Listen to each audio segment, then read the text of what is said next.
Ian Cherville, a handsome man with flowing blonde hair, stood with his arms crossed, coldly telling Salonia, "I have fallen in love with Grace.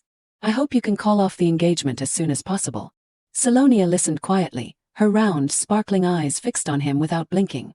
Salonia, Ian Cherville's fiancée, the only daughter of Duke Basin, a beautiful girl with long, flowing hair like a stream. After a moment she reacted. Salonia sat on the bed, looking up at him, innocently asking like a fawn, "What did you say?" Looking at her beautiful, still childish face. He did not want to say words that would hurt her. He could only helplessly rub his forehead, gently saying, "I did not want to say this when you just woke up, but I want our wedding with Grace to take place sooner." Salonia was surprised. She doubted her ears. What did she just hear? She thought frustratingly. Call off the engagement. Suddenly, who is Grace? She could not understand. What the heck happened during the time she was asleep? She remembered clearly that she had transmigrated into a novel, and it had been 9 months since she lived as Salonia. Yet now, the male lead of the novel and her soon-to-be husband, Ian Cherville, wants to call off the engagement. This novel is called Surviving the Demon King. It can be said that it was my usual romance novel. Speaking of the content of that novel, it is a novel about defeating the demon and certainly the strongest character in the story. After transmigrating into this body, she found out that the person she was living as in the novel was Salonia Bethin. Salonia was one of the protectors of the empire and also the female lead of the story. And her fiancé is also the male lead, Ian Cherville, a handsome man. The two of them had an arranged marriage, but there was no progress in love, and they did not have any feelings for each other. The relationship between the two gradually stagnated as they often had normal dates, and since she came here, it has not improved anything. Suddenly, the Demon King was resurrected, a remarkable event. And with the terrifying appearance of the Demon King, the Empire formed a squad to fight against the Demon King. This squad was formed in a hasty manner, but the people in it were carefully selected. All of them were capable people. The squad was formed at that time. Ian Cherville led the monks of the palace and the Fire Knights, along with Salonia volunteered to contribute to peace. She is a peace-loving person, so she can sacrifice anything to support peace. In addition, there are other masters including the knight, Ray of Hetzel, and the male supporting character Meg Ryan, who inherited the blood of the dragon, a handsome man. According to the novel, during the war, Salonia realized the true love they had for each other. Regev and Meg could only watch without confessing their love. They hid their unrequited love. They simply volunteered to help Salonia, using the most practical actions to make the person they love happier. So the four of them joined forces to fight the demons. Even if the reasons were different, the goal was only to fight the demons. Then the female lead and the male lead swore their love and went to marriage. They held hands and entered the church before the blessings of many people. But my fiancé said it right when I woke up. What? She even thought she misheard. The progress should not be like this. This plot has deviated from the novel. He thought she was worried, rubbed her forehead, frowned and comforted. "Don't worry, there will be compensation." Then, he seriously made a request. "If you understand, I hope we can do it as quickly as possible." Salonia laughed coldly. She remembered that a boy once said to her, "Okay, I hope it will be less difficult for you because it is better for me to be sick than for a weak girl like you to be sick." At this time she was really sad. Although he was not her real fiancé, she never thought it would end like this, a lame ending. Ian Cherville, in order to achieve his goal, started provoking her. "You are really living a hard life. Are you going to continue dragging it out like this?" Salonia clenched the blanket tightly, thinking to herself, an uncomfortable attitude that she had never witnessed in the past 6 months. It seems that a person like her has really been erased from his mind. For her, it was an insult. If she could not get love, then she had to get money. She coldly said to him instead, "I will have to receive any amount of compensation that I want, so you just wait until I demand it." She stared at him, secretly calculating, "But that does not mean I will let things go like this because you betrayed me, so I will also take away the most important thing from you." This time it was Ian Cherville's turn to laugh coldly. He looked at her with contempt. "I did not know you were so greedy." She coldly replied, "I am very sorry you did not know." Pausing for a moment, she continued, "Okay, at least I can leave a message," right? Saying that, but in her heart she was thinking, "Annoying, he does not intend to respect me until the end." While Ian Cherville was leaving, he thought to himself, "No, this is really myself. Maybe it is a good opportunity for me to realize it sooner." Returning to his room, he took out a pen to write a letter. Very quickly he brought a piece of paper into her room, held it up in front of her and said, "This is the letter of annulment." He coldly asked, "Are you satisfied?" Salonia held the letter of annulment in her hand, staring at the words on it. She thought for a moment, "Satisfied? The time I spent with you. Only written in a piece of paper. You say I am satisfied?" Her hand clenched the paper so tightly that it trembled. At that time, Ian Cherville turned around to leave. Before leaving, he declared, "It is over, let us go." Suddenly she spoke, "Wait a minute. Salonia raised her head to look at his back, seriously saying, "One more thing." He glanced at her and asked, "What?" Salonia secretly swore in her heart, "I can't let things be like this." Then she told him, "Can you come closer one last time?" Listening to her, he slowly approached, but his eyes avoided, not wanting to look directly at her face. Seeing her reach out her hand, he knew what she wanted to do, so he also reached out his hand. Okay, the last handshake. Suddenly, a fist landed straight on his face. It can be said that she used all her strength to hit. Unexpectedly being hit caused him to not react in time. After being hit, he still did not come to his senses. He did not expect a weak girl to be able to do this. After a moment, he stammered this. Ian Cherville stammered, asking, "What are you doing? What did you just do?" Salonia coldly asked him, "Did you really think I could shake your hand politely?" She looked at him with contempt, faintly saying, "You have done everything and I deserve to slap you." Then she asked him, "Could it be that you are angry about this trivial matter? You are not that shallow, are you?" This made him speechless. He could not blame her. If he blamed her, would not he admit that he was shallow? Iva Cherville was angry but could not do anything. He bluntly declared, "You know enough, you do not need to come to my wedding." "Who cares, as if it is precious," she indifferently replied. "Goodbye, I do not intend to see you again." After that, Iva Cherville left, leaving Salonia alone on the bed. She sadly lowered her head. Her hand clenched into a fist, cursing, "You bastard, for the first time I thought it would be a family." Recalling the past before transmigrating into the novel, she lived alone, without family or friends. Here she has family, friends, people who love her, but she does not have anyone who loves her anymore. That is also a pity for her. She stepped down from the bed, thinking to herself, "It is still the same, the female lead of the novel. How many people want to be the Duke's daughter?" She walked closer to the window, where the sunlight was shining, promising herself, "Do not dwell on the past." Salonia pulled the curtains. The gentle sunlight shone on her beautiful face. "Now, are not there still valuable friends who are always by my side?" It can be said that, besides being the male supporting character of the work, they are valuable friends that can't be changed. Leaf saw that she was sad and asked, "Are you okay, Salonia?" He suddenly spoke, startling her and causing her to spit out water. She wiped the water still on her mouth, gently replying, "I am fine. Oh, Rev, by the way, what did you just say?" He sadly said, "I am very sorry to say it." But he wants to end the oath with Salonia. What the heck? She looked at him a little confused. Then he avoided her gaze, guiltily explaining, "There is someone else that I want to serve for life." After a moment, she could only utter a word, "You." Salonia pretended to be okay. To hide her embarrassment, she pretended to calmly pick up the cup of water to drink. Pausing for a moment, he said the truth. "I want to make a permanent oath with Grace Bennett." Now she is starting to panic, even her friends have changed. She recalled the words Iva Cherville said, "I hope we can divorce as soon as possible." And now she has also imagined the scene. Leaf knelt down, sincerely saying, "Grace Bennett, I swear a permanent oath to you." Silence enveloped the space, not knowing when the atmosphere became so awkward. Salonia gently stroked her hair, softly responding, Suddenly she pinched her cheek, innocently thinking, is this a dream? Seeing her unusual actions, he worriedly called, "Oh, Miss Salonia." She rested her chin on her hand, pondering. Ian's request to cancel the engagement caused Leaf to withdraw his commitment to protect her for a time. Leaf looked at her with worried eyes and a little embarrassment. He asked Salonia, "Are you okay?" Currently, if anyone asks if Ian Cherville has ever loved me, the answer is definitely never. Not because he is a kind and polite male lead, but because I and Salonia are two completely different people. Her personality is completely different from the original owner. In other words, I am not Salonia, she is the transmigrator. I have completely accepted that I have been abandoned. The opposite of the original, it is a failure. Then she asked him, "The time we spent together did not add anything, huh?" Leaf did not hear clearly and asked again, what did you just say?" Whether he heard it or not, it did not change the fact that she had been abandoned. Salonia then replied, Nothing." She depressingly rubbed her forehead. "It is true that I am a little disappointed when things keep repeating, but I have no reason to be annoyed just because Leaf withdrew his commitment to be a knight." Salonia hesitated, however, as a friend, "I should still tell the truth, right?" And she decided to tell the truth. "Hey Leaf, I really want to help you, but Grace Bennett will soon become Ian's fiancée." After saying that, she quietly observed his expression. Leaf stared at her, speechless.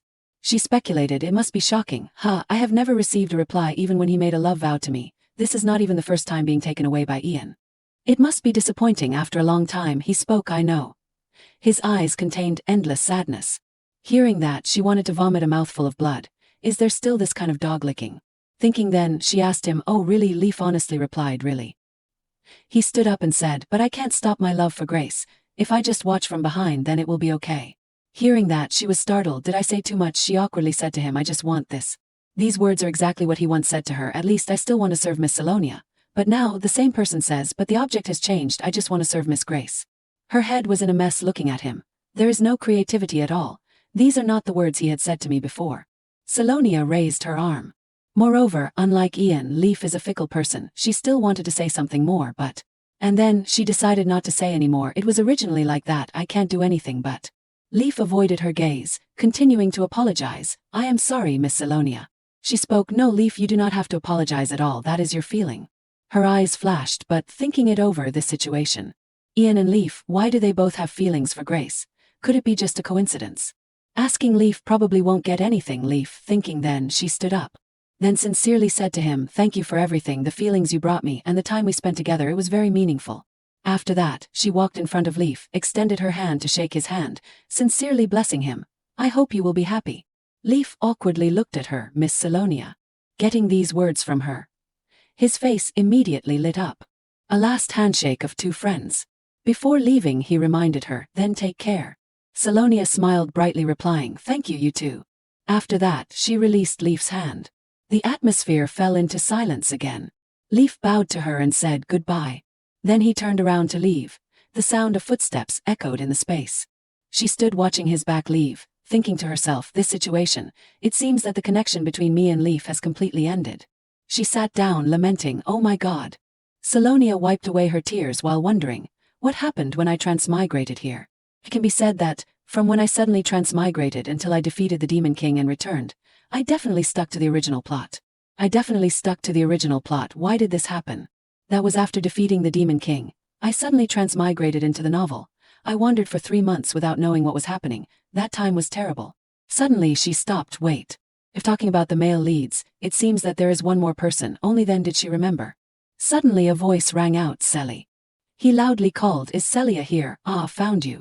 She called him Clyan, secretly adding in her heart, descendant of the dragon. Salonia paused. Why now?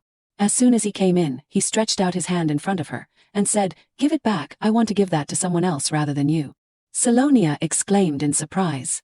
Her hand clenched her skirt tightly, secretly saying in her heart, then why ask me to give it back? But what is even more frightening is, what he is asking for is the heart of the dragon.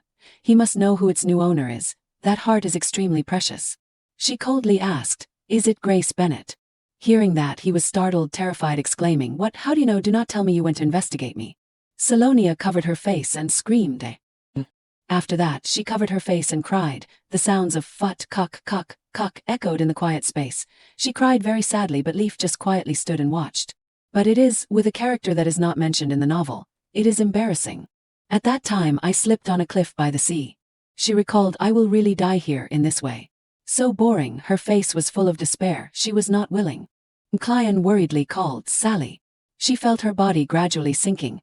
The monster was approaching, preparing to open its huge mouth. Salonia loudly called, McLaren. She reached out her hand forward. Clyan loudly shouted, Sally, wait for me. I will save you. At this time, the monster was slowly approaching her. It was flying swiftly in the air. A pair of legs stepped in. Salonia thought back and was afraid. She patted her chest to calm herself. She almost kicked the bucket. At that time she looked at him, sincerely thanking McLaren, thank you for saving me. He grabbed her shoulders and shook her hard, constantly calling Sally. It is very dangerous. You almost went to see your ancestors. Do you know? These words made her freeze. She knows. What is this panicked expression of his? It seems that he is very worried about her. Salonia blankly looked at him, getting angry. He loudly scolded her. Are you crazy or what, climbing on that cliff? She avoided his gaze, guiltily saying, well, there was a Silkia flower there. Silkia flower, that is a flower with extremely good healing properties, considered a rare and extremely difficult to find flower. Just because of it she almost went to see her ancestors. Can be said that, in the original novel, there was basically no accident when I went to get that flower, but why did the cliff collapse when I stepped on it? This is something that she thought about but could not figure out. Clyan did not want to blame her. Just seeing the pitiful look on her face, he could not continue to utter words of blame out of his mouth. He put his hand on his forehead, trying to calm his emotions, gently saying, I am sorry for getting angry at you like that. I was just a little out of control when I saw you fall like that. He sadly sighed. Human life is sometimes so fragile, it fades too quickly. Salonia guiltily repeated the apology. I am sorry, he gently called her Sally. At this time he patted his chest, confidently saying, "Unlike me, a person with superpowers, you a weak person will need it." He clenched his hands, put them on his left chest, where his heart was beating excitedly. Then he took out a heart and said, "The only thing on this earth that can protect its owner from any danger, the heart of the dragon." That is right, what he is holding in his hand is the heart of the dragon. Salonia was a little unbelievable. She covered her mouth and stammered, "McLaren, if you give me this, you will," as if knowing what she was going to say. He nodded, replying, "Yes, I will not be able to use even 10% of my original power."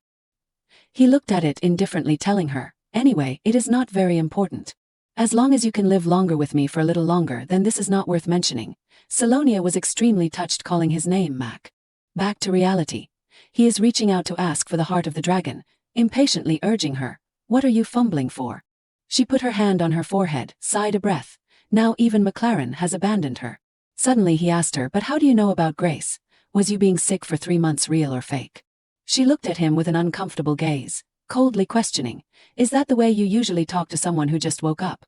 He knew he misspoke, his mind was in a mess, stammering, speaking, Even so, oh, how is your body?" Thinking of something, she was extremely panicked. "Dead." He cared and asked her, "Sally, are you really okay? I did not mean anything but..." She looked at him, honestly replying, "Mac, I am fine, and I understand. Should we continue the story?" Ella, Sally's personal maid, heard her call and immediately ran in, replying, "Yes, princess."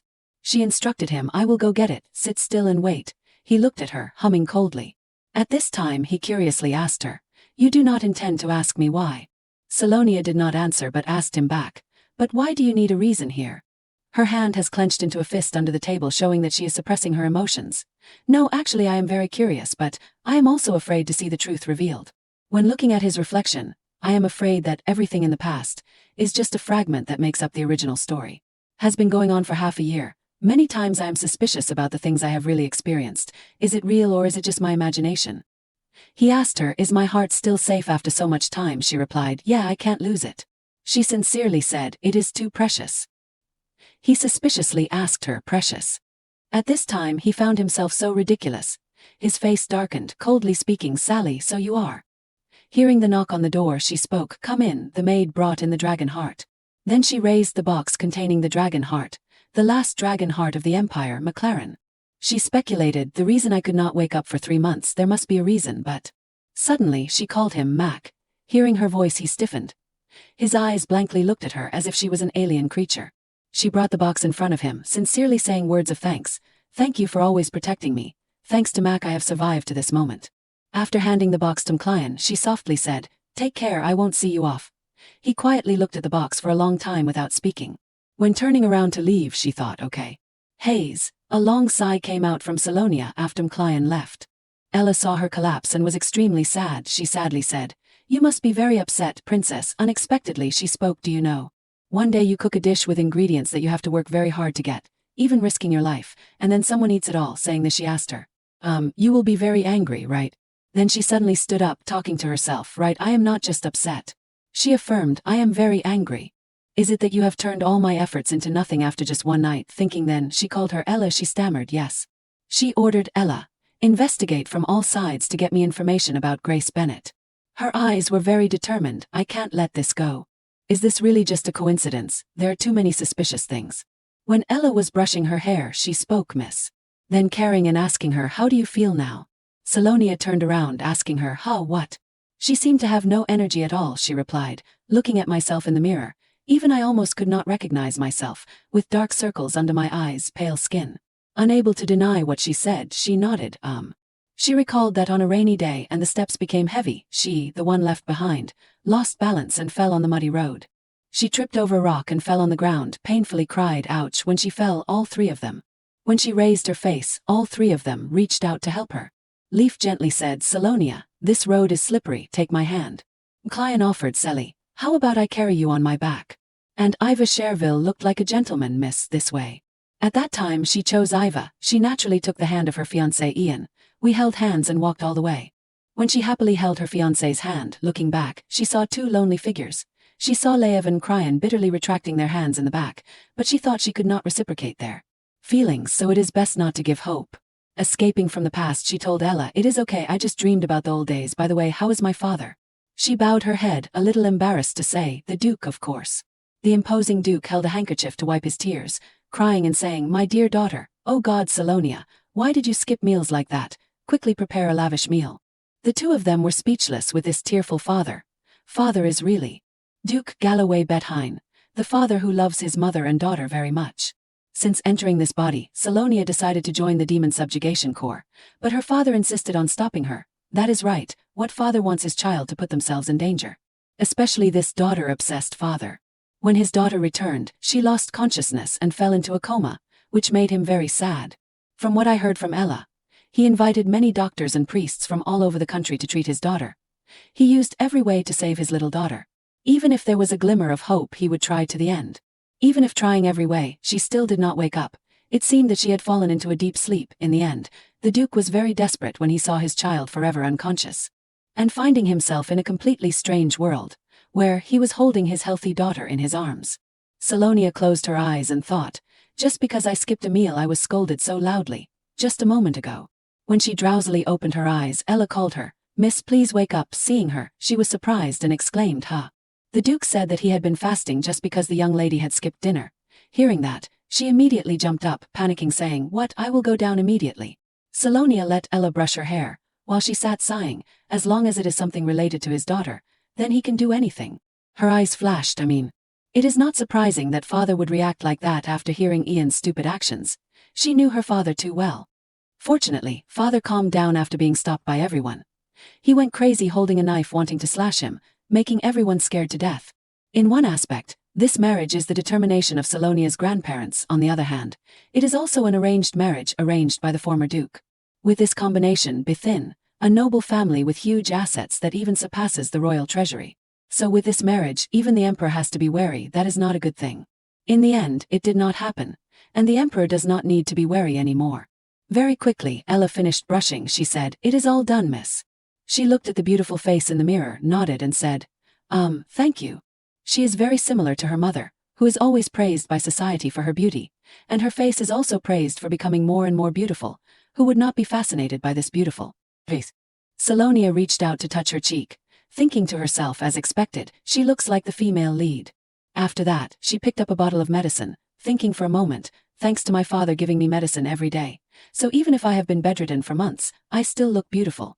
Finishing, she walked out the door, saying to Ella while walking, "Let us go, Ella, father must be waiting for us." Her father gently called, "Salonia." When the two father and daughter sat down to eat, he spoke, "I heard you are investigating information about a woman from Finest." She honestly replied, "Yes, father."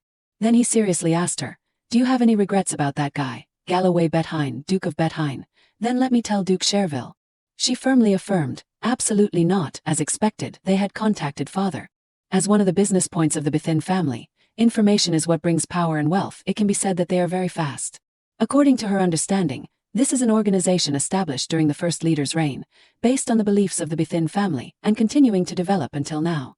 She thought to herself, until now I still have not seen it as necessary, but it is extremely useful when I want to find authentic information that has not been spread out. Instead, it came to my father's ears like this is really, I do not know what to say.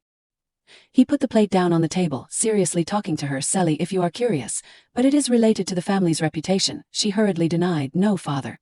Afraid that her father would misunderstand, she had to tell the truth, "I just really need to check a few things." Hearing that, he suspiciously asked her, "Check?" She wiped her mouth, faintly saying, "Yes, Leav and Cryan were present on that day, and by some coincidence, they all love Miss Bennet." Looking at his puzzled eyes, she had to explain, "This is not a matter of right or wrong timing. I am simply curious and want to thoroughly understand it." She skewered food onto the plate. A clang sound was made. Salonia thought to herself, if their feelings for me are to promote the progress in the original, then what about myself? Thinking for a while, she replied, "It is okay." Her father seriously observed every expression on her face. He did not want to miss anything about his daughter. Looking at the father who loves her wholeheartedly, she said, "No matter what, if it is true, father will know soon." She ate while thinking, I definitely have a reason. A clear and sunny morning. A foot placed on the ground. A voice rang out, "It is good that I have completed the work early. Now we can even date one day earlier." Iva gently asked, "Do you like the scenery here? What do you think?" He gently called the beautiful girl in front of him, Grace. The wind was whistling outside the castle. The servants were preparing the carriage. Iva and Grace sat intimately on the swing. The girl leaned her head on the boy's shoulder, a very romantic scene. He asked her, "Grace, is there any place you want to go?" She looked up at him, pondering, After a moment she smiled and said, I want to go to the cake shop that the woman recommended. He nodded and asked, where is it? She raised her index finger and replied, Roblang. He avoided her gaze, thinking to himself, of course, after all, that is Salonia's favorite dessert shop. Seeing him absent-minded, she called Duke. He then suggested another place. Grace, it is in an abandoned area, and it is not even famous. How about the newly opened Tavern Brigitte? I heard that inside that tavern there are many colors and it is beautiful. She started to act cute, leaning her head on his chest. But honey, I really want to go to Roblant and see. He was not used to being intimate with her, very reluctantly reminding Grace. He repeated again, Roblant is a bit far. So today let us go somewhere a little closer. She was unwilling, softly calling him Duke. Her eyes flashed, could it be? Her face darkened, coldly asking, could it be that you have been there with Salonia before? She questioned him, you are afraid that that place will remind you of memories with Salonia. That is why you do not want to go with me. He hurriedly explained, Grace, it is not like that. After that, she brushed his hand away, loudly saying, forget it. Then turning around and leaving, really, I am still not important enough for you to have time for me. Knowing that he had angered her, he hurriedly ran after her to coax her, Grace. Iva stammered, explaining, Grace, you misunderstood. I am just worried that if that place is too far it will be quite difficult for you. Reluctantly he had to say, if you want, let us go there right now. I do not have any longing for Salonia anymore. She immediately turned her head and asked, really? He came in front of her, slowly explaining, of course, you are the only one for me. That woman has nothing to do with me anymore. Then she coquettishly told him, I believe that what you said is sincere. Iva hurriedly swore, I swear. Being coaxed, she smiled like a flower, nodding and replying, okay, then let us go to Robling together, haha. After that, he called the servant. Okay, hurry up and bring the carriage here, he replied, yes, Duke. She snuggled her head into his chest, smiling. At this time, a boy was running on the road with a newspaper, shouting, newspaper here, new newspaper here, there is new news. He raised the newspaper, waving it to attract everyone's attention. Buy a newspaper to know more hot information, a person exclaimed in surprise, huh?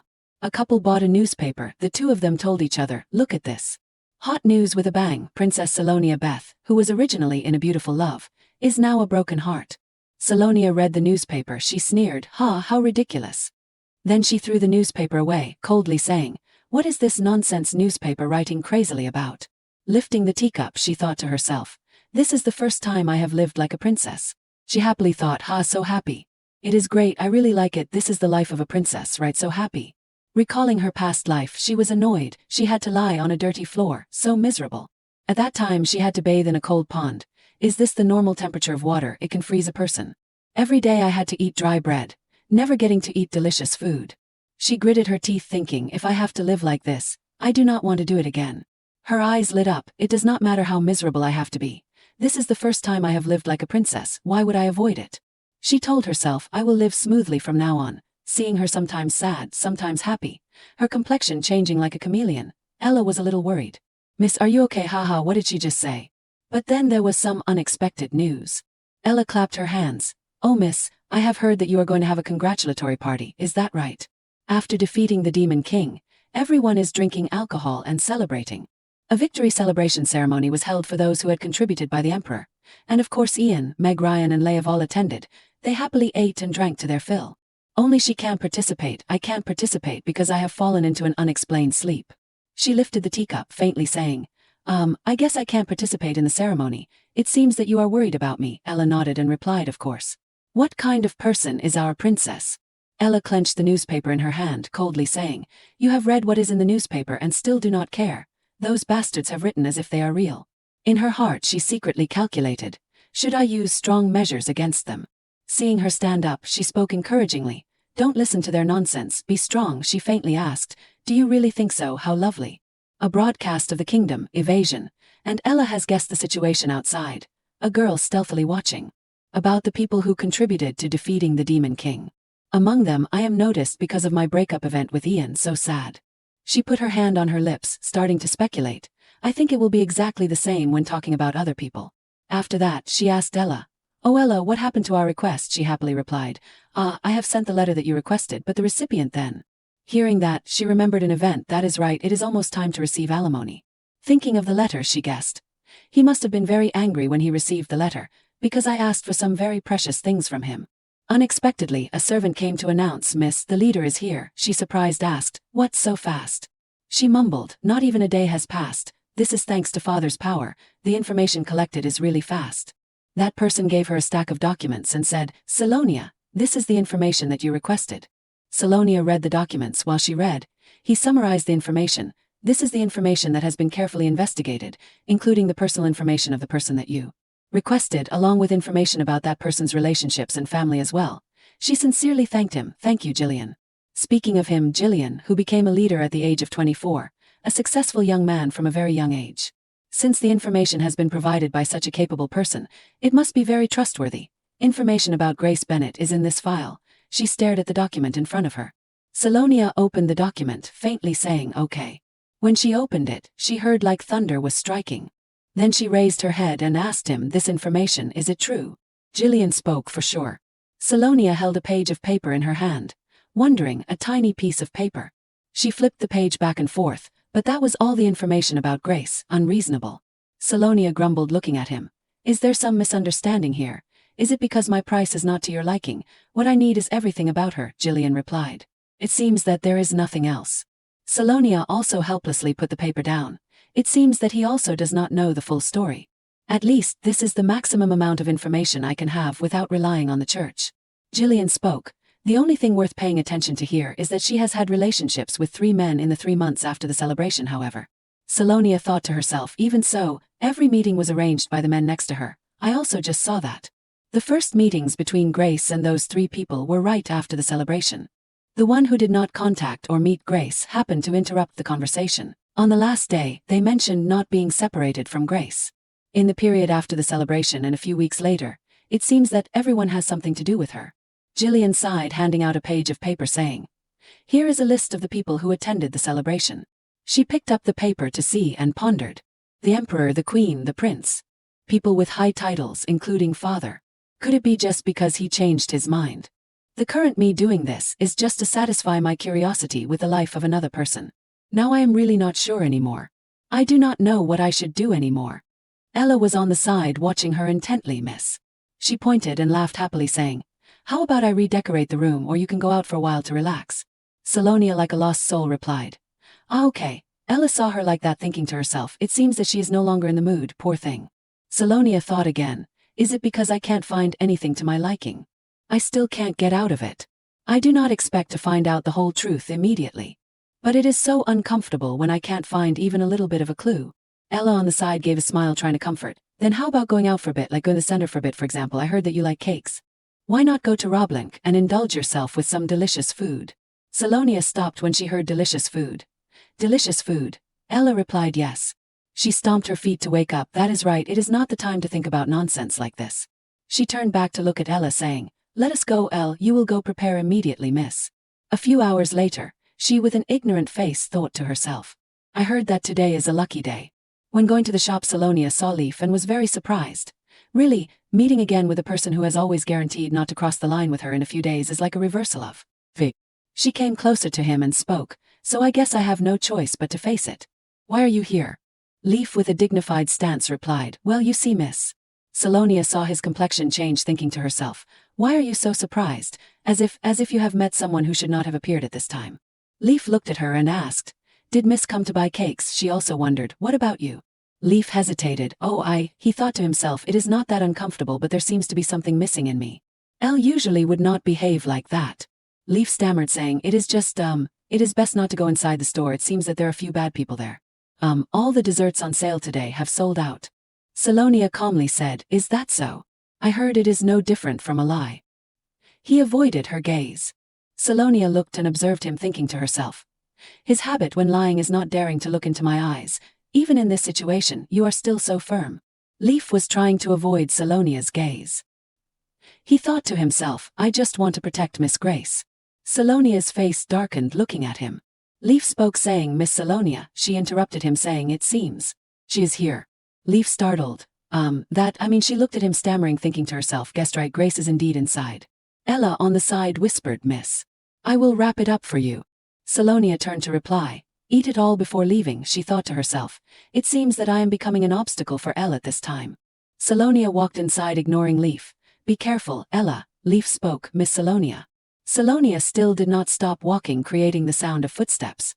Just walking inside, she thought, why do I have to avoid Grace? It must be Grace, the one who is having an affair with my fiancé. Moreover, instead of repeating that name over and over again, I really want to meet Grace in person. But why am I so worried? Salonia reached out to open the door. She suddenly looked up unexpectedly. Grace's face also walked out.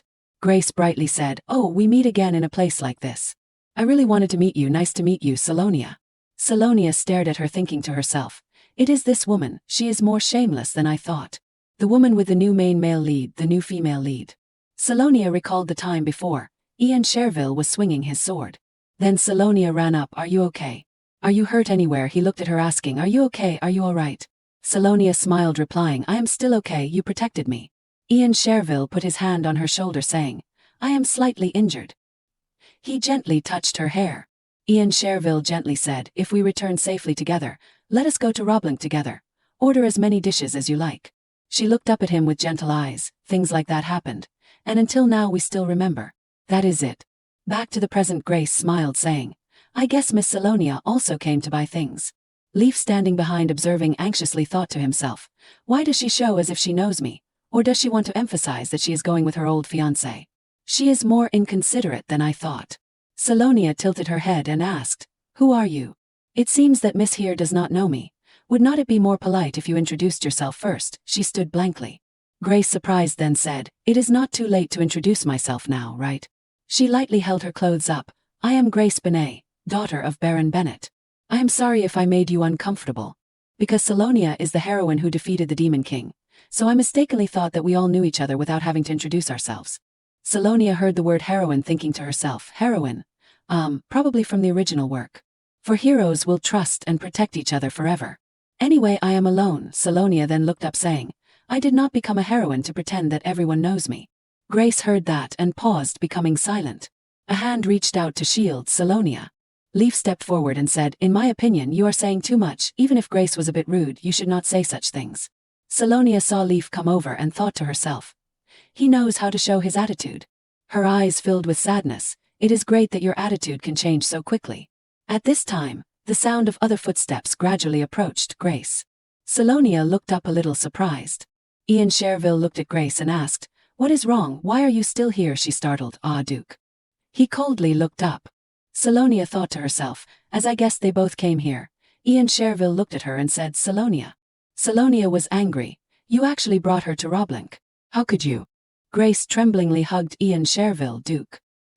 He shielded her and shouted, "What are you going to do, Miss?" Salonia also loudly said, "Do what? I am not doing anything." Grace lightly pulled Ian Cherville's sleeve and gently said, "It is a misunderstanding, Duke. I was very happy to meet Miss Salonia, so I pretended that I knew her." She emphasized, saying, "But it can't be denied that Miss Salonia does not like me at all." Ian Cherville said, "No matter what happens, please do not be rude to my fiancé." Salonia's heart was pounding. "What am I looking for a reason to do?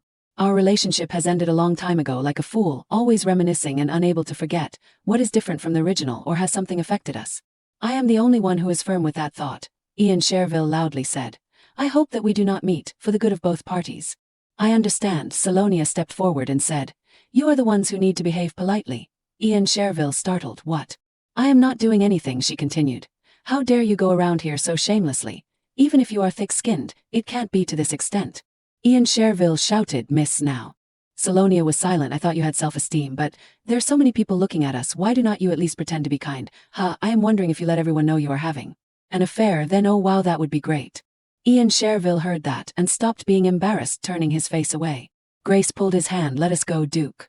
Ian Cherville said loudly while leaving, "I have been deceived all along, so you were just pretending." After that, everyone left, leaving Salonia alone. She stood there blankly, looking very lonely. The sound of flapping wings from the sky. Salonia looked up. Mac Ryan. She saw another person in the sky. It seems that they are waiting for Grace. "I will just go straight and clean up." Grace suddenly turned around and said, "Oh, Salonia. The Duke and I will be engaged soon." Salonia also realized. "Does she want to boast?" She coldly said. "Then what do you want to say?" Grace smiled. "Do not be sad. Because we are quite similar." Salonia heard that and startled. "What?" Grace ran over and hugged Ian Cherville. "Duke, let us go." "Grace, hurry up. It is hard to travel outside. Should I fly and take you there? I am very fast." She stood pondering. The main character now is Grace. And I admit our relationship was so ordinary, so everything has changed. And thanks to everyone, I will no longer be in that relationship because no one allows it. A hand is holding a piece of paper. Leaf is holding the paper, standing focused, watching. Suddenly a voice spoke. You knew everything would turn out like this, right? The person who came was none other than Mac Ryan. Mac Ryan. Leaf replied, that is right. We will still be like this, even if the circumstances change. News about the engagement of Ian and Grace was spread quickly. Duke Ian Cherville announces engagement with Miss Grace Bennet. Grace Bennet. My heart was moved by her innocent appearance when I first met her. She at the victory celebration. It will be different from when I still had feelings for Salonia, when I could only stand and watch her as a friend. Ian is a pair with Grace, after all, I can only stand behind them as a friend. He has a sad face. Unable to stop myself from having feelings for Grace, I did not know when everything started, because my heart was stolen from when. I have gotten used to not getting anything back after all. Just standing far away looking at her. Just standing next to her is enough to be content. Mac Ryan asked, do you regret it now, giving up the oath of knight in an instant like that? If you have decided like that, why do you feel empty in your heart? Leaf glanced at him saying, so what are you trying to say? You also took back the heart from her. If you were going to take it back, why did you give it to her immediately in the beginning? Mac Ryan suddenly startled. These are your true feelings right now, right, just like me? Mac Ryan replied, I was just trying my best to save Sally at that time. Otherwise she would have died for sure. Leaf silently turned away. I thought you would protect it until the end. I did not expect you to take it away again. And now you do not care if Salonia is hurt. Mac Ryan, annoyed, said, what, I still like Salonia. After saying that, he suddenly felt dizzy and his heart was beating very fast. Salonia.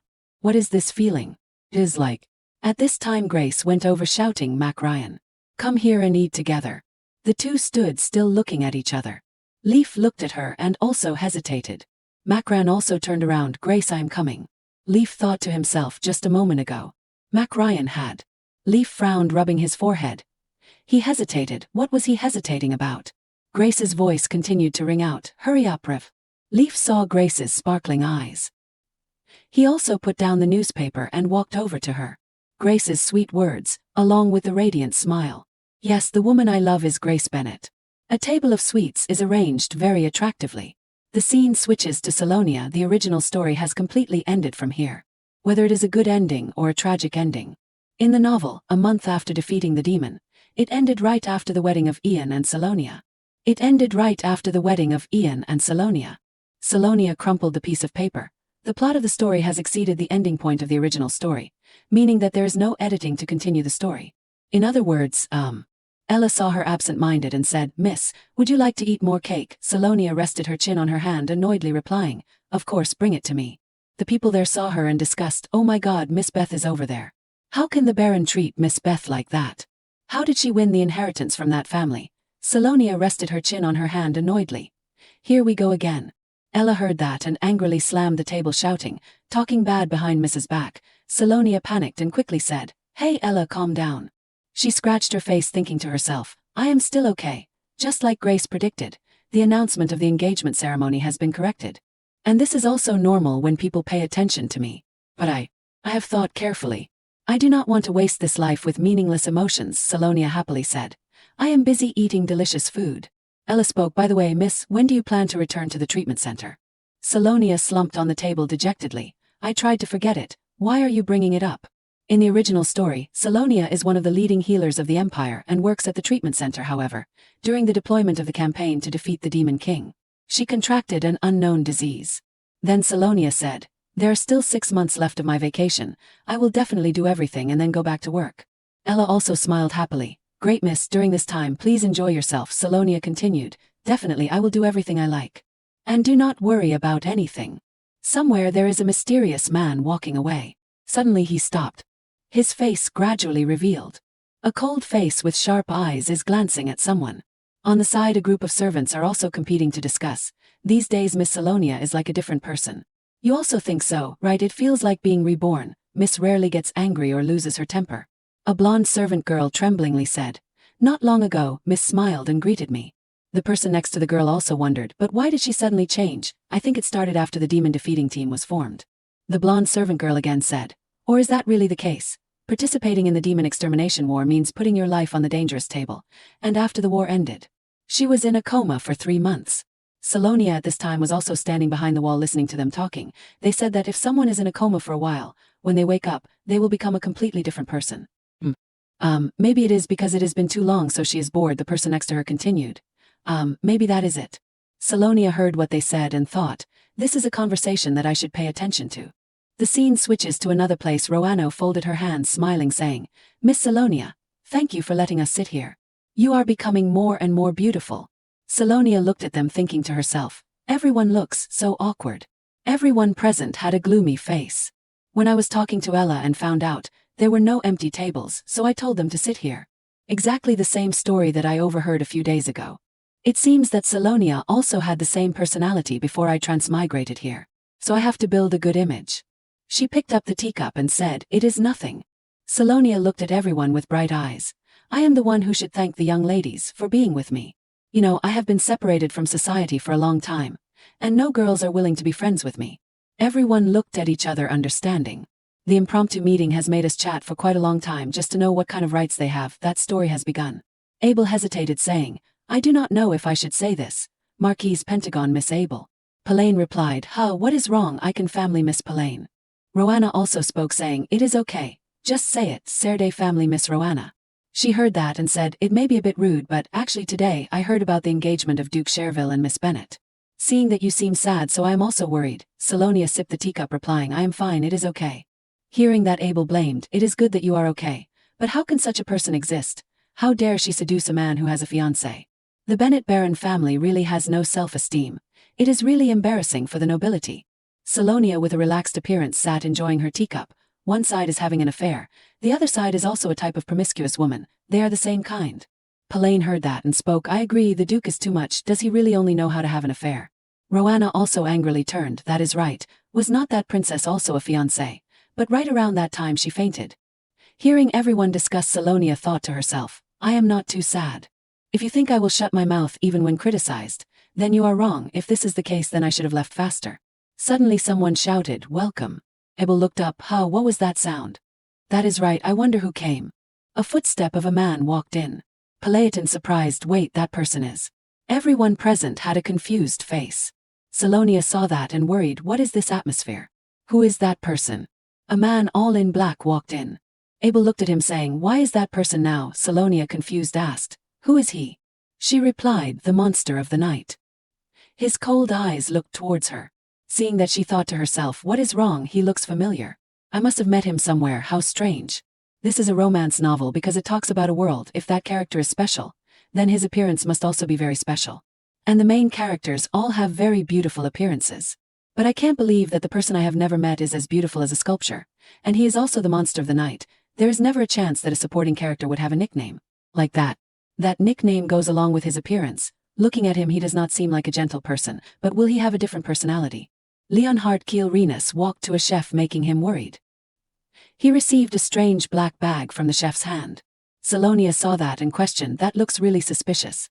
She turned back to look at everyone saying, everyone, it seems that he is doing something rude to the shop owner. Abel denied, replying, no miss, that is food. She surprised, food? I heard that they take food here to distribute to those who are starving. Pelaine also surprised, really, that is a good thing, I just thought you were still sad. Salonia stared at him pondering, could it be that he is famous for his kindness? But why do I keep having a bad feeling? I have a feeling that I should not let him go like that. A huge wound on his body. Salonia could not help but be surprised. Wait, I just saw on his chest, that is not a normal wound. This is a safe and peaceful world for everyone except for the Demon King. So he can't have such a big wound. Who is that person? Later Salonia also got on the carriage to go back. A voice on the carriage rang out, a scar. On the carriage, Ella rested her hand on her chin pondering, saying, on the body of the monster of the night. I do not remember seeing it. In the rumors about him, some people say that he goes everywhere to beat robbers and dangerous monsters. Maybe the scar came from that. Salonia confused, those scars are not the same, is that really the case? Ella happily said, how do you feel today, miss? I think you have met good young ladies, I hope you feel comfortable. Going out for the first time after a while has helped me relieve my mind. At first they were still wary. But then we quickly became close and chatted non-stop. I also promised to invite them to the Besson family mansion next time. It is just right that your friends are coming to play. We need to decorate the garden beautifully, she happily replied. The garden still looks okay. Salonia smiled, thinking to herself, friends. Since I woke up in this world, I can only be with the saviors. Only after I grew up, Did my world become wide open? Feels like starting over from the beginning. That kind of life is not bad. Ella suddenly wondered and asked, Miss, I have always been curious about this. She replied, what is wrong? What does the Demon King look like? Hearing that, Salonia pondered, the Demon King. Ella worriedly continued saying, there are many rumors about his appearance. I heard that only the saviors know what he looks like. Does he look like the leader of No, like a monster, right? She hummed, nodding. Salonia recalled, the black scales covered his body, and stood at a towering height of at least 3 meters. Moreover, with that half-human half-monster appearance, he was staring with creepy red eyes. Remembering the Demon King made her tremble. So scary. Ella then replied, I know, actually at the coffee shop today, I heard people say that they saw the Demon King with a good-looking appearance. They said that they were attracted by that appearance. Salonia heard that, smiling and sweating cold, thinking to herself, well, misunderstanding like that is probably okay, huh? Anyway, I am the only one who saw the true face of the Demon King. The carriage suddenly stopped abruptly, making the two of them shake. Salonia spoke, asking, Cohen, what is wrong? He paled, replying, Miss, I am sorry, I am trying to cross the forest. But then monsters approached. She heard that and worried, oh no, it seems that the hungry monsters smelled us and followed. Salonia quickly calmed down and asked, are you okay? Can we not go anymore? Cohen replied, the horses are scared and do not want to move anymore. CCO secretly calculated, it will be more dangerous if we just stand still like this. But this is too much. Cohen, he panicked and said, I am really sorry, miss, I will try to block a few in front. In the meantime, the two of you. Before he could finish speaking, Salonia refused. I will not abandon you, Cohen. Cohen replied, yes, I think so. Salonia opened the car door and stepped down. Very good. She got out of the car and immediately ordered, I will try to create a path with healing power, so try to move immediately. Salonia worriedly thought, can't let Ella or Cohen get hurt. I have to do something. Ella grabbed her hand, scared, miss, do not go, there are too many monsters, it is very dangerous. Salonia looked at Ella and instructed, do not go out, wait for me. Ella was looking at the ferocious wolves slowly approaching. A wolf bared its teeth, growling eyes as if looking at prey. Salonia secretly calculated, I can use the healing light to create a gap. I will signal Cohen, and she used her power. A pure light was gathering on her hand. We can escape from this mess. Salonia used all her strength to help them escape. The light made the wolves run away right now. She turned around and shouted, Cohen, move the car quickly. A wolf was rushing quickly. Why is the light too weak? She got on the carriage while thinking to herself, the spell was broken too quickly, but we have to get out of here. A wolf was opening its mouth, rushing at Salonia. Suddenly a man appeared. He gathered a stream of black energy on his fingers. The stream of black energy rushed to the wolf, making it evaporate immediately. The remaining wolves saw that and, scared, ran away. Salonia slumped to the ground, groaning softly. Ah. The man with black energy stepped over. Salonia dimly tried to look. Who is it? Is it the monster of the night? That face, I remember now. A strange déjà vu feeling from when I saw him at the coffee shop, but I did not recognize it because he was too far away. But how? Seeing Leonhard Kielrenus come over, she said, you are already dead. He, with eyes full of trust, said, you know me. She recalled, how can I forget? The man that I killed with my own hands, no. He is the Demon King she killed. Everything has returned to its original state. Finally, it is all over. Leaf and MC Lion smiled happily, harmoniously. We have brought peace to the world. Ian slightly turned around and ordered, everyone has gone through a lot of things. Send a letter to the palace announcing that the Demon King has been defeated. He quickly received the order. Yes, I will also send a quick report. Leaf walked alongside Salonia.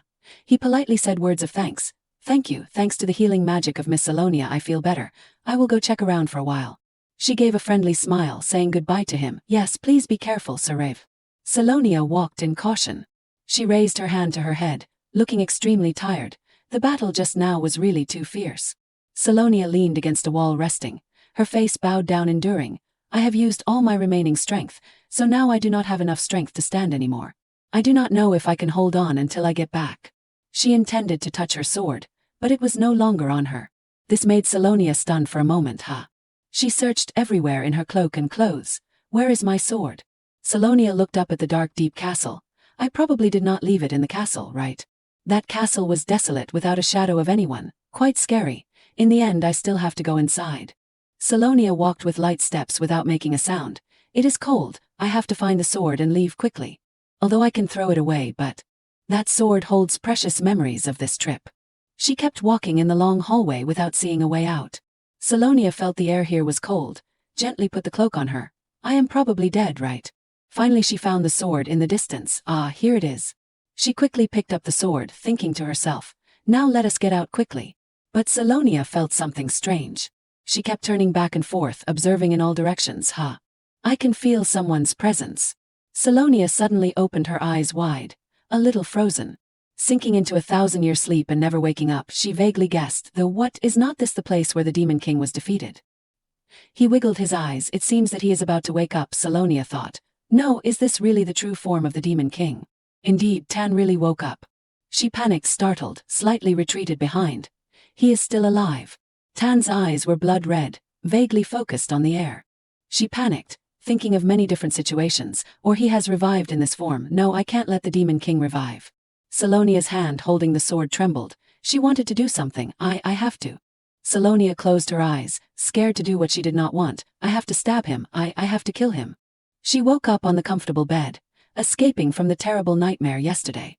Salonia jumped up immediately, still not over the shock. Her whole body was covered in sweat, wondering to herself, was it just a dream? Why did I dream like that? Salonia gently opened the curtains to wake up. Ella gently walked in to serve Salonia. Miss, how do you feel? I am glad you woke up, miss, she said with a puzzled voice. Ella. She calmly asked Ella, what happened to me? Ella tried to persuade and instruct. Please be careful, miss, you just got treated. You won't feel pain anymore, but you still should not be careless. She still insisted on asking. What exactly happened? What time is it now? Salonia recalled everything that could appear in her head. It has been about 2 hours since we left the forest. So what happened in the forest was not a dream. She reassured, I will tell you later, miss. Do you want to meet the guest now? Salonia was curious. What guest? Ella smiled sweetly, politely. Yes. He is the savior of me and our master. She still did not believe it was true. Impossible. Salonia hurriedly ran out of the room. She panicked and ran after Miss. Ella tried to call back. Where are you going in such a hurry? Her face became serious. It seems that everything is very important. Impossible. Salonia knocked on the door, wanting to escape. Absolutely impossible. She did not believe everything that was happening before her eyes. Betthein suddenly appeared. Salonia. He sat leaning on the chair. Seeing her come in, he asked, you finally woke up. Do you feel better? Betthein gently held the teacup. He gave a gentle smile. You came at the right time. Come over here to meet him. He gently said. He is the benefactor who saved your life. Salonia was stunned with the person in front of her. Tan crossed his arms and looked emotionlessly. Why, Demon King? She mumbled. Again here. Tan smirked. We meet again. Salonia was still haunted by the nightmare just now. Imagining herself holding the sword. Those red pupils haunted me even in my dreams. The feeling of the dagger stabbing deep into his skin was still imprinted in my mind. She stood in front of Tan, her complexion gloomy, her whole body stiff. What is going on? Betthein happily asked his little daughter. Please take good care of him, Salonia. And he left first. I have something to do, so I will go first, because he is the one who saved you, so do not forget to treat him like a VIP guest. Salonia cried in her heart a lot. Father can't leave like that. Tan stood quietly observing. He uttered a sentence that hit Salonia's heart. We have met before, have not we? How can she say that she has met him? She immediately refused. Of course not. This is the first time I have met you. Tan was still sitting in the same place, but every sentence that came out was hitting her heart. She said, he must be dead. Salonia's whole body stiffened. Damn it, he remembers. She did not say a word, just pondered, but there is something really strange. Why does he talk like he is meeting me for the first time? Salonia looked at the man in front of her. He does not remember who I am. The water surface is blurred in the dark night, plus the flickering fire in the wind. A mysterious person walks along the street. He takes heavy steps. The person wearing a black hat walked towards the light. His hand is about to do something. He gently touched. That person asked, how did it escape? Even the words of this person are so mysterious. I have doubled the security. After that, he slowly turned his back and left. The light gradually disappeared, leaving only a dark space just like this person's identity. Then another person is watching. This person is completely opposite when watching him. Can't just leave it like that, we have to act quickly. That light is like a formation, a little faster. It has square, round, and triangular details that look really strange.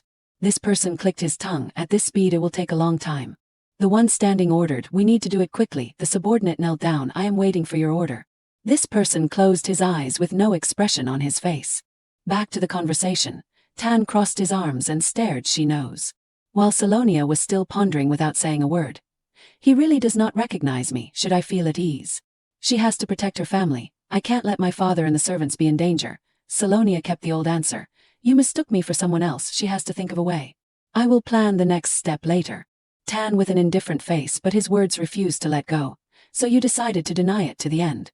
Salonia looked away, avoiding. No, he exclaimed, I have amnesia. She calmed down, asked what? Tan expressed, I have no place to go, and do not know anyone. She showed no interest. What does it have to do with me? Salonia did not understand much. So he does not recognize me because of amnesia. What is that? Tan shyly asked to stay, so I have no choice but to stay here. She was more and more confused. What is he saying? Salonia firmly did not allow him to stay at her house. I am very grateful that you saved me, but I will never agree to let you stay here. If you still do not leave, I will have to call the guards. Her face was serious without a smile. Tan's eyes narrowed, guessing her intention. And then he stood up and left. Salonia did not understand what just happened to her. I can't understand him. What exactly is that man? No, Demon King thinking. He walked to the window, turning his back to Salonia. Are not you curious? Tan rolled up his sleeves, while she was puzzled. What? Tan's finger suddenly flared with sparks. He showed his attitude. How long does it take for this fire to spread throughout the mansion? She panicked, startled. What do you think you are doing? I will call the guards immediately. Tan evilly threatened the little girl. Go ahead if you want to see with your own eyes. What will happen to them? This time she could not act rashly anymore. I have to calm down and think. Salonia's pupils shrank. I have tried so hard to destroy the Demon King, but now I can't destroy him myself. He smiled, satisfied. It seems he has grasped her weakness. Salonia, annoyed, tightened her hands. If I go in the wrong direction and he remembers what happened. She has to protect this house. I can't reveal that he is the Demon King threatening world peace.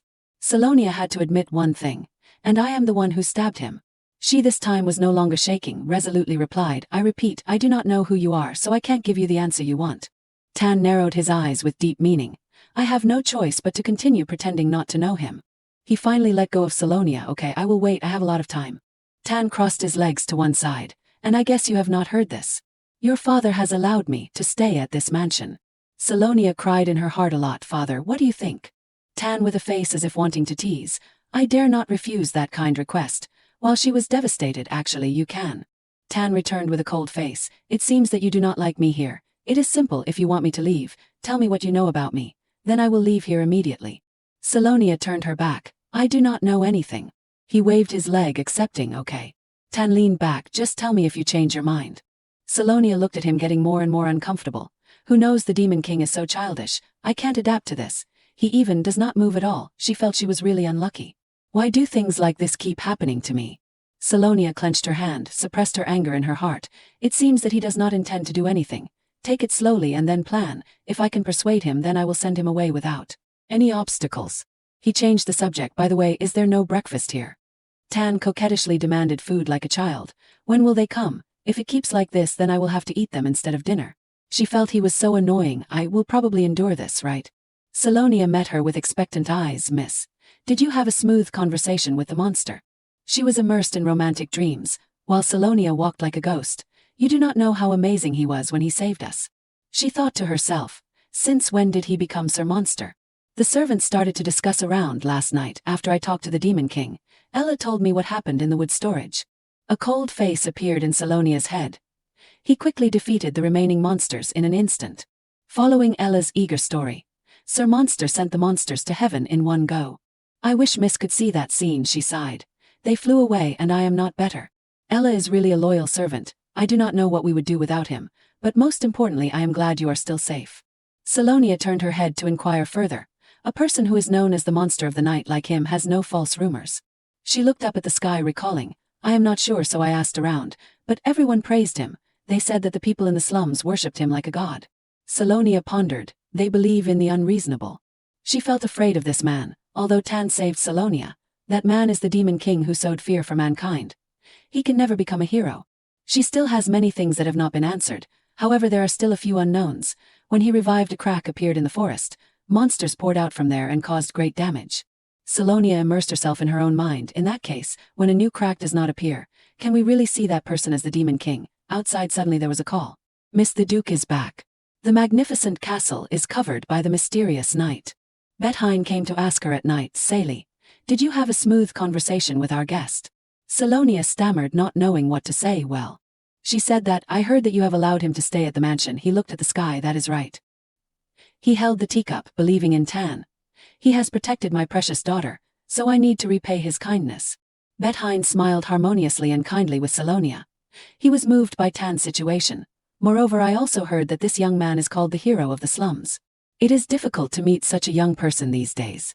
She gave a different opinion. You are right, but can't you repay with money? Betthein also thought of that, but he thought that the action would be more meaningful. Of course we will also pay the young man, but because he currently has no place to live. So I thought it would be better if he stayed at our mansion for the time being. He softly called her name, Salonia. Salonia accepted.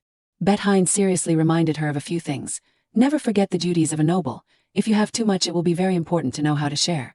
Of course she knows that better than anyone. It is not that I did not expect these reactions from father, but I can't help but feel uncomfortable. The nobles of the previous generations passed down this tradition. The belief that nobles should act generously with as many people as possible, that is the belief of Duke Galloway Besson has held throughout his life. While Salonia does not want anything to happen, but I won't give up. I have to stop him even if I have to reveal the truth. That is something incredible. She came forward to tell the truth. Father, that man is actually... Salonia suddenly froze. She could not utter a word. What is wrong? I suddenly can't speak when I try to tell father about the Demon King. Betthein puzzled. Salonia, what is wrong? She wanted to open her mouth so much. I also want to know why. Salonia was struggling to find a way in her heart. I do not know what is happening, but talking is not the only way to convey it. Which one can I use? She looked towards the paper. That is right, I just need to write it down and show it to father. Salonia told him to pay attention to her. Please look at this, father. He read each word. That man. Suddenly she could not write anymore either. Salonia stiffened. Can't speak, can't write. Why can't I write like this? What is this? She rubbed her head to find the answer. Why can't I say and even write these words? Betthein felt that his child was messing around. Salonia. Enough, she tried to persuade. Wait, father. He has always thought that Tan is a good person, no matter what. He has saved his daughter's life and currently all eyes are on him. Bethaine's wrinkled face worried about the family's fate. If we just give him some money and kick him out, what will people think of the Besson family? Salonia saw that this situation was hopeless. It seems that I can't persuade father. She pondered many things. I should have known. Father always puts the family's reputation first, and no one will understand my problem with that man anyway. Salonia only knew how to go with the flow, follow the wind. Now I will do what father says. I have no choice but to keep an eye on him while looking for another solution. Finally she agreed. Okay, then I will treat him really kindly. Betthein smiled. That is my daughter. He put his hand on her shoulder. Salonia. Betthein was really worried about her daughter. You do not know how panicked I was when I heard you fainted again. She spoke. Father. He gently instructed. You must not get hurt. You must always be very careful, my dear. Betthein could only do that much. It is all I have, do not forget that. Meanwhile, Tan was adjusting his cuffs. It turned out he was scratching his chest incessantly. Damn it. Tan's eyes became really scary. Salonia Besson, huh? The image of Salonia from earlier kept appearing in Tan's head. Her face as if she knew him. And also when she fainted, I swear he was dead. He stood by the window, thinking with a headache. What kind of relationship do we have that she said that? His attitude suddenly became sinister. It does not matter, as long as I can get my memories back. Who is the real villain after all? A light in the darkness. Tan must do it to the end. I can't miss this opportunity. If she intends to hide the truth to the end, then I have to make her say it herself. Changing location to another magnificent villa, the Cherville family mansion. Documents and newspapers were scattered all over the table and floor. Damn it. That person crumpled the paper in his hand. Is Ian, a man full of sins, worthy of being called a savior? In that piece of paper it was meticulously written, Ian Cherville and Grace Benet, new lover. Is this love or adultery? Ian was annoyed with the piles of newspapers in front of him. Are they crazy? How dare they publish such nonsense articles? He immediately ordered, make a list of these articles and bring them here. Yes, master. Ian's eyes were really cold. Everything is like a joke. It is ridiculous. A highly respected person. I am the savior who defeated the Demon King, that is right. Who knew they would stab him in the back. They used to respect and worship him. Thinking about those people turning their backs on me so quickly. Do they think I will be okay after writing these terrible rumors about me? The servant stood from afar and asked, what about the letters from the Besson family, sir? Ian ordered, bring them here. Ian was now suspicious of even Salonia. I always thought Salonia was an innocent and lovely woman, but the actions she showed in Roblink that day were rude and vulgar. Perhaps he had misunderstood Salonia all along. Is he proudly showing off to everyone the woman who conspired with him to deceive me, so she has been deceiving me all this time? He began to have more negative thoughts. They talk about her being a tragic heroine. From a lovely girl, Salonia in Ian's heart now turned into a fake woman. But these articles would not have appeared if they knew her true nature. He leaned back in his chair with a hateful mood towards Salonia. The word tragic does not suit her at all. If only people could know that. The servant placed the letters on the table. Your Grace, here are the letters. Ian was overthinking. This could be a claim for compensation for cancelling the engagement. He was sure of his opinion that Salonia had betrayed Ian. She must want something big considering she even made me write a commitment. One standing, one sitting, one waiting for Ian to read the letter inside. His eyes changed at this moment. The subordinate who had been waiting now dared to speak. Now, what is it? Ian sternly ordered. Send a letter to the Besson family immediately and announce that I will be visiting today. Scene change. On the table appeared many pastries and cakes that were not only delicious but also visually appealing. A hand diligently writing a letter. Salonia personally wrote to each person. Dear Miss Abel, Miss Pelaine and Miss Roanna. She announced some news. The tea party we decided to hold at my family's estate will be postponed for this period. Then Salonia felt dissatisfied again, crumpling the paper. No, what is the point of that? She wrote again on another piece of paper, changing her mind instead. I hope you will attend the celebration that will soon be held at the palace. Salonia held 2 envelopes in her hand, satisfied. That is more like it. She switched to the next person. Okay, next is. Salonia began to write to Mr. Leif. She had been writing for a while and had a headache about the opening. I do not know how to start a letter. The lines of text flowed out like that, each word full of emotion. I never thought I would write a letter like this to Leif, but since I do not know when the Demon King will regain his memories. Leif was someone she could trust at the moment. I should inform the other savior about this situation. And among them, Leif is the most likely to listen to what I say. Salonia wrote each sentence about the truth. Leif, you may not believe it, but the Demon King has been resurrected. She leaned back in her chair. Just like yesterday, she could not continue writing Demon King. Salonia's face darkened with frustration. Damn it, why won't it let me write that word? She crumpled the 3rd piece of paper. Why is this happening? Salonia looked for the cause. What is the reason? She sighed, not knowing what to do. While I am here struggling, the Demon King may have gone somewhere without telling anyone. It is not that I am curious about what he is doing. I really just hope he does not act up. I can't believe I have to live in the same house with a dangerous man. Salonia stretched and relaxed a bit. I do not know anymore. The servant announced that someone had arrived. Mr. Gillian has arrived. She said, is that so? Salonia exclaimed, that was fast. The library inside was full of books, both above and below. Gillian politely bowed. Greetings, miss. Salonia politely welcomed the distinguished guest. Thank you for taking the time to come here. I guess you are busy with the guild's work. Sit down. She began the conversation. This time I want to request information related to the shadow monster. Also, if anything unusual happens in the Empire, please let me know. He respectfully replied yes. Gillian glanced at her. Yes. Salonia calculated for a while. I am no longer curious about the relationship between her and the other saviors. Now I have to find out if she has any relationship with the Demon King. She cautiously reminded. I need you to keep an eye on her. Gillian's eyes contained many things. Yes, I will have someone follow her. She also instructed on how to recruit personnel reasonably. Choose someone who can maintain confidentiality. I do not want any words to be leaked out. He was already prepared. Yes, I already have the right person. After that, a voice from outside echoed, startling the 2 of them. Your Grace, please. The servant tried to stop Ian from entering. Please wait until the miss approves. While he tried to force his way in, Ian pushed the servant aside. Get out. Have not I told you that I have an important issue related to Miss Salonia? Salonia applied some glue. She had guessed who it was. This voice. It seems that the uninvited guest has arrived sooner than expected. Gillian held the sword in his hand, ready to protect Salonia. Does Duke Cherville still bother people? If you need it, I can handle it. She gently refused. No need, Gillian, I am fine. Salonia politely said goodbye to him. You can go now. Sorry for keeping you so long. Gillian sent a kiss on his hand before leaving. Goodbye, miss. As for Ian, he brazenly barged in to find Salonia like a market. Miss Salonia, I have something to say. The servant was still holding his arm and pulling him out. Your Grace, please do not. She had no choice but to tell the servants. Okay, everyone step back. Salonia coldly uttered, sit down, Duke Cherville. Ian's attitude was not very friendly. I will listen to what you say before I hold you accountable for your rudeness. Ian needed a proper explanation. If you know, it will be easier to talk. Miss Salonia, please explain to me so that I can understand. She interrupted. Enough. Salonia turned around and strictly reminded, if you want to talk to me, please be polite. No one in the Besson family talks to a thug. Salonia pretended to despise Ian's attitude. What happened to the dignity of a duke that has been shown for so long? This made him apply glue. What? Salonia repeated. Didn't they tell you I have guests? Then she showed the aura of a young lady.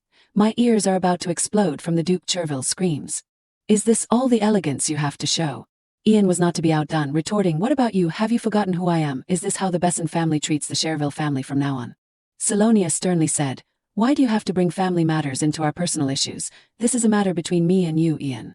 Salonia made him speechless. Anyway, let us continue with the letter. He pondered for a moment. She said it every chance she got. Ian coldly said, I do not know why you are acting like this, but pay attention to what you say. Like a faded rose, turned into a venomous snake. It was too obvious. Ian was speculating on everything. All the blame was directed at Salonia. It seems that you hate me for choosing another woman who is not you. However, it is truly shameful that you act like this. Just because you are jealous. She felt that Ian had a problem. Has he lost his mind? Salonia glared, are you serious? He stubbornly refused to change his opinion. Otherwise, why would you be so agitated? Ian insisted that Salonia was at fault. She did not want to beat around the bush anymore. Get straight to the point. You came here directly for the compensation issue, right? Now he relaxed his face a little, leaning back in the sofa, relaxing his face with satisfaction. That is right, compensation. What you want is impossible, so ask for something else. I can give you anything you want. Something like a mine or real estate. Salonia gently denied. You are mistaken, Duke. She beautifully emphasized an important point. Who was in front of Ian? Don't forget that you are talking to the heir of the Besson family. For Salonia, nothing could threaten her. Do I need to explain to you that all of this is completely useless to me? He uncomfortably glanced. What I want is what is in the letter. Ian wanted a good reason. Why do you want it? Do you want to use it yourself? Salonia continued to emphasize. That is none of your business. I asked for it because it is what I want. Salonia sternly expressed what was important. The only thing that is valuable to me in the Cherville family is that sword. That sword was priceless. The item she requested as compensation was the sword that Ian used to defeat the Demon King. It shone brightly in the dazzling halo. It is true that the sword has great symbolic meaning because it was used to kill the Demon King. The real reason I asked for that sword is because it will become a holy sword in the future. Salonia looked at the person to guess his intention. Looking at how reluctant he is, it seems he has realized the special nature of the sword. Ian began to act with Salonia. Do you know something about the sword that I do not know? She pretended to be silly. Know what? Ian, with the girl in front of him, did not want to bring up the issue again. Forget it, ask for something else. I will give you anything you want. Salonia chuckled sarcastically. You are strange, Duke Cherville. Ian's hand froze in this moment. You look very hesitant to give it to me. Is it because the sword holds some special power? He suddenly shouted angrily. Don't be ridiculous. She gently brushed her bangs, smiling. Okay, that is good. Why are you angry? Send it to the Besson mansion tomorrow. Do not think about deceiving me. Ian was currently at a disadvantage, unable to resist. I will ask the royal court to notarize it. He clicked his tongue and commented. The jealousy of women is really troublesome. Salonia calmly and relievedly smiled. Look at how he spews out nonsense again. He immediately switched to another issue, not arguing about that anymore. While you are here, a celebration will soon be held at the palace. You also know that I am the only one who cannot attend. The victory celebration. Ian pretended not to want to attend the party. Actually, you were planning to ask me to attend the celebration after these things happened, right? I have no intention of going. She did not need him to come either. Don't come. Ian applied glue stiffly when Salonia uttered these words. I was worried that you would actually come, so I wanted to say that you should not go. Salonia sincerely expressed. I am glad we are on the same page. Can you leave now? I can't take it anymore. He immediately stood up. I can't listen anymore. Salonia turned away uncomfortably. You did not listen anyway. Consider today the last time Ian met her. I hope we won't meet again. And this is a warning for the old things, but I hope you do not provoke me anymore. She glanced, fake to the end. Salonia still saw the guest off like a polite host. Have a good day, I won't see you off. Today the conversation was not as Ian wanted. He went home in bitterness. Damn it, what was her attitude? Does not she remember me at all? Has she really forgotten me so soon? The servant kindly reminded, she is still talking, you should not be here. Tan suddenly appeared naturally. Okay, you are really annoying. Tan arrogantly proved himself right, facing Ian. Look, I told him to finish early, now I can come in, right? He even thought he was a person. A servant, get out of the way. Tan gave a sidelong glance. He pretended to be polite. Is anyone here? I did not see you because you are too small. Who knows how many times Ian had applied glue in this mansion. Me, small, too short to be noticed. He had always been proud of his bright appearance. No matter where I go, no one surpasses me. Everyone has to look up to me. Tan made him really itchy. Where did this arrogant jerk come from? Ian began to feel jealous. Did he just call her by name? He turned around angrily, speaking harshly. Don't tell me he is Salonia's new man. Hey, who do you think you are? Salonia went to stop him. Enough. She was wary of Ian, warning, stop right there, do not be rude to my guest. Tan did not expect Salonia to treat him like this. What you just said, guest? She admitted, yes, our family owes him, so please be polite. Salonia politely chased him away. While Tan watched the drama, you should go now. Salonia whispered to remind Tan. I told you to stay in the room. Are you trying to hide me? Ian exuded a strange atmosphere. The servant then came to see him off instead of Salonia. Duke, allow me to escort you to the carriage. He did not think of this situation. Salonia had someone else besides him. At the magnificent palace, Leif was walking in the courtyard when a voice called him back. Sir Leif. Following the call, Leif turned his head to look. Hitting his eyes was Grace. She was staring at him. Leif was a little surprised and called out, Miss Grace. Grace gave a bright smile and said, there you are, I have been looking for you everywhere. Hearing that, Leif did not believe it and asked back, you have been looking for me everywhere. Then he put his hand on his chest and said honorably, if you call, I will come to your side immediately. Grace quickly replied, okay, I only came here because I was thinking of you. A second later she asked Leif, today is that day, right Sir Leif? When Leif immediately answered, that is right. Hearing that, Grace asked more, when will it start? Leif replied, soon, when everything is ready, we will start immediately. Suddenly when he said, thinking about not being able to see you for a while, makes me feel quite sad. I am glad to see you before I leave. Once a year lasting 15 days, the Holy Knights will participate, a sacred ritual. It is a ritual that dispels the fatigue and worries of the mundane world, and regain purity and virtue. Right when Grace said, me too, I want to give you this, I made this when I was thinking of you, Leif. She gently and kindly said, performing the ritual must be very tiring. This is a snack after the holiday. Seeing the wooden box in front of him, Leif asked blankly, what is this? Grace said a little shyly, I am a little embarrassed because I am afraid it is not really delicious. Then she told him, but I baked this cake myself. I made them with Darjeeling tea leaves that you like. A second later she reminded Leif, it will be very hungry after the ritual, so please eat it. It can only be stored for 15 days. Hearing that he could not help but be moved by her, Leif said a little happily, Miss Grace, I did not expect you to still remember what I said. A few months ago, the victory honoring ceremony. Inside the room a voice rang out asking, sacred ritual. Ian Cherville at that time said, it is almost time for that ritual. I hope it will go well. I heard that this ritual is very difficult. Leif reassured, don't worry, it is not that difficult. He continued, that is the ritual that every holy knight must attend every year. It is not that special, but his words were immediately exposed. He is lying, they have to fast for 15 days. Hearing that, Leif could only be embarrassed and exclaimed, ha ha, Mac Ryan, but he did not know Grace had noticed that word.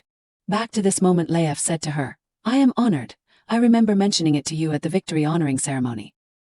He looked at her with affectionate eyes and said, but you still remember. A second later Grace replied with meaning, of course that is something related to you. She quickly gave the food box to him and told him, please eat it after the ritual, you may feel dizzy if you move too much after fasting, okay? Leif took it with a happy face and replied, I promise, Miss Grace. Grace then said, you promised, you must eat at least a slice. But at this time his subordinates came and announced, Sir Leif, we have to go back to the temple. Leif said with a little regret, oh okay. When he just turned around and said, Miss Grace, I have to go. Then suddenly Grace reached out and grabbed him. She grabbed his shirt, causing him to be a little surprised. Leif asked in confusion, Miss Grace. But at this time Grace looked at him with a sincere look and said, Sir Leif, promise me that when you come back your health is still good and you will come to see me. Leif turned his head shyly and replied, I promise you. Then Leif did not dare to hesitate and walked away, afraid she would see his embarrassed face. On the other side, Salonia rubbed her head and thought to herself, everything was fine until I saw Ian off. A second she asked Ian, what brought you here? Without rushing to answer, Ian said, you said like I was bothering you, causing Salonia to be speechless. Then he asked, who was the person who just came here? Before Salonia could shape, Ian asked more. You do not like him. At this time she just knew confusedly up a sound. Then Ian said calmly but with a little cruelty, if he bothers you, do you need me to kill him for you? Hearing that, Salonia was confused and thought to herself, what did he just say, kill Ian for me? Come here, she thought to herself, so that means although he has lost his memory but his temper is still the same. How can he say such words without batting an eye? When she just opened her mouth to say, how can you? Immediately was interrupted by Ian before saying, just say you want to. His voice was full of coldness and said, I will bring his head to you. It is not difficult, Salonia asked, pretending to be dumb. What do you mean, let it go? Then she said, no matter how much I hate someone, but I will never do that. Hearing that, Ian just hummed in a cold way. A second later he could not help but tease her. Looking at your face at that time I thought you wanted to kill that jerk. I must be mistaken, Salonia immediately replied. I told you it is not. But when Ian said, I thought that could be a good condition for our agreement, but I must be mistaken. Salonia could only helplessly sigh and thought to herself, good condition for our agreement, just as I thought. He believes that I know who he is, it is complicated here. Then she walked out of the room. Bringing a mood full of thoughts, Salonia walked slowly back to her room. While walking she thought, maybe because everything is so chaotic that I can't sleep. Salonia recalled, when the Demon King was still in the mansion, the things I was worried about would never happen. I thought he would cause trouble and have violent actions. But except for occasionally running into him in the hallway, he rarely left the room. She went submerged in a mess of thoughts. I heard that he even did not bother to eat. A second later she asked herself, is it okay if he just stays like that? When she still had not finished her stream of thoughts, suddenly heard a sound coming from nearby you. Hearing that sound, Salonia was a little confused and exclaimed, this sound. Another sound who sounded out. Salonia noticed the room nearby. She slowly approached the room and her heart suddenly realized, wait. Salonia was a little confused and thought, this is the room where the Demon King is living.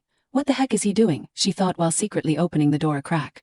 Back to a month ago, Ian recalled, the map of the traces of the mountain had appeared in an abandoned house located deep in the Forbidden Forest.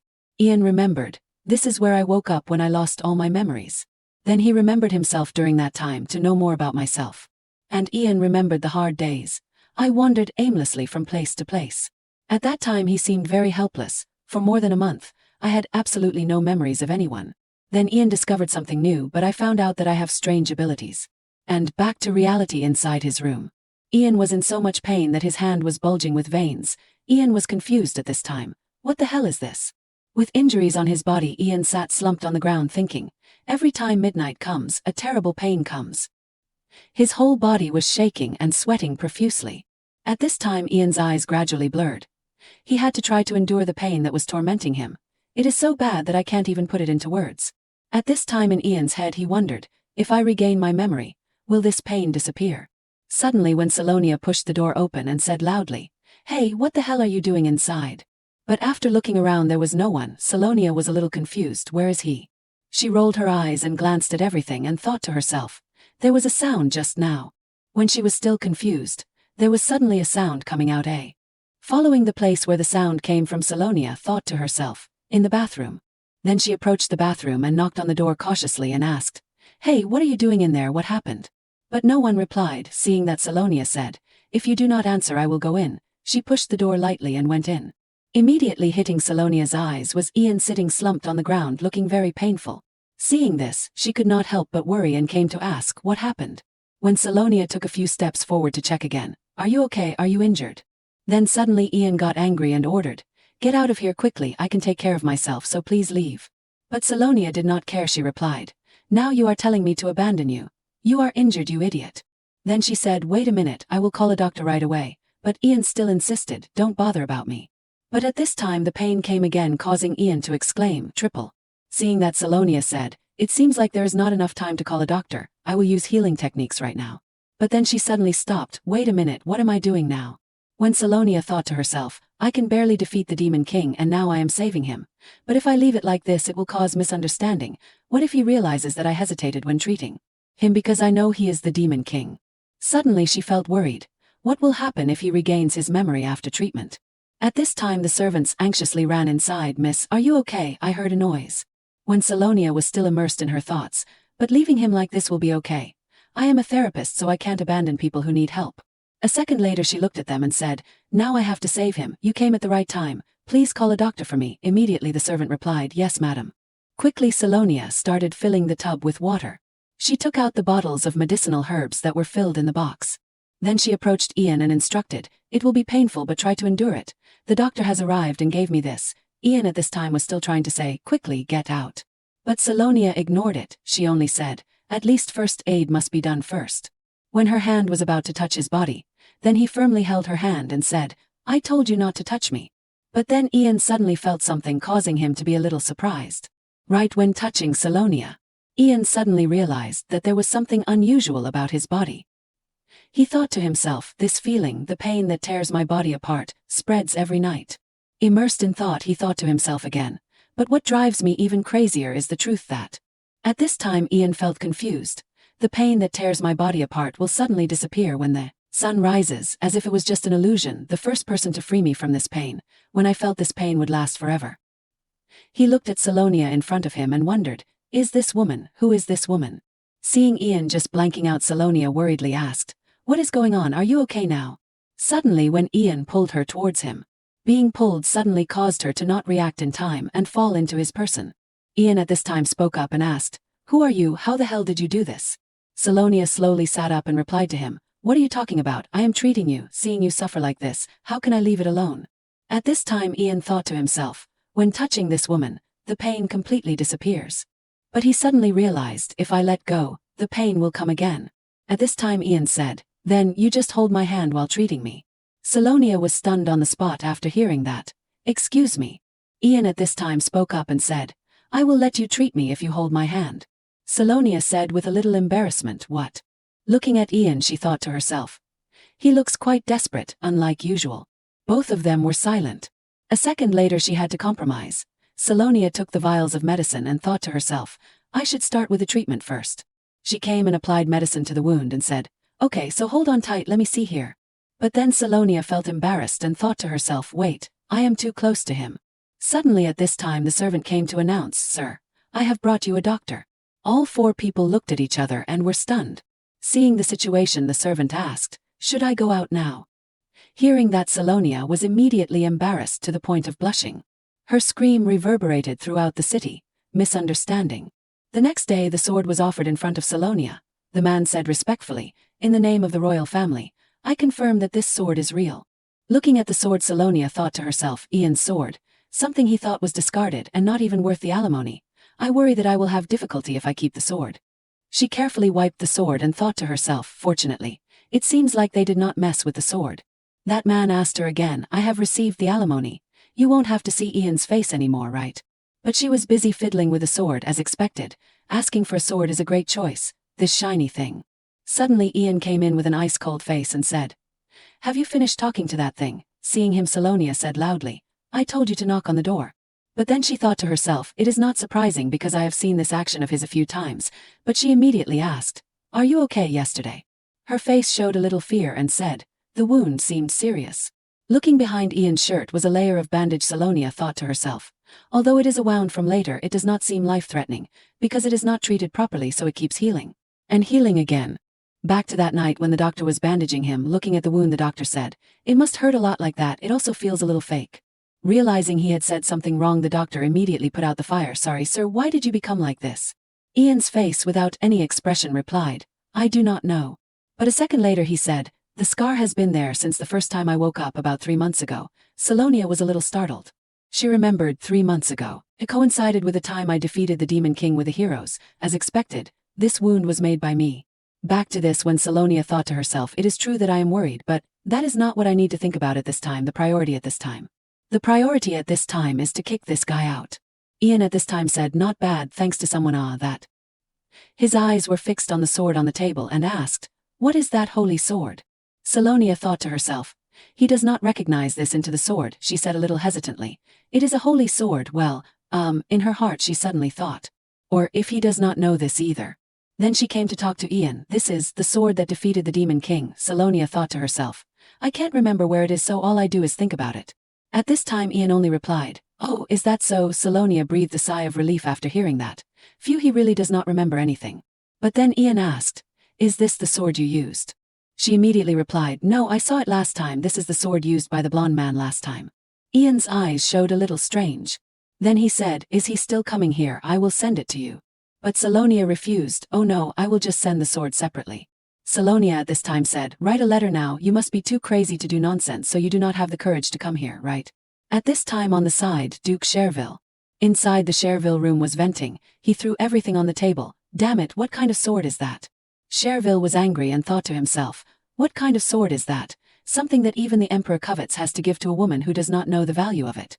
Cherville continued to sink into a mess of thoughts. After lowering the old Demon King, I felt a powerful power from the sword, because I thought it might be the power of the Demon King, so I always waited for it.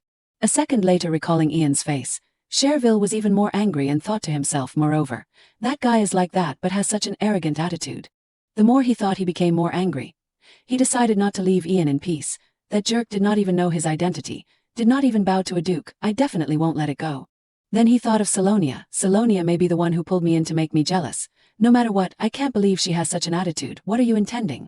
Cherville secretly decided, that arrogant name, I will let you know what politeness is. At this time suddenly the servant came to announce, Duke, Lady Grace has come to visit. Grace stepped slowly into the room. A second later she gave a bright smile and greeted Duke.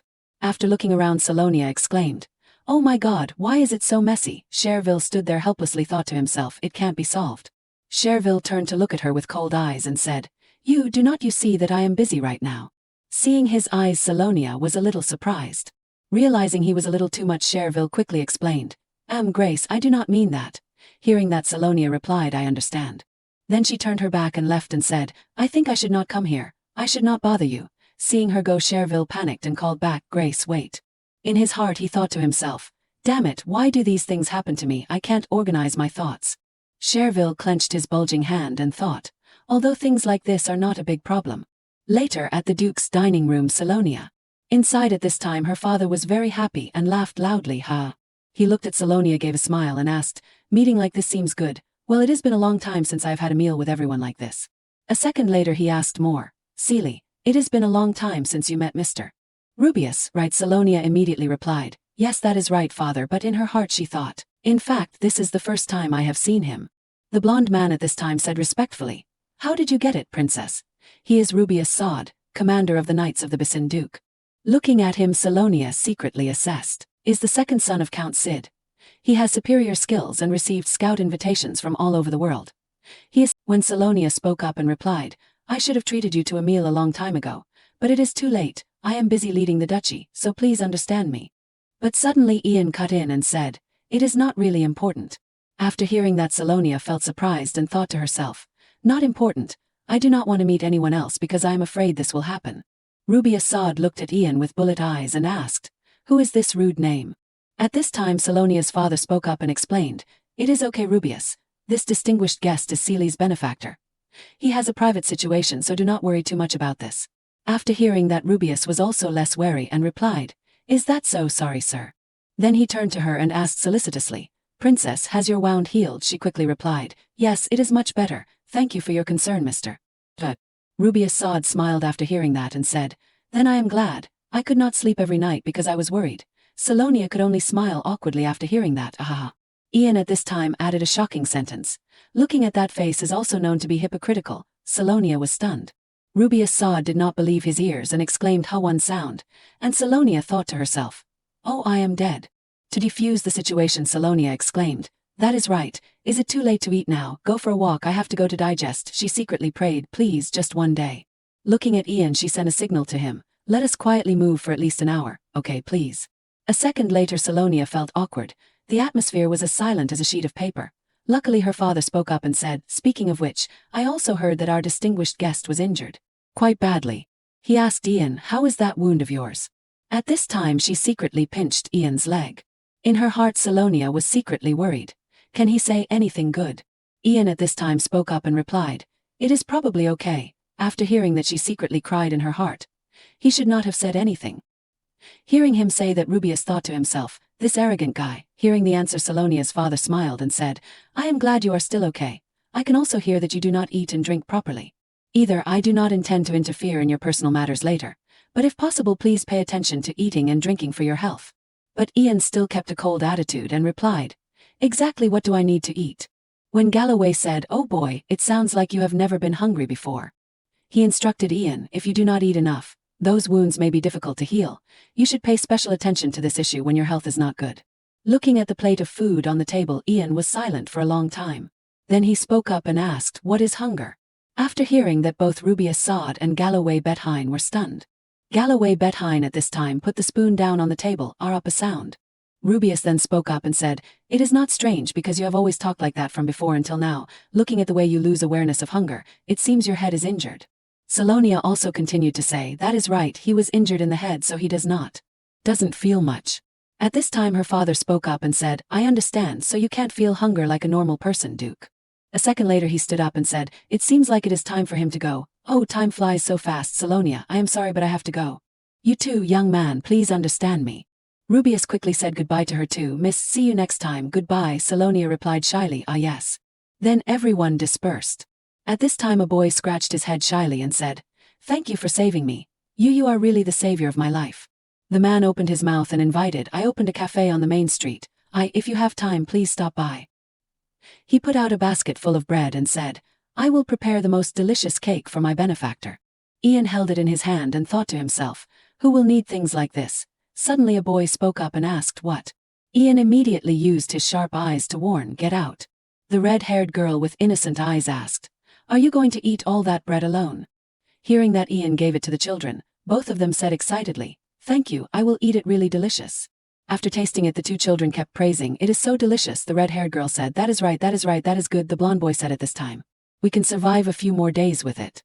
Hearing them talk, Ian thought to himself, delicious, why do not I know about those things? In his head at this time he always asked himself why. Salonia, after waking up, yawned. She came to the dining table and said, there are no more worries, I suddenly feel hungry, gang. While tasting the piece of fish fillet, suddenly she felt something. Turning around, she saw Ian sitting next to her. When she said, just eat freely, my father went somewhere, Demon King or whatever is not important. He still needs to eat to live. Looking at the plate of food on the table, it looks very attractive. Ian suddenly wondered, what the hell is this feeling? At this time he put his eyes on Salonia. Seeing her eat looks very delicious. Seeing her holding a fork to scoop food, Ian quickly followed. He took the plate next to him up. He took a little bit and put it in his mouth to taste. Seeing him eat, Salonia thought to herself, more natural than I thought. Song at this time she continued to think like that the eating habits have been deeply ingrained inside him, or can be expected because he is the Demon King. A second later she asked, you have never eaten anything after losing your memory? Ian immediately replied, yes, I do not see much need. Hearing that, Salonia could only hum up a sound. She looked at Ian for a long time.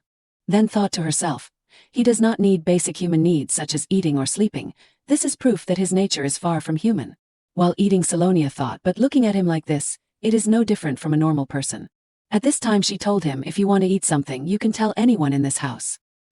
Hearing that, Ian glanced at her and asked, will you eat with me?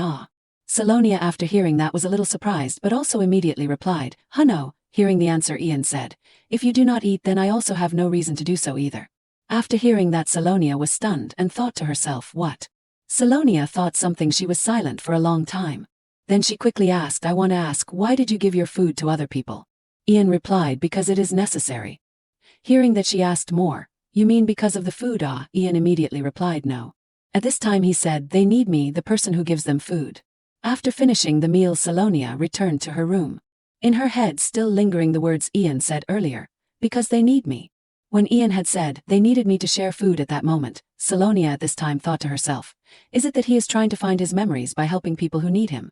She sank into her thoughts, or is it that he can't shake off the past about the people he had helped after he lost his memory? Anyway, he is still different from him as usual. But then she suddenly felt a little guilty. No, should not try to understand wrongly. It has nothing to do with me, but when will he leave? At this time she remembered, after we finished the meal, he made an unexpected request. When Salonia asked Ian, you really mean that? Ian did not hesitate to reply yes. His face without any panic said, I will leave here by myself after a month. Then he made a cooperation proposal, but only if you cooperate with me. Salonia then thought, while this seems beneficial to me because I will have an excuse to kick him out, just let him speak first. A second later she asked him, what do I need to do for you? The corner of Ian's mouth at this time suddenly curved up. He put his hand out in front and said, give me your hand. Seeing that, Salonia was a little confused, hand. But then she followed his words and reached out to answer. Ian held her hand tightly and pulled her towards him and said, if I hold your hand like this, I won't feel pain anymore. Then he did not hesitate to say, what I want is this. Salonia was a little surprised, what? Then she ammed a sound pretending to be confused. She immediately asked him, don't act so strange, are you talking about the chest pain every night? You want me to cure it for you? Ian replied, yes. Then he said, the reason you must know very well. Closing the sentence, Ian said, because you know who I am. After hearing that, Salonia withdrew her hand. Then she asked, so if I let you hold my hand every night, you will leave here by yourself after a month? Ian, when he replied, yes, that is if you do not tell anyone about me, she immediately retorted, I do not know anything about you. At this time she secretly feared, is it dangerous? I will have to be with this man every night, if I am willing to accept his conditions, and somehow he suddenly finds his memory within that month. Ian suddenly spoke and interrupted the stream of thoughts. Didn't you always want to kick me out quickly? If you do not intend to cooperate with me, then I also have no intention of leaving here. The more he spoke, he moved closer to her. And I think your father will also be comfortable with this. At this time Salonia pushed him away and said loudly, "Get away." At this time she said, I understand. I will do what you want. In her heart she thought, maybe it will be a little reluctant, but if I endure this matter for a month, he will leave by himself. A second later she also made a condition along with that. She told him, I also have a condition. Salonia thought to herself, I should also find a safe option. That night at midnight, Ian entered her room and asked, "So this is your room?" Salonia saw him and panicked. "You have to ignore everyone else's eyes and come straight to my room. The way to avoid everyone's eyes, and enter my room in the middle of the night." At this time she suddenly thought of, is teleportation. Seeing her panic, Ian said, "What is with this reaction? I have come as promised." Salonia quickly explained, "No, I just did not think you would come this way," Ian said. "Teleportation is the only way to come here as you want under these conditions." At this time he was saying, "So even later I also," then suddenly exclaimed one sound, "You." Then Ian fell down. Salonia Kip he supported her and asked, "Are you okay?" Ian struggled to reply. She reassured, "Try to endure a little more." She took his hand and said, "I will go get a chair for you." She put Ian down on the chair, her hand still holding him tightly. Seeing him panting, Salonia wondered to herself, why did things become like this? But then she thought to herself, at least, he did not make any requests that would harm me. Back to when Salonia made the request with him, she had said, "Besides, I have a condition. Promise me that you will not interfere in anything of mine or those around me later." She thought to herself, that is probably the best decision for everyone. Salonia tried to reassure herself, "Now I just need to hold on for about 1 month. Only 1 month." At this time Salonia said to Ian, "Your face clearly looks much better than before." Ian asked, "So later I just need to come find you like this, right?" She immediately replied, "That is right." But in her heart she thought, it is not easy. Salonia pondered, looking at the way he endures like that. The truth is that he is still a vicious demon king. I can't look at him as an evil spirit that needs to be eliminated. Then she asked him, "Have you felt better after doing that?" Salonia then asked, "I will only say that in this case, but are you planning to teleport back like this?" Ian said, "I should do that." Salonia sighed in her heart. It seems like there is no chance to be caught by others later. When Ian said, "Then I will see you again tomorrow later," his face moved closer to her, seeing that she panicked in her heart. What?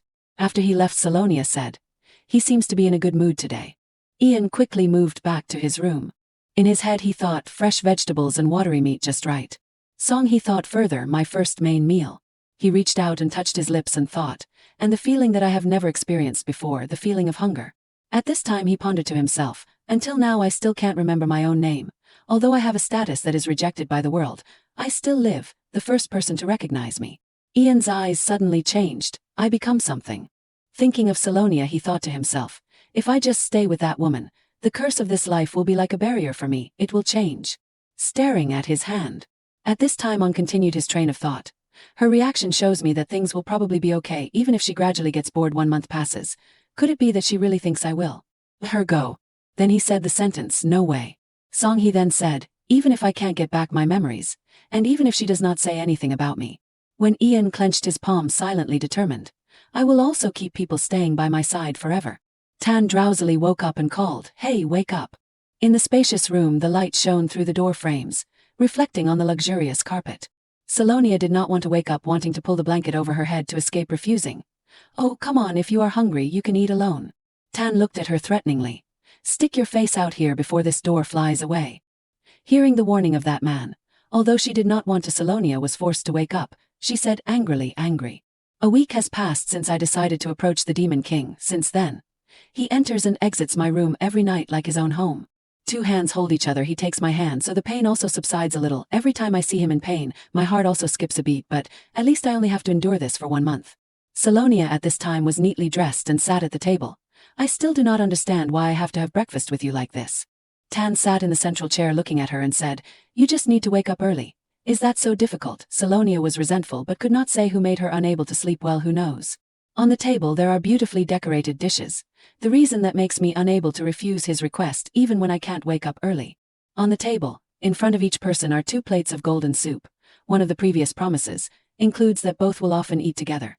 Salonia held the spoon looking at Tan. He was originally still able to live well even without eating or drinking, so why does he demand this? She glanced at him silently. "But I still have to keep my word, because he also accepted all my requests without hesitation. For example, he will not enter my room except at midnight, also does not cause aggression to anyone in this house." Salonia closed her eyes and thought, and also. Tan looked at the purple-haired woman drowsily.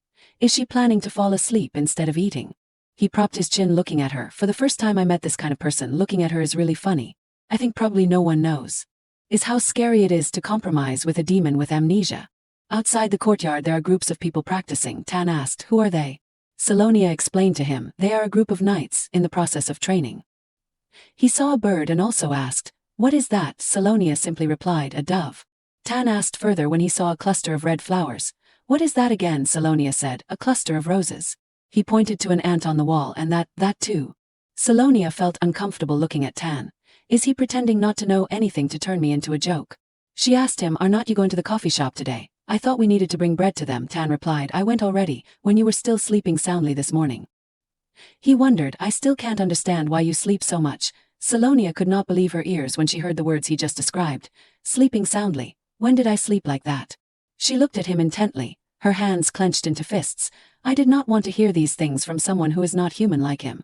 Tan discovered something. He pointed in one direction and asked, what are those two people doing? Salonia tilted her head confusedly looking. Two people. In the garden there is a man and a woman flirting with each other.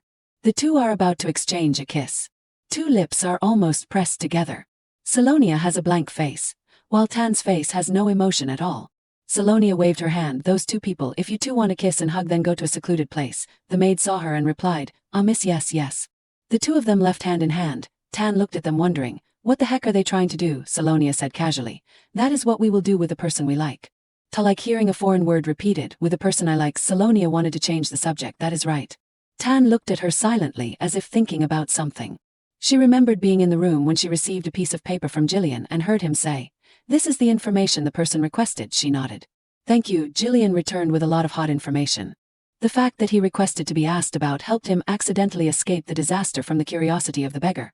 I was hoping to find more, but... Salonia was immersed in her own thoughts. That is all that can be found about the night beast. She was still fascinated thinking the things that are almost similar to the last time.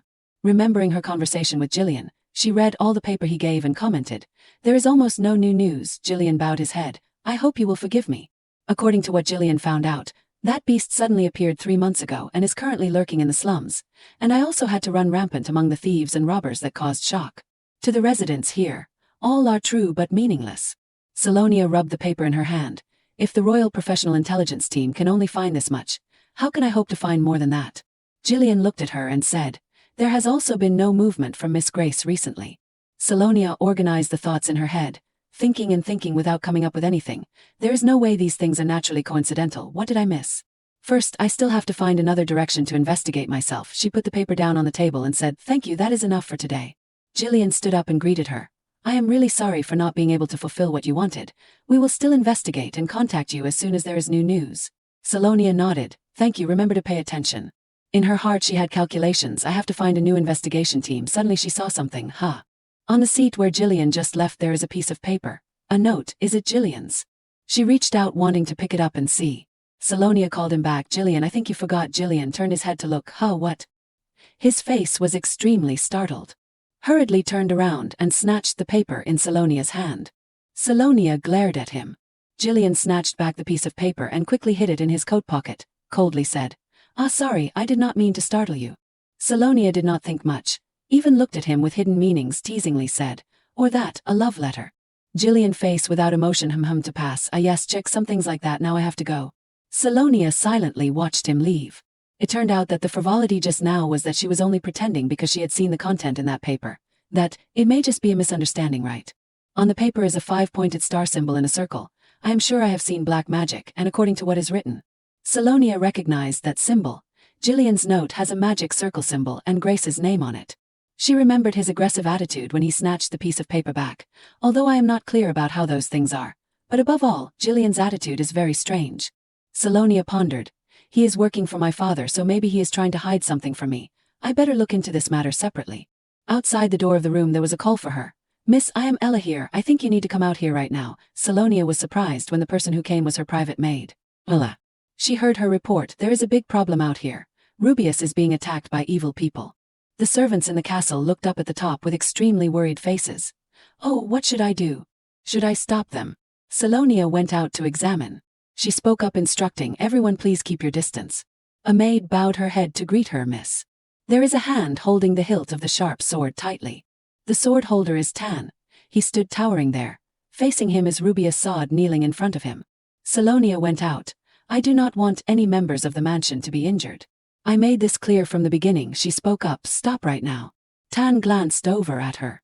Salonia stood in front of Ruby Assad, staring at Tan coldly said, what do you think you are doing? Put your sword down right now.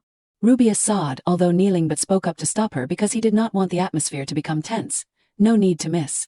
He tried to act normal but the wound on his shoulder was quite painful. I am okay, just ugh. Tan face blank heard the servant next to him see him hold his shoulder in pain hurriedly cared Mr. Saad, are you still okay? Salonia urged, quickly take Mr. Saad to see a doctor.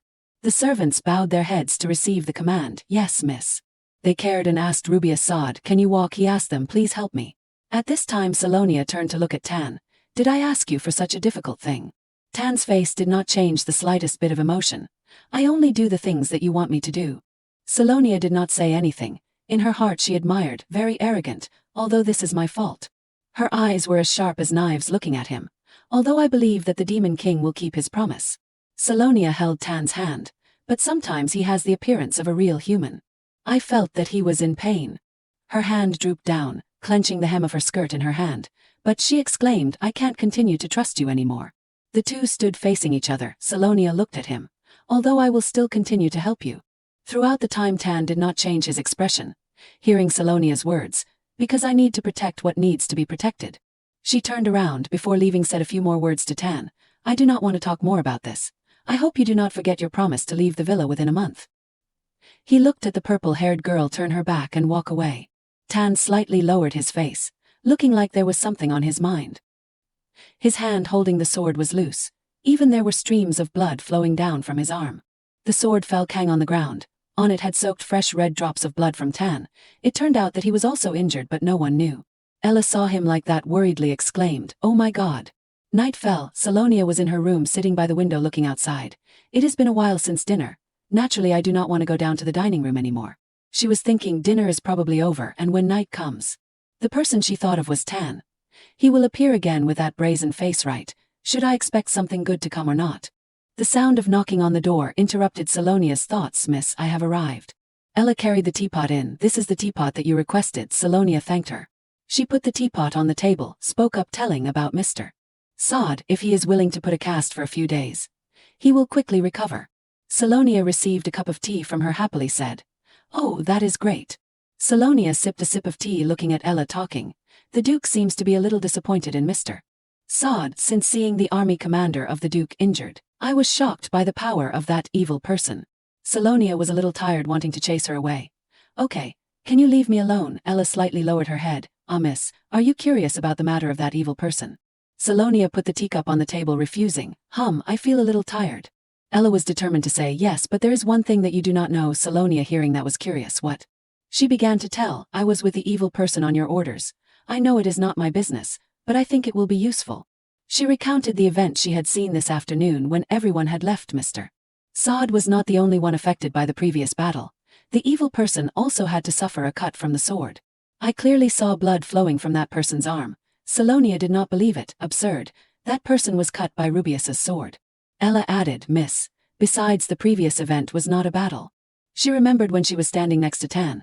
Ruby Assad was the one who took the initiative to start a conversation with Tan. Do you feel anything that has happened to me since the Duke's family? Ruby Assad provoked them, calling you a noble. You are just lucky to receive the attention of the miss.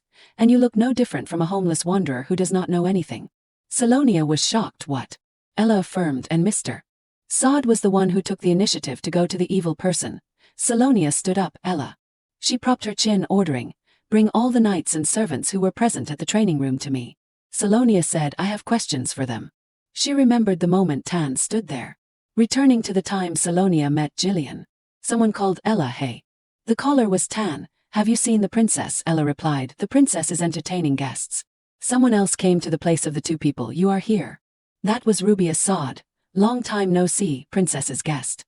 He does not look very friendly. Also just at the right time I have something to say to this special guest. Ruby Assad's condescending voice rang out. He looked at Tan. I did not know you were still here. Ruby Assad gave a fake smile. The princess is really kind. Still letting someone thick-skinned stay here. Tan heard the new word, thick-skinned. Ella whispered to explain to him. It means not knowing shame. Ruby Asada's hand reached out. The princess has treated you so well, and you just think you can become whatever you want. He scornfully said, what night monster co? Terror in the back alleys of the neighborhood, or what ah? Ella standing on the side also could not swallow Ruby Asada's hostile attitude towards Tan. So childish. Ruby Asad still mocked. It seems you intend to seduce the princess to become her lover, right? But stray cats are still stray cats. Tan's face blank endured the words full of scorn from him. Just a parasite that is lucky enough to stick around at the Duke's mansion. Ruby Asad declared, after I finish speaking, get out of here right away. Do not cling to the princess anymore. Tan crossed his arms and looked up at him. Only said one word. No. Ruby Asad did not believe his ears, huh? He uncomfortably glared at him, this guy. Ruby Asada's hand clenched the object in his hand. Okay then. He was the one who drew his sword first, actively invited Tan to participate in the battle. I heard everyone say that you are very strong. Let us try to see if that rumor is true. If I win, you will have to leave immediately, not allowed to return. Tan, without a trace of fear, asked, what if I win? Ruby Asad was very confident in his ability, provoking him. There is no such thing, fight or not. Tan's fighting spirit rose. In the present, Salonia walked back and forth in the room. The clock hanging on the wall has pointed past 12 of the clock at night. It is too late.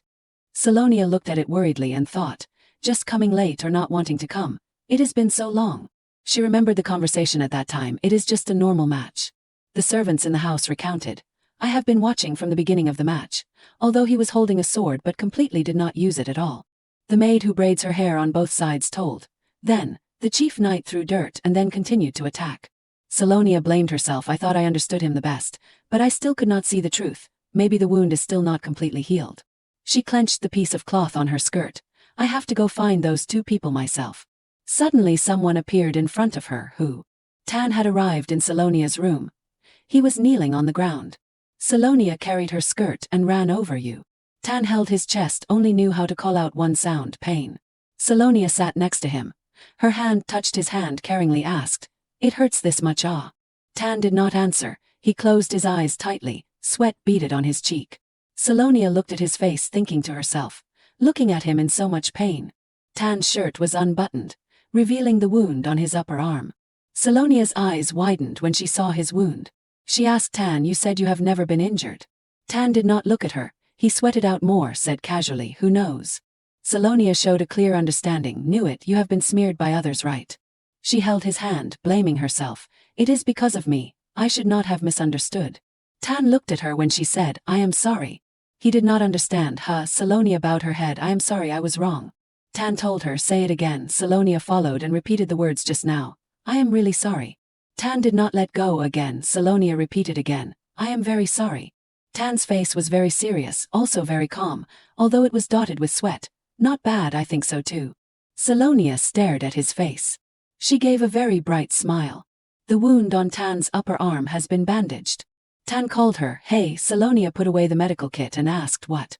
The two sat next to each other on the single chair. Just now you said you were very sorry to me ah? Salonia nodded. I really meant it. Then, from now on call me by name instead of hey or something else. Salonia was surprised. Call by name ah? Then what is your name? Tan said with a very obvious face. How do I know? He gave her the right to decide, then you give it. Salonia was startled. Me ah? I give the Demon King a name ah? She remembered, I think in the original work he was only called Demon King. Besides Demon King, what else can I call him? Demon King, evil spirit. Salonia cautiously spoke up. Then, is Tan okay? Tan repeated, Tan. The more Salonia thought, the more she liked it. It is easy to call and also suits you. Tan saw that she thought so, then he also accepted. Suits well ah, okay. His whole body exuded a joyful, happy aura. He looked a little smiling on that face that had never had any expression. So now my name will be Tan. Salonia looked at him. I am glad you like it. Actually that name was taken from the word Satan. The glass shattered on the floor, damn it. In Ruby Asada's room. He threw that glass of water. He looked a little tense and a little unwilling. When he bowed his head to listen to the Duke's scolding, the Knight Commander of the Duke has lost to the Night Monster. Galloway Bethine looked at him. More than one person saw it.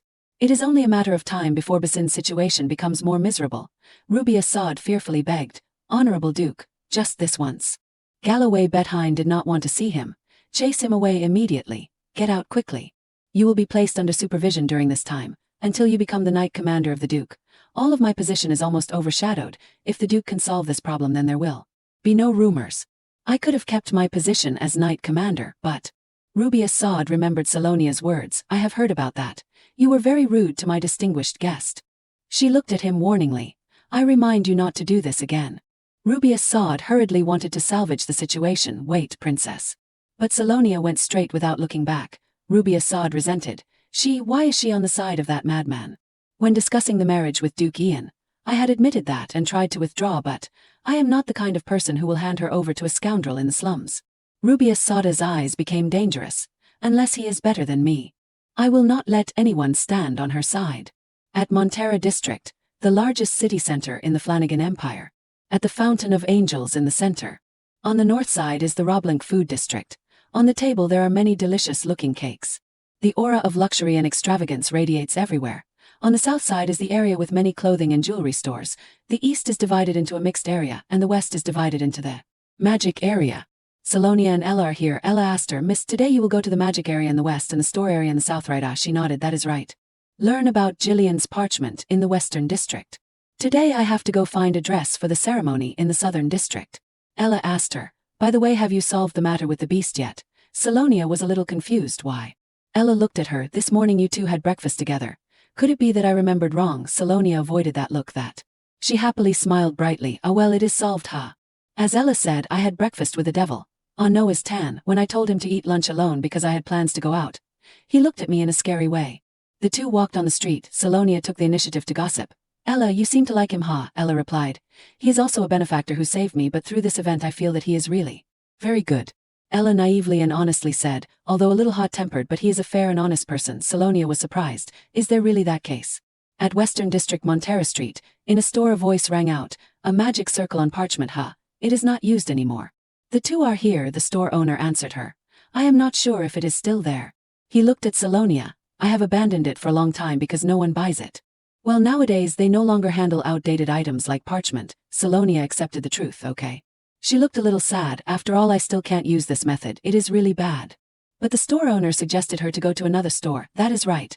Do you want to visit Wicklander's store? Salonia was surprised. What? He introduced the water seal. There will surely have items related to ancient magic.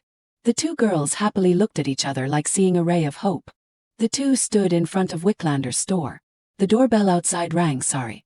The two stepped inside. Is anyone here? Ella saw a red object on the table. Miss, look, it looks like jelly. Salonia looked around and reminded, there are many unusual items. Do not touch anything strange. The sudden voice of the man wearing glasses in the store rang out. It is an ornament made from the lower body of a goblin. Ella was shocked and immediately released her hand. What? Salonia awkwardly looked at him. Making ornaments from monsters, huh? He added. It is also used to show power and wealth that a princess. The store owner is Wicklander. He looked at Salonia. Very happy to meet you, Princess Beth. It seems like you are looking for me. He pondered. Parchment with a magic circle drawn on it, huh? Wicklander asked again. Do you remember what the magic circle was drawn on it? Salonia shook her head. No, because I only saw it in passing. Wicklander opened the book to study. Drawing a magic circle on parchment is a very classical method. If someone writes it as you said, then that person will. His saying, perhaps that person is trying to hide some secret, stabbed deep into Salonia's heart. Nowadays, magic circles are pre-drawn on items to create a way of movement. After drawing, it can continue to be used, but the box must be intact. Salonia seemed to hear a new phrase. The box must be intact, Wicklander explained. There will be traces of the type of magic that person uses. Salonia propped her chin, contemplating. Jillian, what are you trying to hide? Wicklander gave her a direction. There is nothing in the store that you want, but there may be clues in the book that I have. Salonia was surprised. Books, He described it. It is a book that teaches how to draw magic circles. It will be difficult to find because I have not read it again for a long time, but please wait a few more days. I will contact you later. Salonia had to accept the truth. Now there is only that way. That is right. Then I will ask you for a favor, okay, Ella? Suddenly Wicklander called her back. Princess, wait. He seemed to see through Salonia. Your body does not hurt often, huh? Salonia confusedly asked back. Body, huh? Nothing. Wicklander, hearing that, smiled gently. If so, then it is fortunate. The driver saw her step out of the store and asked, Miss, are you planning to go to another store? Her legs walked on the dark blue high heels that were stepping. Salonia sank into thought. Taking care of yourself, what does it mean? She paid attention to the words of the store owner just said, the last words of Mr. Wicklander. At the peaceful town of Shanty. Tan is here. He is carrying a bag of bread with one hand, the other hand in his pants pocket, looking very handsome. Children with dark circles under their eyes noticed this man. A little girl stood in front of him. Tan gave the bag of bread to the little girl. The little girl happily received it. As usual, thank you very much. Tan watched the little girl walk away. On the streets of this town, everyone looks very gentle. There was a voice from behind calling Tan big brother. Tan sighed when he saw him. The annoying name is here, Maxwell, Tan's shoulder of shanty town. A few months ago, when I woke up in this shanty town with empty memories, he was just a stranger, but approached me very sincerely and took care of me a lot. Maxwell happily walked side by side next to Tan. It is really hard to meet you this time. It seems that you live at the Duke's house quite well. You look more radiant. Tan relied on his legs being longer to walk big steps. Do not follow me, go eat bread. The small Maxwell chased after him. Hey, do not be like that, tell me about the Duke. He stopped when he mentioned Salonia. Is Miss Bethin very beautiful? Tan learned a new word, beautiful. He turned to look at him. Maxwell affirmed, that is right, you have seen her face right. I am curious if she is as beautiful as the rumors. These strange words are the first time Tan has heard. Cute, beautiful. Is Salonia beautiful or not? What is beautiful like? I think it is like the strange flower that I often see on the streets. He described her, small and simple, with a characteristic purple color, a brilliant flower that makes people have to stop and look back. Suddenly his attitude turned 180 degrees. But how do you know about her? Maxwell could not believe he would ask that question. He laughed and said, brother, are you kidding? In this whole country who does not know Miss Bethin? Tan's face was stern when he heard him describe Salonia. She is one of the 4 saviors of this place. Tan's red eyes looked at him. Savior. Salonia is a savior, He asked Maxwell, what is a savior? He was stunned by the innocence of this man. Oh no, big brother, you do not even know that story, He hesitated, should I tell you or not? Tan silently listened to Maxwell saying, it will forever be a legend that lasts for time. The story of the 4 heroes. In the clothing store, the shop owner and Verondi showed Salonia the store samples. Miss, how do you see it? She praised, it will really suit your beautiful lilac hair. Salonia looked at it, it looks quite okay, but... Operated by Verondi, the talented designer sought after by so many noble ladies, Verondi shop. This is a place specializing mainly in costumes for the royal family, so this place is very difficult to book a schedule. But for me, the savior of humanity and the Duke's beloved daughter, Verondi took the initiative to contact me first, and offered to design me a dress for the upcoming occasion. Salonia did not like it a little, perhaps because she specializes in designing for the royal family, but it looks so colorful. Verondi kept showing her other samples of her products. You do not like this design, so what about this? Oh that. The two looked at each other silently. Only the awkwardness remained. Verondi put away the papers in her hand. Wait, miss. We will prepare an additional secret detail that cannot be revealed to you right now. Salonia grabbed a random piece of paper in the pile of papers on the table, regretting, thinking, I should have said I liked it no matter what it was. Suddenly she was startled by the sound behind her. Oh. She hurriedly looked out to see. Ella, what is wrong? Ella confusedly pointed in one direction. You have been following me since when? A pair of legs with shiny leather shoes stepped in. The person who stepped in was no stranger. You are here, Salonia saw him. Tan. 2 cups of tea were prepared on the table steaming. She asked, how did you find this place? Tan sat cross-legged on the single chair next to her. His 2 hands crossed each other, explaining, you said that you would be here this morning. Salonia was speechless because of his misunderstanding. I did not tell him to come here to find me, she said awkwardly. Oh no, so you have just been wandering around here? Tan asked back. I can't come to find you, Salonia hurriedly denied. No, there is no problem at all. At this time Verondi had stepped out. Miss, I brought the new design for you. She saw Tan there and was surprised. Oh, you 2 came together, Salonia had to admit. Alright, but... Verondi assessed the 2 when she felt. The atmosphere in the room was really strange. She looked at Tan's body, looking at that outfit. He does not look like a nobleman, but also has more or less an aura exuding from it, because of the carefully crafted outfit and neat hair. Realizing that she was attracted by that man, Verondi was embarrassed. Oh my god, look at me, miss, do you want to try that secret outfit? Salonia nodded. Okay. Ella reminded, kid, even if you are bored you still have to stay there. It usually takes about a little while for the ladies to be able to arrange to go home. Tan coldly corrected her way of calling him. Call me Tan. Ella nodded. Off from Tan. He sat quietly there, watching the ladies buy outfits and try on clothes. Miss, can you look in the mirror on this side? He saw Salonia change various styles of outfits, remembered Maxwell's question at that time. Is Miss Bethin very beautiful? Salonia happily tried on different beautiful clothes. Tan sat quietly in one place watching her. The conversation of the girls was very interesting. I think it will look better when focusing more on the shoulders like this. Salonia brushed her hair to one side, revealing her white neck and beautiful collarbone. Ella was curious when she saw Tan stand up. Tan, where are you going? Suddenly he asked Ella, you have been following Salonia for a long time, right? Ella was confused but still replied, yes, but why She was surprised when she saw something, exclaimed, huh? Course, our miss is the most beautiful person in the world. Tan hesitantly asked, then, does her heart skip a beat when you see her? Ella was not sure if she heard clearly and asked again. Yes, Varandi suddenly called him back, young master, can you come over here for a moment? Tan replied, I heard, and Ella had realized, oh. When she saw Tan's red and embarrassed face, Tan, it is not true, right? The mansion is magnificent and very luxurious. Throughout the time Ella went to find the answer about Tan. Salonia sat up straight, ladylike aura with a gentle voice. And also, Varandi, why did you want to find someone to go with me? Varandi expressed, Miss, actually. She had an error in designing the clothes because I measured the size later. The head I made was too wide. She wanted to confirm Varandi's meaning again. You are saying that Tan is the only person with a body that fits to wear this outfit? Varandi nodded shyly, yes, miss. For Salonia, this is also quite reasonable, but not only about the size, it is also very rare for someone to be able to afford to match the production cost of such royal costumes. She did not care about the outfit problem, but that is not important. Salonia reasoned for a while, if this outfit is only made specifically for the crown prince, it must be the most gorgeous outfit. Varandi guessed her mood and suggested, if you are worried about the design then why do not we let him try it on? Salonia was a little surprised. Is it possible? She happily replied, of course. Salonia also wanted to see what that outfit would be like. I am also a little curious what that outfit will look like. I should also take a look. The two of them went to another room together to try on the outfit. Come on, young man, you can look in the mirror on this side. The two of them silently watched. Under his feet were a pair of trendy white shoes. Salonia's eyes widened in shock.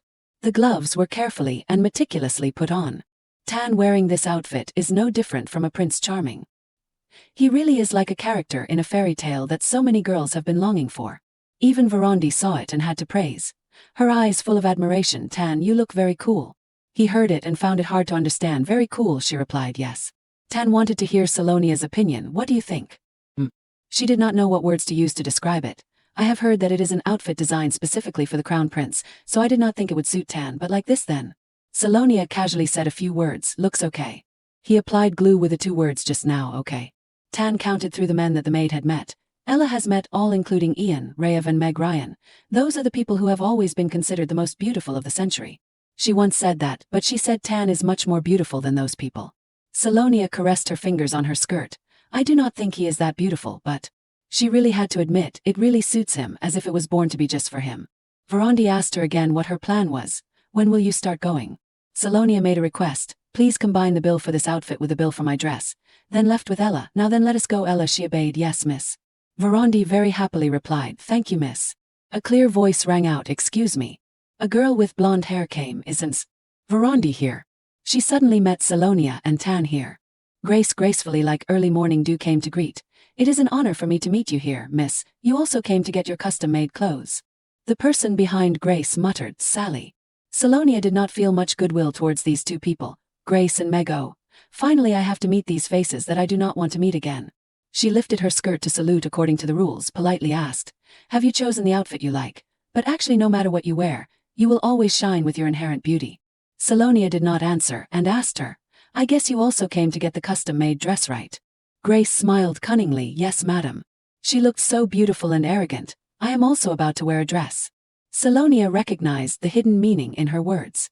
That Grace was implicitly mocking herself. She deliberately came here to say this, deliberately to let Salonia know. Is not she trying to say in front of me that she will marry Ian? Salonia did not care what she did, still politely replied, congratulations to you, her technique is very admirable. She will surely help you get the most satisfactory outfit. Grace smiled friendly. I have heard a lot about her reputation. She called Varandi, then Ms. Varen. Varandi immediately refused. Girl, I am very sorry, but her shop also has its own rules. My shop needs to book an appointment in advance. Not anyone who wants to come can come. Varandi bowed her head to ask permission to leave. Well, because my appointment has been postponed, so maybe I will leave right now. Grace acted arrogantly snobbish. How dare you? Do you know who I am? Client stopped her. Grace. She immediately said softly, Meg Ryan. Grace acted sweetly. I am okay, maybe we should go to another shop. Salonia looked at those two and was disgusted. Surely they are selling cake batter. Client glanced at her softly.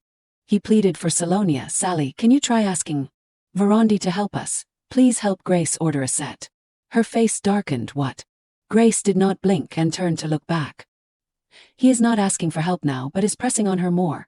Grace only wants to have a dress made here. I will only ask you once, and it is originally very simple, right? At least think of our acquaintance. Salonia faced these two people, thinking, Meg Ryan, do you really want that? She thought that Grace was worthy enough to have M'Clyan do that. A woman who only knows how to think for herself more than anything, wearing outfits to get another man. Like that is not even enough for you to drive her away, but also makes you think of asking me to help her order a wedding dress. Salonia clenched her fist, angry about that brazen behavior. He even used to declare loudly to stop the friendship with me. Now he is talking about being acquainted. M'Clyan stood there waiting for an answer. Sally, what is wrong? Will you help? Salonia coldly said. I still can't imagine why she has to need my help.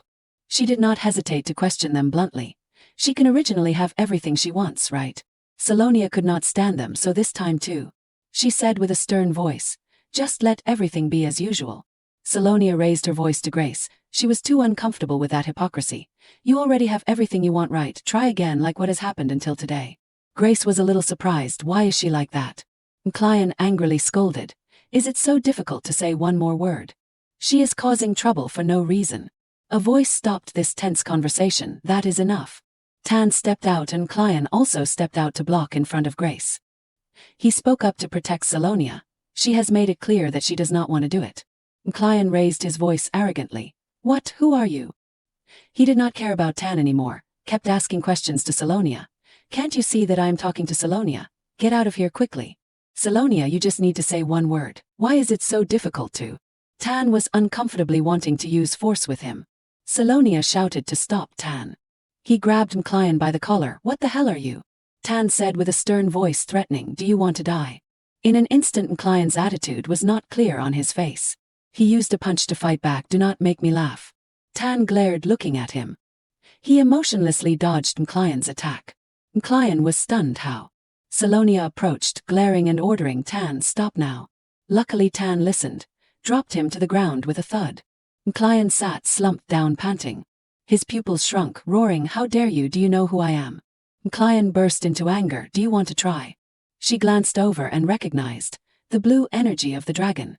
Salonia stood out in front to block. Meg Ryan, talk reasonably. She raised her voice, reminding him, be rational. Do you want to use violence against civilians? M'Clyan just stood like that, quietly silent. M'Clyan resentfully looked at Tan opposite. Anger clouded his reason. Why is Salonia protecting him? And above all, he is a civilian. M'Clyan felt he had to be wary of Tan. He had destroyed his blue dragon energy in just a blink of an eye. He had recognized Tan's strangeness. He is definitely not an ordinary person in the dark. I had felt a very strong energy from the very beginning. M'Clyan felt a little familiar. I think I have met it somewhere. Salonia spoke up. That is enough. Do not harm people. She cautiously speculated. It seems that Meg Ryan still has not recognized Tan's status. I should stop them before they lose control and use all their power. The two people, Grace and M'Clyan, just stood like that. Finally they left. Let us go, Grace. Yes. Every step of his was so heavy. Then he turned his back to look at Tan like a warning. And you, remember that.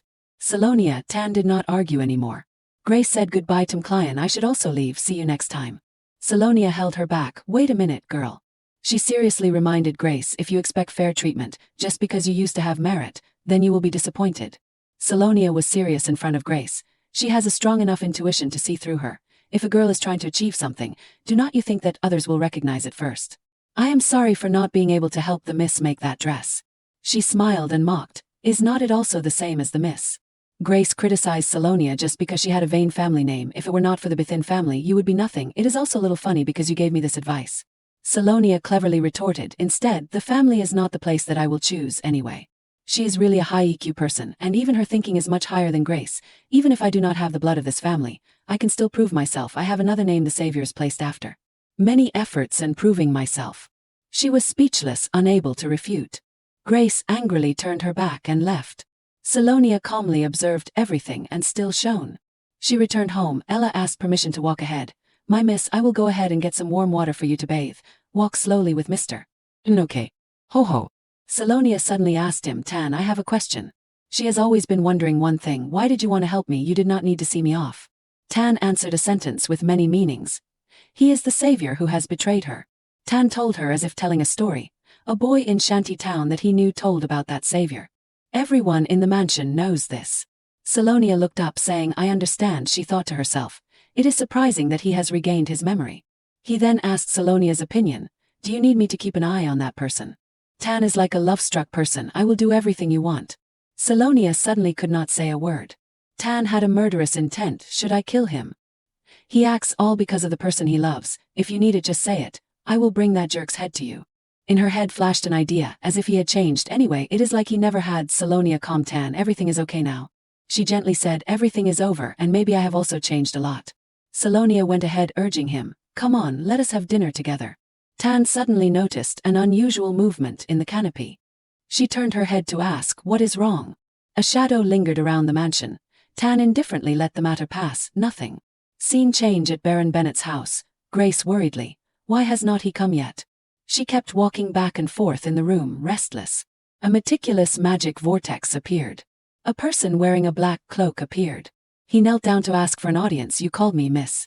Grace hurriedly wanted to get information. Gale, have you heard anything more? He replied, I have no new news. She became more and more anxious. Still the same, there is no progress at all. Grace threw things everywhere angrily. Is this how you handle work? She flew into a rage. While I still have to endure those derogatory words, how long do I have to look at that arrogant face? Grace tried everything. Tell them that I can't wait any longer. Do it now. Gale accepted. Okay then, so. He tore the paper to pieces. Then disappeared into the void. She was immersed in jealousy, that woman. The more I think, the more annoying. Grace could not stand Salonia for even a second.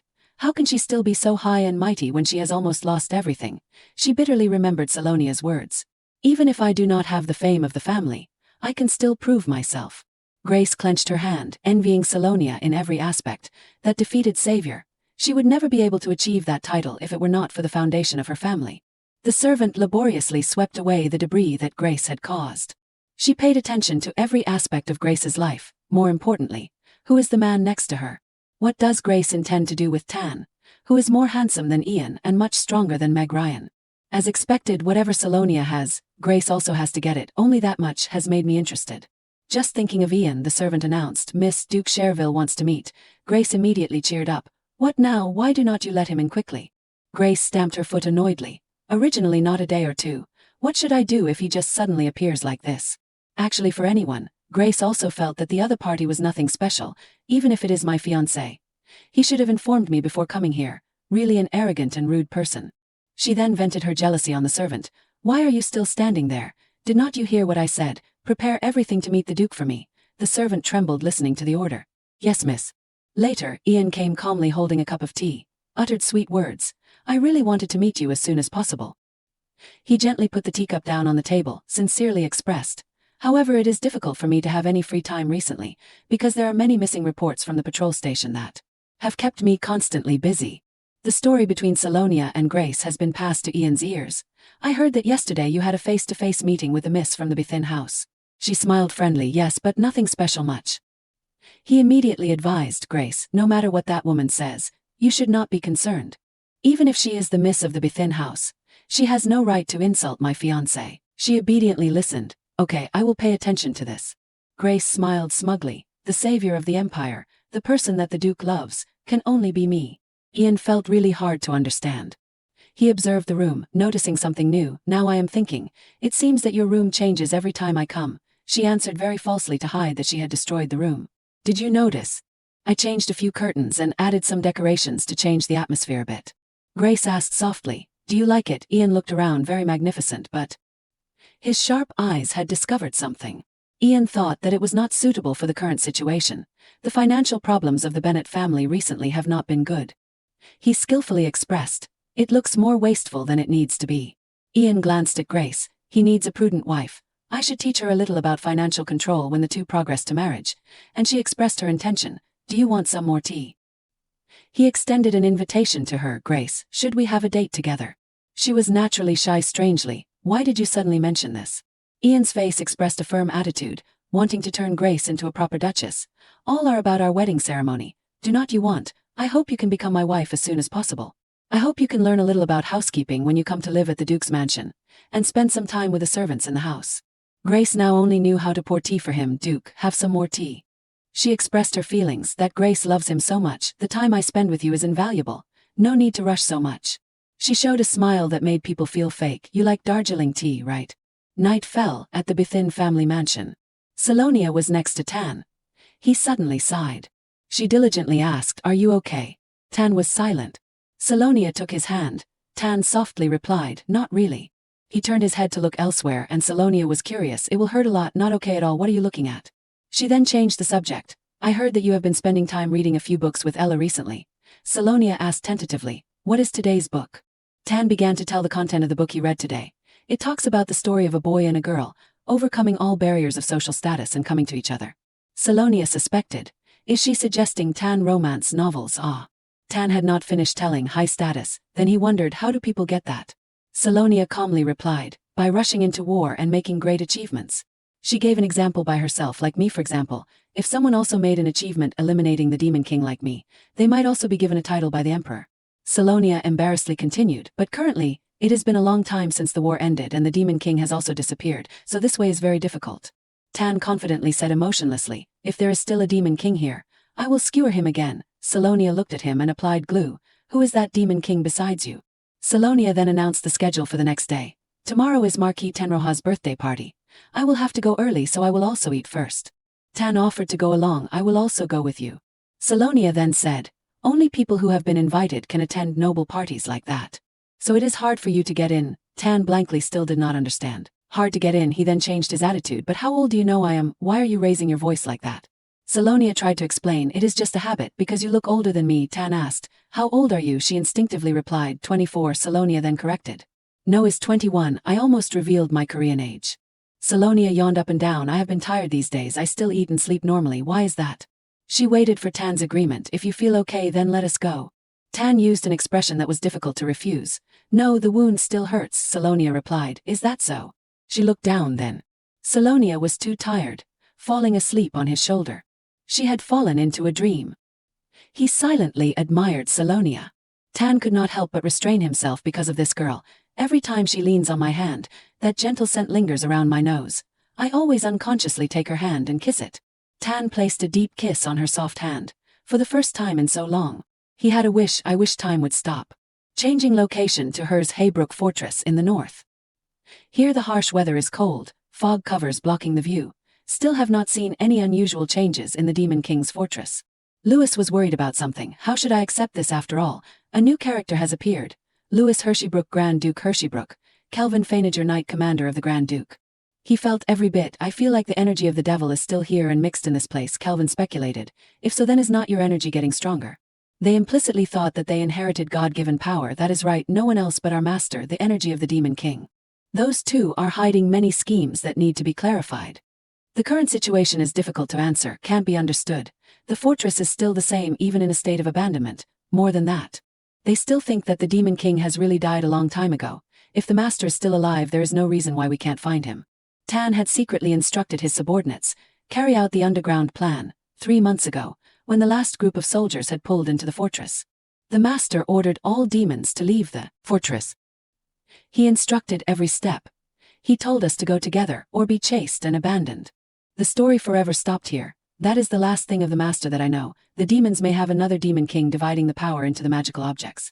The Demon King is the heart, is the reason, is the source of life for them. We are dependent on the Demon King being alive. The existence of the Demon King is the life of the demons. The sixth sense rises in a new land. Here, no matter how long it has been, I can still feel it very clearly. Death and no rebirth, complete destruction. The new land opened after the clouds covered. We did not have any sobriety and rushed into the city of the mortals to hide. Meticulously planning for conspiracies, intently searching for those who are valuable to exploit and then occupy their bodies. One thing has happened and... Kelvin stood in front of a pile of papers stacked up, instructed Lewis to handle official business. Tom, today I will handle the documents that need to be handled. He slumped on the table sighing. Why can there be so much work in the human world? I would rather go back to that body. You are in the same situation. I am no different. The two are entering the human server, tasting the bitter taste of the human world. The dark power is still shining in his hand. That is right, even in a mortal body it can be felt very clearly. He clenched tightly. The spiritual power immediately disappeared. Clearly it has been destroyed, but it seems that the master's weak energy is gradually getting stronger. Can't be mistaken, the master's resurrection. Lewis spoke up. It is time, Jack. The golden time for them to act. Let us go to the capital where I feel the master's power. At another location, the party of Marquis Denloha. Dazzling, luxurious, extravagant jewelry was displayed on the table. Nina covered her face hesitantly. Princess Bathine, your appearance is an honor to me. Salonia bowed to express congratulations. Congratulations on your 10th birthday, Ninia's princess, the party is really great. The little girl hugged her face excitedly. Ninia excitedly asked her for a favor. There is this princess, you know I like the rescue team, right? Can you help me pass on a few words? Salonia was very willing to do this. Of course, the little girl praised wholeheartedly. Among them I love and respect the story about you the most. The kid's eyes lit up excitedly. The Demon King is very handsome, right? She smiled. Oh my god, you are so good to me.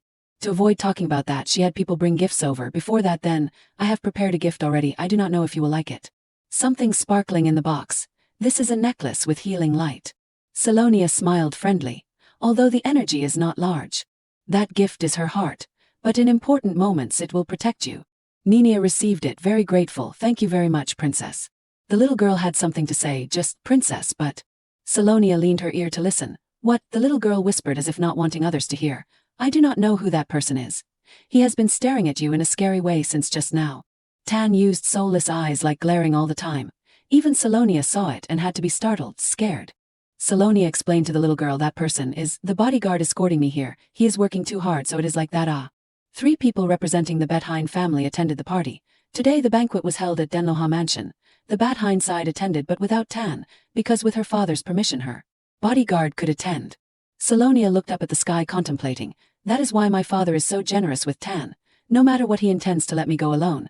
It seems that no incidents have happened yet. The room became silent. The morning sunlight shone into the room. People were dressed up stepping in the party. Handsome Tan leaned back against a corner of the wall. He is so beautiful that it stirs people's hearts. A girl came to make acquaintance. Very happy to meet you, unknown bodyguard. That girl shyly introduced herself. My name is Flower Bland from Count Bland's family. Tan indifferently glanced. So what? Flower and the people around were sprayed with glue stiffly. She covered her face shyly and ran away, so embarrassed. Tan was afraid that Salonia would not like it like that. There is no way she would ignore herself and respect that mediocrity, Tan recalled the night before. No, be good at home. He only found this game boring. Mortals are only interested in these things, really nonsense. Ella from afar told him, Mr. Tan, are you here alone? What about the miss? Tan scolded Ella once, but she ignored it. Hey. Salonia was still immersed in the banquet. Have not greeted the distinguished guests yet. Wait until everyone arrives, then wait together. Tan suddenly asked Ella about age. How old do I look? She did not hear clearly. Yes, what Ella looked all over. Guest looks like over 20 already, looks like 25 years old. He did not expect to look so young, is that so? He seems to read romance novels too much. Salonia is 21 years old, then we are 4 years older. Yesterday I read in a novel that a distance of 4 years is the most suitable. Ella used a difficult eye to look at Tan. Is there nothing to read? The two sank in the sea of people, gradually not knowing what to do. When do we have to greet? Is there a need to be so lengthy? It is the first time the miss has appeared, so I do not know what to do. Mr. Tan, everyone greet together. He felt that this place was a little strange. The appearance shows it, but there is no interest in the hobbies of the mortals. If Salonia is in this place, it is really strange. Salonia in Tan's eyes shone like the morning sun, until her eyes were sore only being able to feel the beauty of the light and magnificent decoration. He was silently contemplating. Tan asked, making Ella confused, what is that world? A young man came to Salonia and kissed her hand. She explained to him, young master, please accept my greetings. The young lady's noble lineage is truly prestigious. In an instant, Ella felt a strange energy beside her. Could it be? I suddenly sensed a brutal energy. It was none other than Tan, glaring madly. Ella knew immediately what he was thinking, grabbing Tan's hand to stop him. Sir Tan, those are just the etiquette greetings between superiors and inferiors among the nobility. Until the young lady arrives, you should be quiet. No, you must be quiet. As she was trying to restrain Tan, a mocking voice appeared. Look at this place. A match made in heaven. Ian and Grace faced Tan. Back in the day, the Duke of Bettheim and I met. What was it, your name? He sneered, right, the beast of the night, was not it? That mediocre nickname stuck with you. Tan glared back, what are you doing here? You do not belong in places like this. Grace spoke with little goodwill, we meet again, Sir Tan. Even though we only met briefly. She asked prettily, do you perhaps remember me? Grace wanted others to remember her. Even though we only met briefly. Do you remember me? A hand touched her shoulder. That is a good question. Ian smirked, flattering her to the skies while belittling the other party. Wearing formal attire and coming to a place like this does not change her noble appearance. She does not need to be polite to that kind of person. She calmly hid her inner satisfaction. Ian pretended to shake her. Hey, are you not listening to me? Are you ignoring me?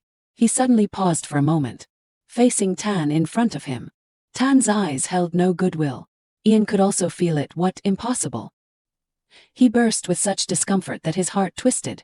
This suffocating feeling. Dinora greeted cheerfully. Sir Cheryl, you are here. Ian replied indifferently. Sir Dinora. Ian still glanced back at Tan. He expressed his gratitude to him. Thank you for attending despite your busy duties. Ian politely replied, not at all. Today is Duchess Ninia's birthday, so of course I should come. Dinora laughed loudly. You are truly a very considerate person. Grace warmly expressed her thanks. Thank you for your hospitality, sir. It has been a long time. She introduced herself. You have thrown a wonderful party. My name is Grace Bennet, daughter of Baron Bennet. He did not pay any attention to Grace, no matter how warmly she greeted him. He turned to Ian to promote his daughter.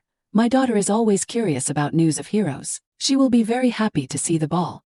Ian replied politely, while Grace hesitated for a few seconds. Very well, I will personally give the Duchess a gift.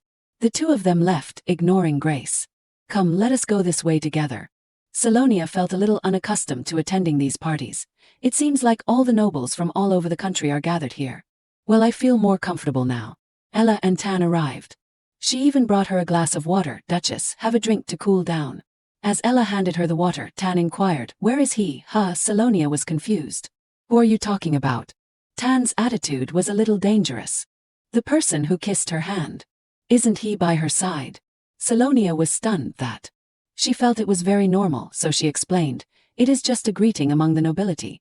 It is a ritual where a man kisses a woman's fingers. In fact, there are many cases where you can't refuse. Tan pressed her, questioning, why do not you do that to me? Or is it mandatory for nobles to do that? Salonia leaned away a little. It is not mandatory unless the other party requests it first. It is not exactly something that nobles have to do. Tan had absorbed new knowledge.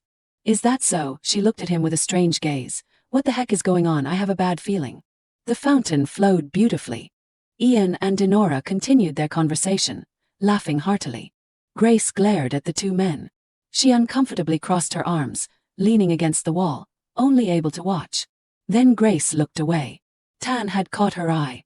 I thought Ian Cherville would be the focus of today's party, but that guy is attracting everyone's attention even when he is not doing anything. A dangerous glint flashed in her eyes. Who is he, and where did he come from? Just then, someone approached Salonia to greet her. Greetings, esteemed Duchess. Both of them glanced over. It was Grace, sickeningly friendly. It is a pleasure to see you again. Are you enjoying the party? Salonia paid little attention to her, only finding Grace annoying. Do you need something, Miss Bennet? Oh, and hello to you as a greeting from before then. She fiddled with her fingers, saying, you seem cold to me. Seems everyone here dislikes me. I will take my leave. Then someone spoke up. It seems there is a misunderstanding. Grace said softly, yes. Salonia wanted to get away from this troublesome person. I will tell you everything next time, okay? I am too tired. All eyes were so disdainful and contemptuous. They did not care about her, they even hated her. They followed the crowd, and everyone here would do the same to her. Salonia's words turned her face ashen, unable to resist. You do not need to worry too much.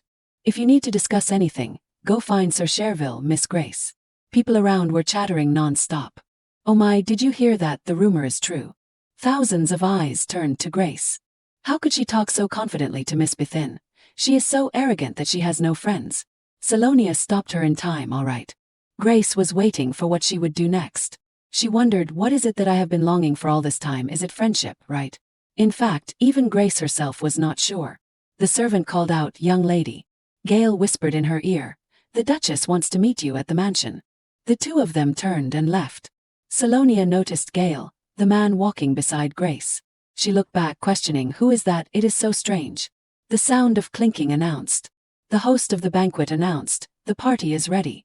Next, we have organized a very special event. Dinroha excitedly presented the program. We have prepared something worth seeing for the honored guests here. I hope everyone will see my sincerity after gathering in the garden. Salonia felt the party was no longer interesting. Something worth seeing. Since the important part is over, it is better if I leave here. She said to her attendant, Ella, let us go home early. If you want, we can stay and watch together. Ella cheered happily. I would love to, the Duchess is the best. Ella took the lead, saying, then let us go, sir, you have to take the Duchess along with you. Hearing this, Tan took escorting Salonia for granted. It is my job. They slowly left the luxurious mansion, ignoring the crowd gathering to watch something outside. Salonia considered it ridiculous, but she was also quite curious. What is that, something worth seeing, that Marquis Dinroha mentioned? I do not think it is a band or a theater troupe. Salonia stopped and called out, Tan, what is wrong? He still had not said a word. Tan suddenly asked a question this sound. Do you come here often? Salonia was increasingly confused. What do you mean I do not come here often? She was a little uneasy. Tan, are you okay? He blurted out a startling sentence. This scream is so clear. What is inside the red cloth? A gruesome cage. What is it? Tan said strange things again. Who are you comforting right now? Don't cry anymore. At this moment, Ian Cherville's back was caught. Ian Cherville seems to be looking for something. Ian Cherville walked while mumbling. Where did Grace go in times like these? Suddenly something caught Ian Cherville's attention. Tan, are you okay? That is Salonia's voice. Before Ian Cherville, Salonia was holding Leonhard Kielrenus's hand gently saying, look at me. Ian Cherville thought in his heart, Salonia. Ian Cherville intended to call her, but his footsteps came to a halt. Ian Cherville looked at her radiant goddess-like face. Her affectionate eyes were affectionate, but for another. Ian Cherville's eyes met Salonia's hand gently holding Leonhard Kielrenus's hand. Ian Cherville was frozen. In his heart he thought, since when did she become like this? He angrily remembered the rumors he had heard. In his heart he thought, could it be that those silly stories are true? From a distance, 3 girls were chatting happily. The girl wearing a gorgeous pink dress said first, oh my God, did you see that? The girl in the blue dress excitedly replied, I know what you want to say. You mean that handsome man with black hair, right? She covered her mouth and pretended to be shy and continued, I wonder if he is an angel. The 3 of them continued to talk enthusiastically. I have never seen such a handsome man in this empire. Ian Cherville stood behind a large wall nearby and heard everything. He thought to himself, why should I hide? The girl in the blue dress said to the girl in the pink dress next to her, according to what I heard, they do not greet anyone first, and he does not even know my name. The girl in the pink dress covered her face with a fan and replied, that is why I find him more attractive. At that time in their minds there were only sparkling images of Leonhard Kielrenus. They also said that people say he is the knight of Miss Besson, and the Duke trusts him very much. Hearing this, Ian Cherville thought to himself, the Lord of Besson knows that rascal. Does he really know who that brat is? The chatter from the sisterhood still echoed in Ian Cherville's ears.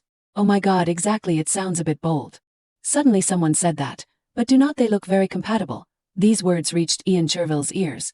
His face was stunned, frozen in place. After a 3-second horror show, Ian Cherville immediately turned around towards the 3 girls as if an electric current had passed through him. In his heart he thought, what is this? Salonia and that name are that relationship. After the 3 of them left, Ian Cherville also gradually approached Salonia. Salonia noticed Ian Cherville's appearance. She asked, what is going on?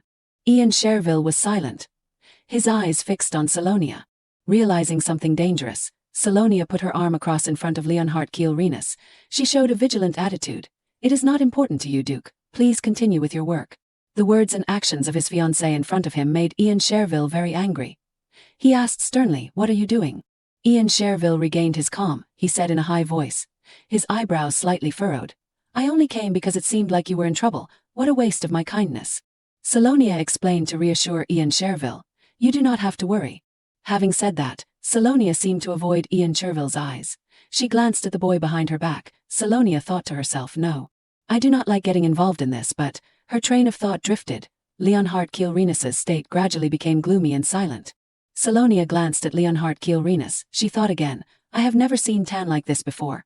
She was so focused on thinking that she did not know that Ian Cherville was still staring at her attitude. Seeing Salonia's panicked expression, Ian Cherville did not know what to say. Suddenly a man's voice sounded. Okay, everyone's been waiting for a long time, right? These words attracted the attention of Ian Cherville and Salonia. The 2 of them turned sharply towards the voice. Salonia revealed an expression of not understanding what was going on. Standing in front of the 3 people was Dinroha. Dinroha smiled and continued, everyone will not regret gathering here today. Having said that, Dinroha nodded to the follower behind him. He also bowed in response. Then, the follower grabbed the red cloth behind and pulled it down. Dinroha said loudly, the secret will be revealed right now, along with the sound of the red cloth falling. At this moment, everything suddenly went dark in Leonhard Kielrenus's mind. A voice echoed, I must gather strength. Leonhard Kielrenus's eyes also became hollow. He said unconsciously, who is talking? That strange voice continued to echo. When the vision was clear, Leonhard Kielrenus thought to himself, it feels like there is a strange voice lingering in my head. The unknown is flowing into my head. Suddenly, the sword fell, making a clattering sound. The voice in Leonhard Kielrenus's head sounded again. What a disappointment. I had quite high expectations of you. That is the voice of the Demon King. Can you use even a strand of my hair with such strength? The images in Leonhard Kielrenus's mind gradually blurred. He could not see everything clearly. Leaf appeared in his mind with a tired state. Leonhard Kielrenus suddenly paused, but his face remained unchanged. Leonhard Kielrenus thought to himself this. At this moment, two figures appeared in Leonhard Kielrenus's mind. One was Leonhard Kielrenus himself, and the other was the Demon King. Leonhard Kielrenus thought to himself, my memories. The red cloth was pulled down. Before their eyes was a ferocious monster bearing its fangs. Its eyes were red and locked in a cage. Salonia thought to herself, what is it, monster? She looked at Dinroha with a face that could not hide her confusion, thinking, Marquis Dinroha, what is he doing in the middle of the mansion? After seeing the red cloth being pulled down, the monster growled in the cage, excitedly saying, as everyone can see, no matter how hard it tries, everything is still safe. After that, Dinroha happily tapped the iron cage. He introduced, this is a special cage, so there will never be a chance for this monster to escape. Salonia frowned worriedly after hearing Dinroha's words. She whispered, safe. In Salonia's memory, the black beast was full of death. Its eyes were also red, she thought to herself, in the previous life. She knew that the beast in front of her was Garam. Garam, endowed with formidable power as well as its large size, proving to be a formidable opponent, a magic circle appeared. Salonia remembered her previous life. Without divine power, Garam would not be controlled. At this moment, Salonia said anxiously, wait a minute, Lord Dinroha. Before she could finish her words, Ian Cherville replied crisply, I should take care of it. These words made Salonia both tense and glanced at Ian Cherville in confusion. Ian Cherville coldly reminded Salonia of, you should take care of that idiot. As soon as Ian Cherville mentioned Leonhard Kielrenus, Salonia turned to look at Leonhard Kielrenus. He was standing still like a statue, his face unchanged.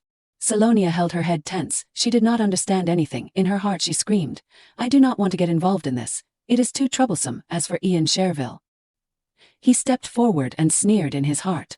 Looking at Ian Cherville's back, Salonia felt a little relieved. Even so, Ian will be able to deal with this monster.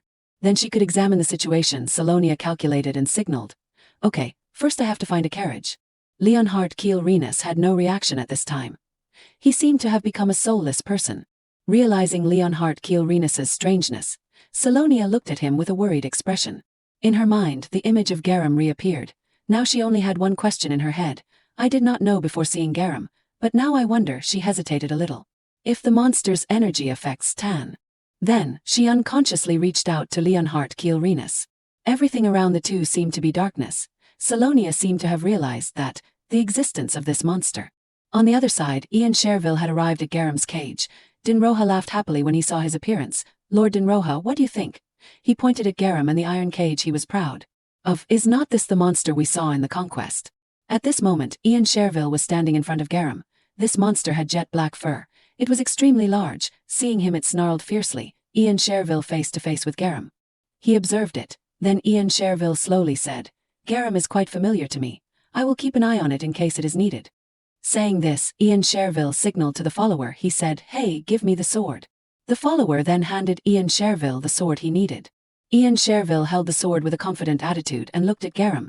Dinroha, standing next to him, said, everyone please rest assured. Okay, Ian Cherville is here, so everyone can rest assured. Watch.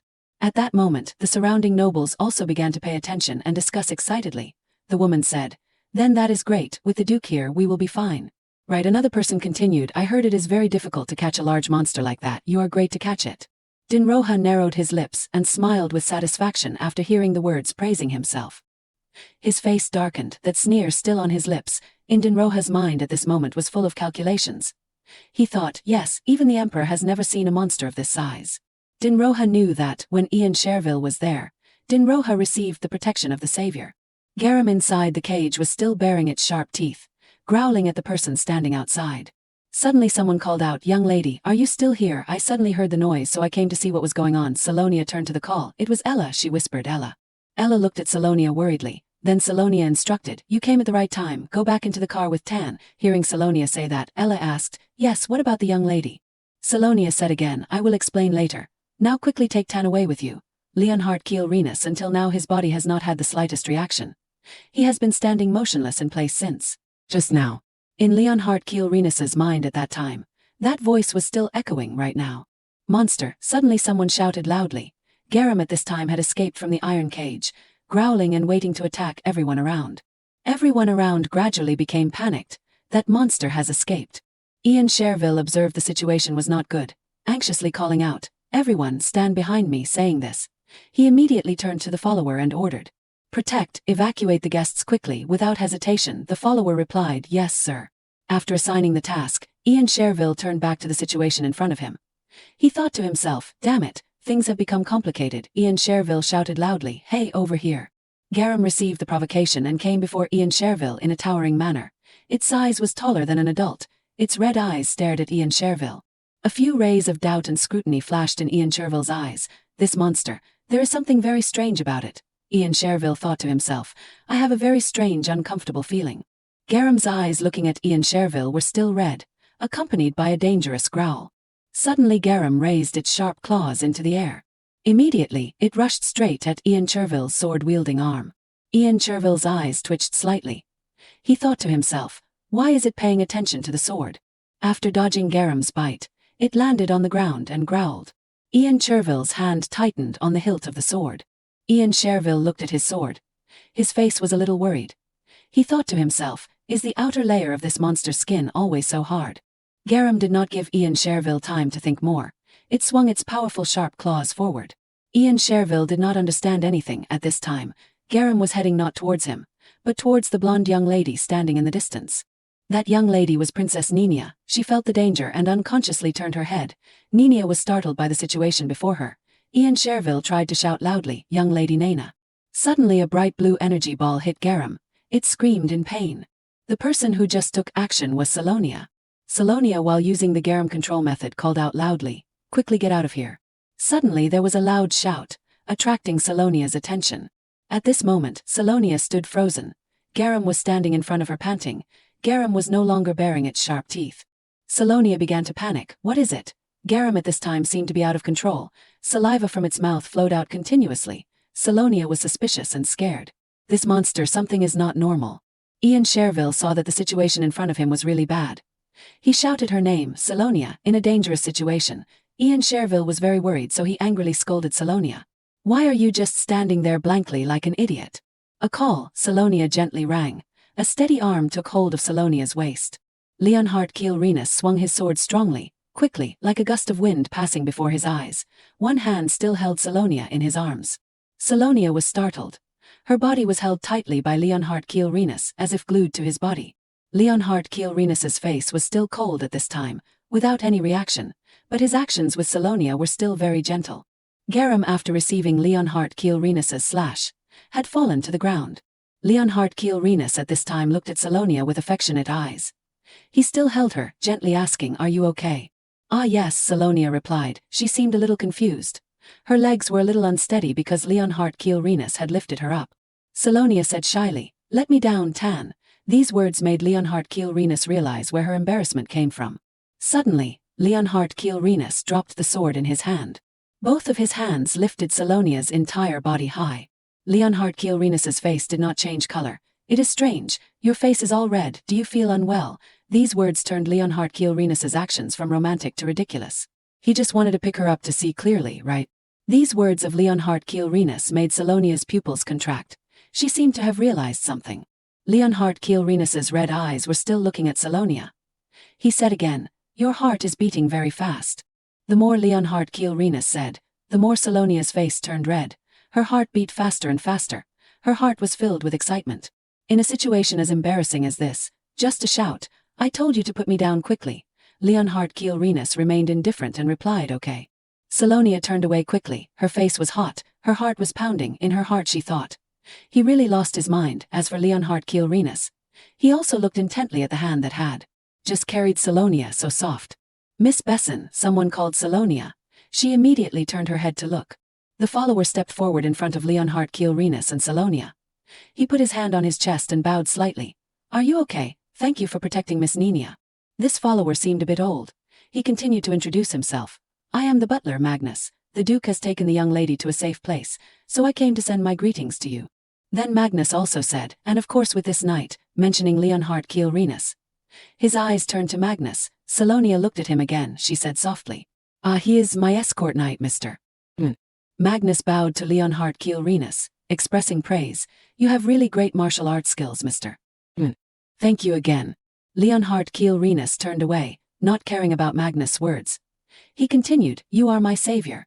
Magnus kept saying many words of gratitude to Leonhard Kielrenus. I was really surprised that you defeated the monster with just one strike. Salonia did not pay attention to the words of the steward.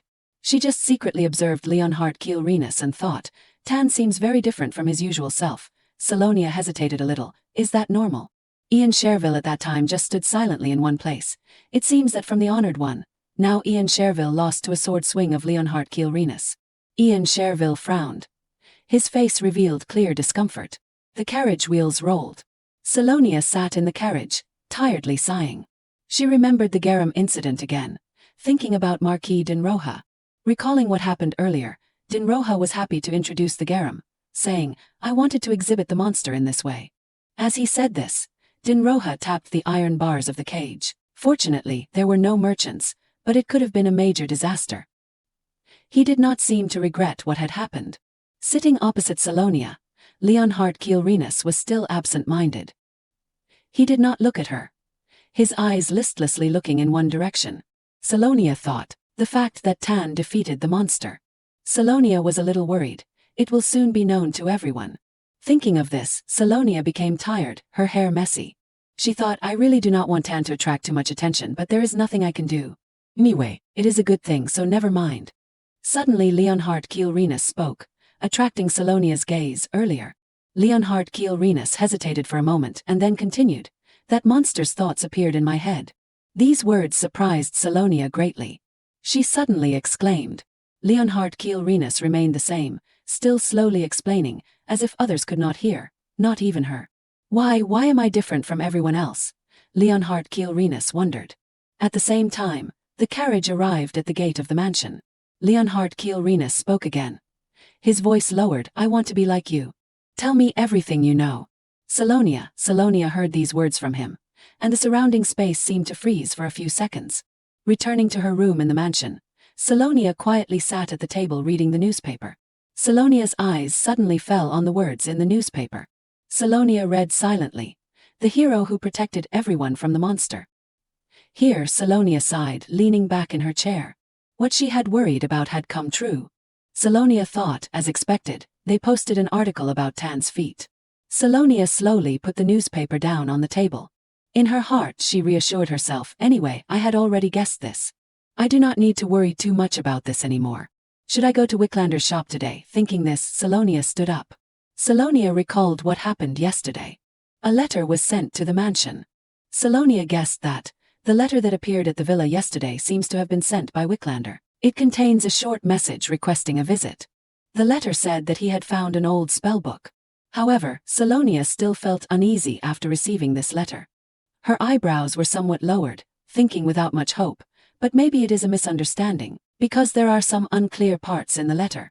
Remembering the conversation of Salonia, Ella, and Wicklander, only the three of them knew, Salonia continued to consider the offer in the letter. She was somewhat skeptical, myself, Ella, and Wicklander. The content of the conversation between the three of us can only be inferred by those who know, and it feels like the sender and the recipient are deliberately hidden. Her thoughts were interrupted by a voice outside, Miss, it is Ella. Salonia was startled for a moment and then replied, come in. Ella slowly stepped in, holding the letter that was sent from yesterday in her hand. Ella asked, has the young lady read this? Salonia saw the letter and said, I have read all the articles you found. Then Salonia added, it seems there is no problem with the article about Tan. Then Ella placed a piece of paper on the table. Ella cautiously said, the young lady needs to see this too. Ella glanced at Salonia. Looking at the paper on the table, Salonia was a little excited. She could not speak this. On it was an article about a large fire spreading at a store in the Magic Shop District, which wrote, partial damage to the shopping area, casualties and deaths of people in the area have been reported. On one side, Louis Hershybrook was sitting cross-legged arrogantly, while Dinroha below was bowing respectfully. Marquis Dinroha, Louis Hershybrook's words were cold. These words were enough to make Dinroha sweat profusely. He stammered, I have committed a serious crime, Your Majesty. Louis Hershybrook sat above, idly looking at the person below. A serious crime? You mean turning a monster the size of a house into a spectacle? You are really bold. Louis Hersheybrooke said again. I will resolve this issue by fining for the casualties. These words saved Dinroha's life. He knelt down on the ground, his voice trembling. Thank you, Your Majesty. After that, Louis Hersheybrooke asked again, very well, then tell me which young man defeated that monster. This question made Dinroha a little worried. Dinroha's voice trembled, answering hesitantly. That, I am not sure either, but... Receiving an answer that was not what he expected, Louis Hersheybrooke's face darkened, the veins on his hand also bulging out. Seeing that the attitude of the person above seemed angry, Dinroha lowered his head and said all the information he knew about Leonhard Kiel-Renus. I heard that he is currently at the Duke of Bessen's mansion. He is called the Beast of the Night in the underworld. Hearing these words, Louis Hersheybrooke unconsciously lifted his hand off the chair. His voice deep and gruff as he asked, I heard that Ian Cherville was also present at the gathering. But it was the Beast of the Night in the suburbs who really made a name for himself. Leonhard Kiel-Renus really made Louis Hersheybrooke become very interested. He on the outside was lofty, but inside he thought, I wonder when I will meet that mysterious man. At the burnt bookstore, only ashes remained. The army was present to investigate. Salonia, wearing a closed cloak with Ella, was present at the scene of the fire. A soldier instructed, please step back, it is very dangerous here. The devastated scene before her made Salonia very shocked. She whispered, Lord Wicklander. The people around were also gossiping. Some said that Lord Wicklander could not escape. The person next to him also continued, I heard that the embers from the fireplace fell on the carpet while he was sleeping, is that true? After that, some people revealed a look of surprise. Oh my God, how could such a terrible thing happen? Salonia at this time was no less shocked. She stood frozen, unable to do anything more. In Salonia's head at this time were myriad questions. Salonia doubted the fire. Was it just an accident, or about the appearance of the letter at the mansion? And all that happened before I met Wicklander. It seems that all these things are related to each other. Are you Miss Besson? Suddenly someone called Salonia. Hearing her name, Salonia immediately turned to look for the source of the voice.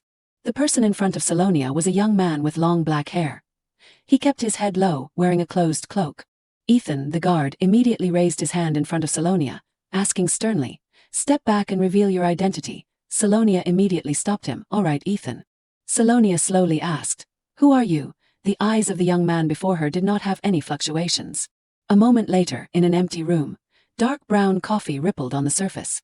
Salonia spoke first, taking the cup of coffee. You are Lord Wicklander's disciple, the young man before her replied. That is right. He was Wicklander's disciple. His real name was Henrik. Henrik at this time had taken off his cloak. Henrik suddenly said again, he is a sage. These words made Salonia very surprised. A sage, Salonia remembered the plot. It seems that he is a character briefly mentioned in the novel.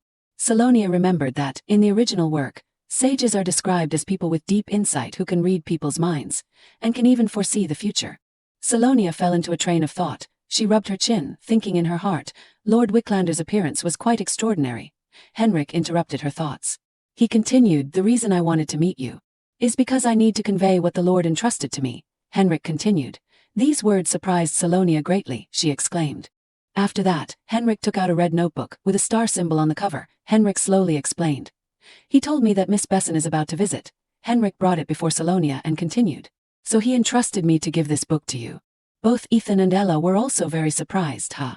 Henrik repeated again. He told me that Miss Besson is about to visit, so he entrusted me to give this book to you.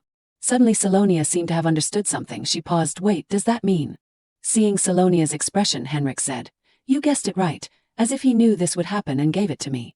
Henrik picked up the cup of coffee, speaking as he held it. It does not seem to be just an accident. At this time, in Salonia's mind appeared words from deep within her memory. Everything must follow fate, if you try to change it rashly. The present will become distorted. Salonia's thoughts became more and more intense, so strong that they seemed to want to tear apart Salonia's mind. Henrik suddenly said again, I believe in what he saw, but it is difficult to understand his intentions. Henrik looked deeply into Salonia's eyes. He continued, but I am sure, Miss Besson must have seen something too. These words seemed to have hit the mark. Salonia closed her eyes. Calming herself, she sighed softly. Leaving the room, Salonia's figure was full of fatigue and worry. Holding the book given by Henrik, Salonia was thinking, a future that should not be changed. What did Wicklander see? Before leaving, Henrik left Salonia with a sentence. Take care of yourself carefully. You must stay safe. It seemed that this was also the word Wicklander wanted to convey to Salonia. Flipping through each page of the diary, Salonia's mood became more agitated. In the diary, Wicklander wrote, I can't just sit there and wait until others are hurt anymore. Whatever bad happens in that future, I must prevent it. Each line was like a shock hitting Salonia's mind. At the Bennett villa, a maid was playing the piano. Another girl held a flower in her hand and asked, Is this Darjeeling tea leaves?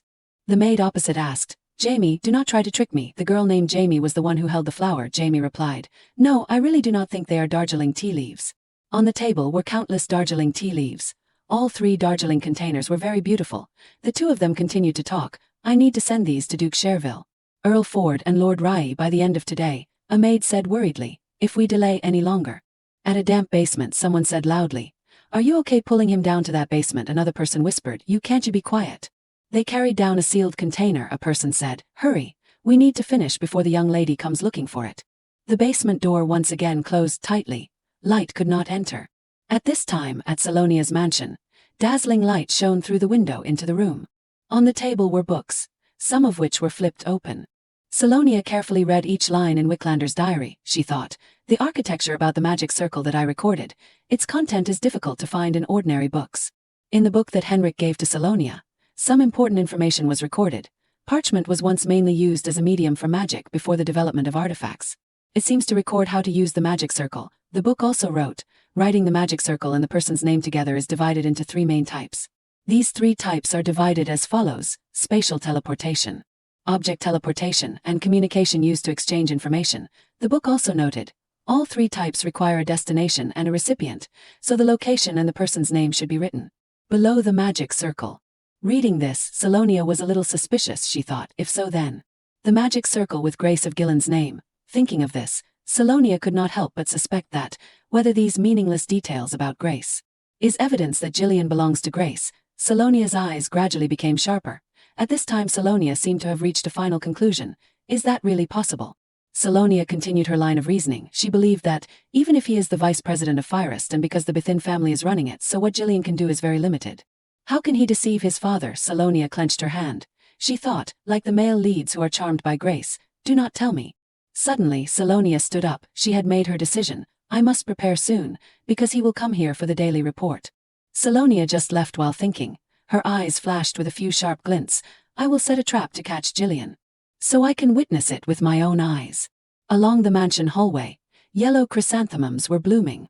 Salonia stood in front of Leonhard Kiel-Renus's room, calling his name. Tan, are you there? Salonia then remembered the time Leonhard Kiel-Renus hugged her when she was attacked by Garum. Salonia thought, when I think of someone trustworthy in this mansion. She was slightly sad. It is ironic how Tan was the first person to appear in my head. Salonia thought, I do not have anything specific to discuss. Salonia did not hear Leonhard Kiel-Renus respond. She announced again, I am coming in. Leonhard Kiel-Renus's room was empty. There was no one here. Salonia walked around the room, a little surprised. Where did he go? I did not know he would go out at this time. Suddenly something caught Salonia's attention. She paused. There was a door that she found very suspicious. Salonia remembered the image of Leonhard Kiel-Renus leaning against the pillar in that room. The wound on his abdomen began to throb. Salonia worriedly thought, could it be, his pain has returned? Without any hesitation, Salonia decided to go to that door. Just about to open the door, Salonia tentatively asked, Tan, are you inside? Before she could open the door, suddenly an arm from somewhere grabbed Salonia's hand tightly. She was a little startled. The large hand rested straight on the wall. Salonia at this time was nestled in Leonhard Kiel-Renus's arms. One hand grabbed her arm. One hand Leonhard Kiel-Renus rested on the wall. This action was both unexpected and embarrassing. Salonia, blushing, stammered, What are you doing? Before she could finish her words, Leonhard Kiel-Renus interrupted her. Keep quiet. He whispered softly, someone's coming. It turned out to be 2 maids. As they walked they discussed something. One person spoke first. Are you sure that monster is not here? The other person immediately replied. I saw him leave the gate of the mansion this morning. Salonia immediately became suspicious. Why are the maids here? Those 2 maids continued to discuss excitedly. Leave here quickly. What if he comes back? The other person said. That is enough, hurry. After a while, Salonia called softly, I think they are gone. Salonia, blushing, reminded. Can you back off a bit? Leonhard Kiel-Renus just looked at her without understanding. After separating, Salonia turned back to ask Leonhard Kiel-Renus, how did you know they were coming here? Leonhard Kiel-Renus only replied quietly, I have noticed them following me for a few days. Stopping for a moment, Leonhard Kiel-Renus remembered the maids whispering following him. He said again, so today I pretended to go out and then secretly returned to the room. Leonhard Kielrenus also said, it is quite simple because they do not know I can teleport. Hearing these words, Salonia standing beside rubbed her chin thinking, he is really calculating. Since the two maids had left, Salonia always kept a thought in her mind. So, what did they do in the room when they thought Tan was not here? Thinking of this, Salonia began to check Leonhard Kielrenus's room. First she had to check the balcony. Next, Salonia flipped through the bedding on Leonhard Kielrenus's bed. She did not find anything, but it seemed that something caught her attention. Light was emitted from the cabinet. Salonia slowly approached the red cabinet. Her hand was reaching out to prepare to pull open the cabinet. Salonia said loudly in frustration, why are these here? Most of it is mine. Salonia picked up the jewelry, gold and silver in the cabinet and asked, why did they put them here? She speculated that, did they intend to frame Tan for stealing these things? Salonia clenched the gold bracelet in her hand, thinking, there is no way Tan would be interested in gemstones. Who can get anything back if they do this? Suddenly she understood something, her pupils contracted. Someone is trying to separate Tan from me and hoping he will leave the mansion at this time. In Salonia's mind she could only think of one person. It was Rubius Sod. She thought, only one person wants this to happen. Quietly closing the desk, Salonia softly said, it seems that they want to accuse you and kick you out of the mansion. Salonia reassured Leonhard Kielrenus, don't worry, I will handle it myself. Hearing Salonia say this, Leonhard Kielrenus repeated in confusion, handle, he added, wouldn't it be better for you if I left here as soon as possible? Hearing Leonhard Kielrenus say this, Salonia quickly turned around, I am sorry, I did not want that to happen. Realizing that she had overreacted, Salonia stammered to explain, I mean. Unable to say a word because she was too embarrassed, Salonia turned away quickly, changing the subject. Let us go eat dinner, she also said, we can think about what we will do together after. Dinner, Leonhard Kielrenus did not say anything, only quietly watching Salonia's figure. Leonhard Kielrenus happily closed his eyes and replied, okay. Oh my God, do you mean there is a thief in the mansion? A maid deliberately said loudly in the hallway of the mansion.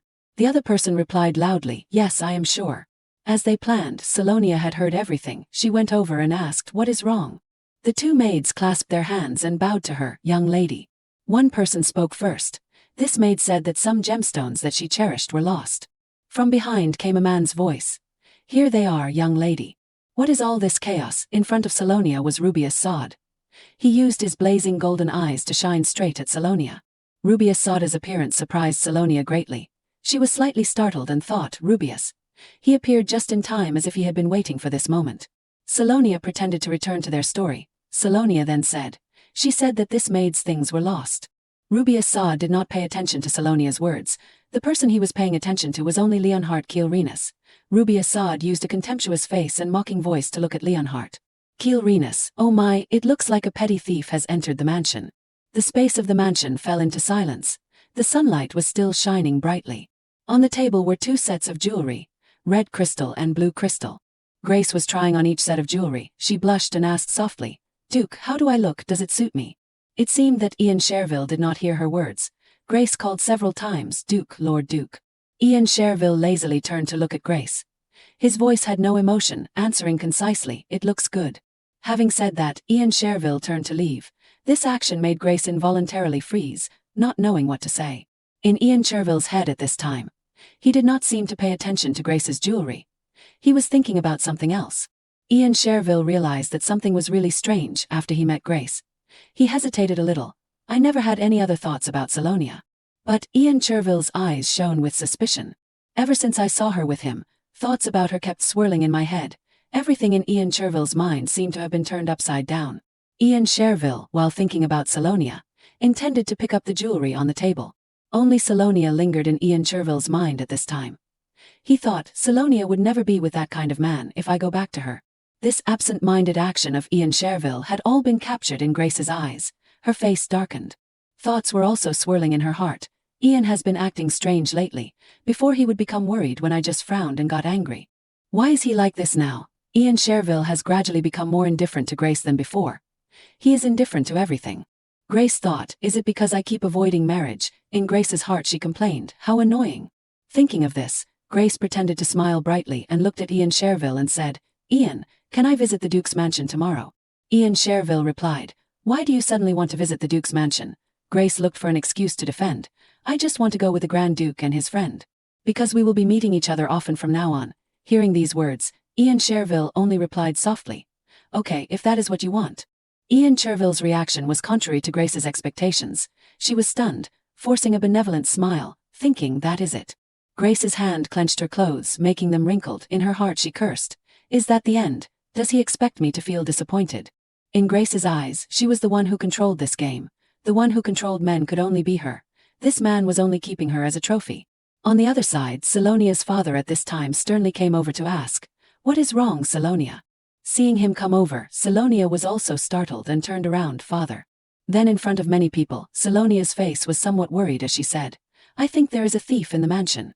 Upon hearing this sentence, Salonia's father did not believe it and asked, "A thief? Do you have any reason to suspect?" "Excuse me," a firm footstep came over and spoke, "Duke and young lady." This was a guy with blonde hair and red eyes. As he approached, he raised his hand and said, "The servants here are all familiar with your care and welfare." Then he glanced sideways and added, "There is one who is not like that." Then at this moment standing here, this blonde-haired guy got to the main story. "It is too late to check each room one." Speaking of this name immediately pointed at Tiernan Palgayan and blamed him. "How about checking the guest's room first, the most suspicious person?"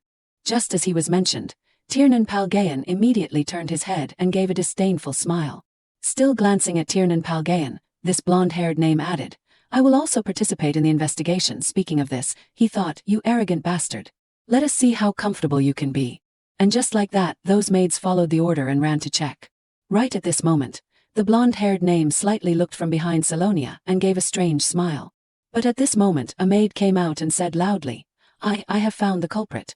Upon receiving this information, the blonde-haired guy came out and gave a triumphant smile and said repeatedly, as expected, "I knew it. He grew up in a lowly place. It seems that he can't lie about his origins anymore." Then this name turned to look straight at Tiernan Palgayan and began to question, "Did your eyes light up when you saw the jewelry? How stupid. How dare you lay your hands on the head of the young lady?" Next his expression darkened and said very triumphantly, "Right, now let us kick that escort knight out of the mansion, and punish him based on the number of jewelry that he stole." Having said that, he still kept a terrifying expression. A moment later after going up, Salonia's jewelry was in the cabinet again to his astonishment. Standing there next to Salonia's father, he could not believe it and said in a trembling voice, "What is this? How can it be like this? I am sure I told you to put everything in." When he heard these words, Salonia's father calmly asked, "Put everything in?" Next Salonia's father looked a little serious and looked up at Sid and asked, "What do you mean, Lord Sid? Do you have something to explain?" At this time being exposed, Sid stood up to take the blame. His face darkened in disbelief of the truth. "Sir, I think something is wrong." Right at this moment, Salonia also appeared and spoke, making him scared by the way this. Salonia then picked up that type of jewelry, her face still cold, and continued, "I gave it to our guest, our escort knight." After that, she glanced over at Sid, her voice even scarier, "Lord Commander of the night team." And just like that she stood next to Tiernan Palgayan, her hands raised and placed together, and continued, "I am curious how you know about the jewelry, the one that I have never lost." Being exposed, Sid still roared and argued, "Clearly this name has a grudge against me. Admit it. Do you think you can escape after the things you did at the Duke's mansion?" Hearing him scold, Tiernan Palgayan approached confused. "I do not know what you are talking about." Unable to argue back, Sid also lowered his head. His face clenched. "How dare you use me to gain the young lady's favor?" Being cornered, Sid raised his fist as if preparing to attack and asked loudly, "Do you think I do not know anything about your intentions?" But before Sid could do anything more, Tiernan Palgayan quickly controlled him. At this time, Salonia's father put both hands behind his back and calmly walked over to look at Sid. "No need to hear more. From now on, Rubius Sid will be relieved of his responsibility as the commander of the night team."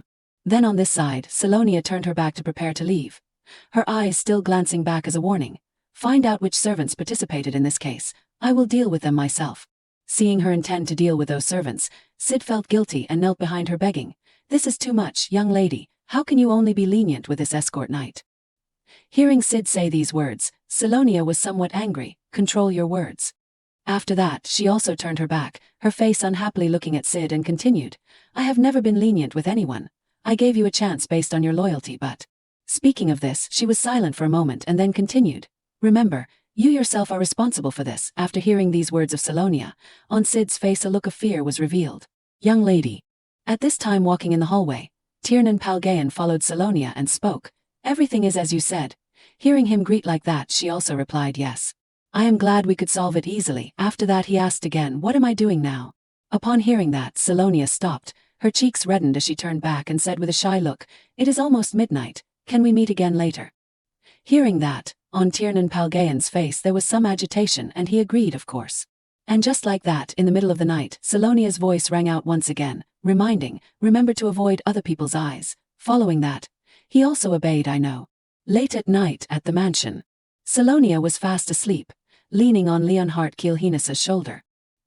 He carefully admired her face, thoughtfully thinking, recently, Salonia has been falling asleep more often while holding my hand.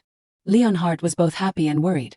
He thought to himself, it is great to see a side of her that I usually do not have the chance to see, but I do not want to see her so exhausted. Salonia was completely asleep. Her beautiful purple hair and delicate face made her look like a sleeping princess in the forest. Leonhard unconsciously remembered every moment that had passed in their daily lives. When Salonia worriedly asked, are you all right? When she smiled brightly and asked after him, how are you, Tan? Or even when Salonia frowned and said, that can't be. Leonhard twirled a beautiful lock of her purple hair, carefully looking at it and thinking my presence. Immediately after that, he unexpectedly placed a kiss on that lock of hair, gently and full of reverence. Outside the mansion, in a forest, two people wearing black cloaks hurriedly ran after another person in black, loudly calling, Lord Seed, please wait. Jane showed an annoyed expression, loudly questioning, what are you planning to do? We were kicked out because of you. We did everything you said, but this is different from what you promised. Rubius Sod, hearing this, angrily turned his head, glaring at Jane, who had just spoken out. He was so angry that the veins on his forehead stood out, and he growled loudly, both of you did not do everything according to my orders, that is why the young lady found out. Jane was frightened by this fierce attitude of Rubius, her momentum greatly reduced, and she stuttered, anyway, at least give us the promised money, Lord Seed. You planned all of this. You should at least take responsibility. But he went back on his word, not bothering to pay and even grabbing Jane by the collar, coldly shouting, shut up, causing her to scream in fear. Rubius coldly looked down at the two of them, his face as dark as a devil, and growled the order, get out before I chop both of you up. The man next to Jane then pulled her away, trembling as he said, let us go, Jane. Jane sobbed, and Rubius only glanced at them before snorting. He gnashed his teeth, angrily thinking, do they know who they are talking to? Rubius looked towards the magnificent mansion shining with lights on the distant mountain, thinking high above, even in this situation, I am fundamentally different from those lowly gnats. He remembered Salonia's beautiful face, and began to dream far away. I am the one who has witnessed her growth all this time, if possible. Rubius resentfully growled in his heart, I should have been the first one standing beside her as the most loyal and trusted person. How dare that filthy bastard? Just at this moment, an unexpected voice rang out, interrupting his crazy thoughts. Why are you still here? Rubius, startled, turned around sharply. He looked around, cautiously calling out someone. A figure suddenly appeared behind Rubius, coldly saying, that is not the answer to my question. Rubius seemed to recognize who had just arrived. He furiously cursed, you bastard, why are you here? Even Rubius tightened the sword on his hip. He smirked, arrogantly declaring, okay, it seems like you are really determined to give your life into my hands. I will take your head as a trophy right here. And now and then. He seized the opportunity, as quick as lightning he swung his sword, jumping towards Leonhard as if to strike him down, while confidently affirming, the young lady will belong to me. But Leonhard did not even bother to look up, only gently swinging his sword once in the middle of the air. Rubius, startled, frantically turned his head to search, his mouth angrily yelling, where did you hide? What kind of cowardly magic is this? After that, he suddenly widened his eyes, thinking in shock, what is happening? Rubius frowned, startled, thinking, this scent. The crackling of flames began to appear in the space. In just a moment, a huge fire suddenly erupted right under his feet, causing Rubius to cry out in horror, fire. Leonhard, who had disappeared, reappeared, firmly confirming in a growling voice, the flames will burn you to ashes. Rubius saw the person behind him, panicked and fell to the ground, shocked and screaming, who are you after all? Looking at Leonhard's relaxed appearance and triumphant smile, Rubius fearfully thought, what is this oppressive feeling? I can't move. His face turned pale, and he fearfully crawled backwards, loudly questioning, you, what are you hiding from the young lady? Who are you really? Leonhard touched his chin, raised his eyebrows and said calmly, that is exactly what I want to ask you. He narrowed his eyes looking at Rubius, appearing extremely dangerous, and said in a deep voice, guess, what do you think my true identity is? No one knew the ending of the arrogant Rubius. The next morning, Leonhardt helped Salonia down from the carriage, while thinking to himself, finally, the celebration will be held for me at the royal palace in 2 days. Meanwhile, I have searched every corner of the kingdom to find a new news provider. Finally, I found the news association just in time for the celebration. Maxwell placed his hand on his chest, bowed and respectfully greeted Salonia. Pleased to meet you, savior of the kingdom, Miss Besson. Only being serious for a second, immediately after that. He mischievously winked, snapped his fingers and flatteringly said, You are indeed as beautiful as I heard from Tan. Salonia smiled, humbly replying, Thank you, you are really good, Maxwell. I did not expect you to be so kind. Leonhardt glared at Maxwell, and said in a deep voice, Enough with the flattery, lead us inside. Maxwell heard Salonia praise him, and his eyes sparkled like stars, flatteringly praising again, I did not expect you to be so kind. This was a famous news association in the underworld, Storm. I heard that it is very difficult to contact them, thanks to Tan's friend Maxwell. I was lucky enough to get an appointment. What I need right now is not the reputation of the association, but the ability to handle everything quietly and quickly. Salonia and Leonhardt sat down on the sofa. As soon as Leonhardt thought of this, Salonia unexpectedly put her hand on him. Seeing this, Leonhardt bowed his head, looking down at Salonia, silently waiting for her to speak. Salonia smiled brightly, asking, You will escort me today, right? Leonhardt at first was confused but quickly agreed, Escort, okay? He immediately straightened his face and declared loudly, I am sure no one can lay a finger on you. Salonia happily laughed and replied, Yes, I am counting on you. Sir Knight. Maxwell curiously observed their reactions. In the bustling and lively marketplace. Inside a restaurant, 2 voices rang out, Young lady, please wait a moment. Okay, thank you. Salonia looked around the building and silently remarked in her heart, A tidy building without any presence. I would not know this place was a news association if I just passed by. Then she suddenly asked the person next to her, Leonhardt, have you ever been here before, Tan? Leonhardt then replied, No, this is my first time here. I only learned about it because I wanted to help you. Hearing this, Salonia touched her chin and replied, I see. Leonhardt could not help but silently observe her. After a long while, he unconsciously raised his hand, touching the ribbon-shaped earrings with rubies in the center on Salonia's ears. This action of his surprised Salonia. Looking up at him, Leonhardt, without flinching, calmly made up a story. There is something on your hair. Salonia completely believed him, smiling and replying, Thank you, Tan. Just at this moment, someone suddenly came down from upstairs, speaking to break the warm pink atmosphere between the two of them. I did not expect such a distinguished guest to come to this place. So we can't welcome you properly. A long-haired blonde man came down, politely saying, Please do not think badly of us. Pleased to meet you, Miss Besson. Salonia turned her head, surprised, thinking, You are the leader of Storm. Maxwell rested his cheek on his hand, excitedly glancing at Leonhardt, gossiping, asking, Hey, when did this happen? You like the young lady, right? Leonhardt frowned, his face sullen, deliberately ignoring Maxwell's sparkling eyes and curious expression. He casually replied, Everyone likes her, making Maxwell angrily shout, What has that got to do with anything? Maxwell raised his finger and said with dissatisfaction, I have felt like this for a while, but you are really too oblivious, are not you? He began to lecture Leonhardt, trying to get it through his brain. Love is. When you are away from them, you feel worried about them. When you are together, that feeling is great, but when you are apart, there will only be regret.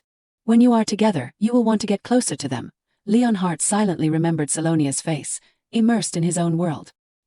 He bowed his head, pondering, Is that my feeling every time I see Salonia? Could this be love?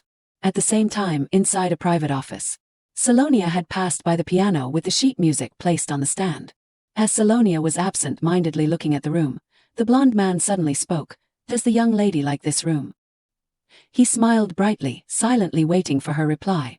Salonia then replied, It is very cute, there are a lot of beautiful things. At this time, Daniel placed his hand on his chest, politely introducing himself.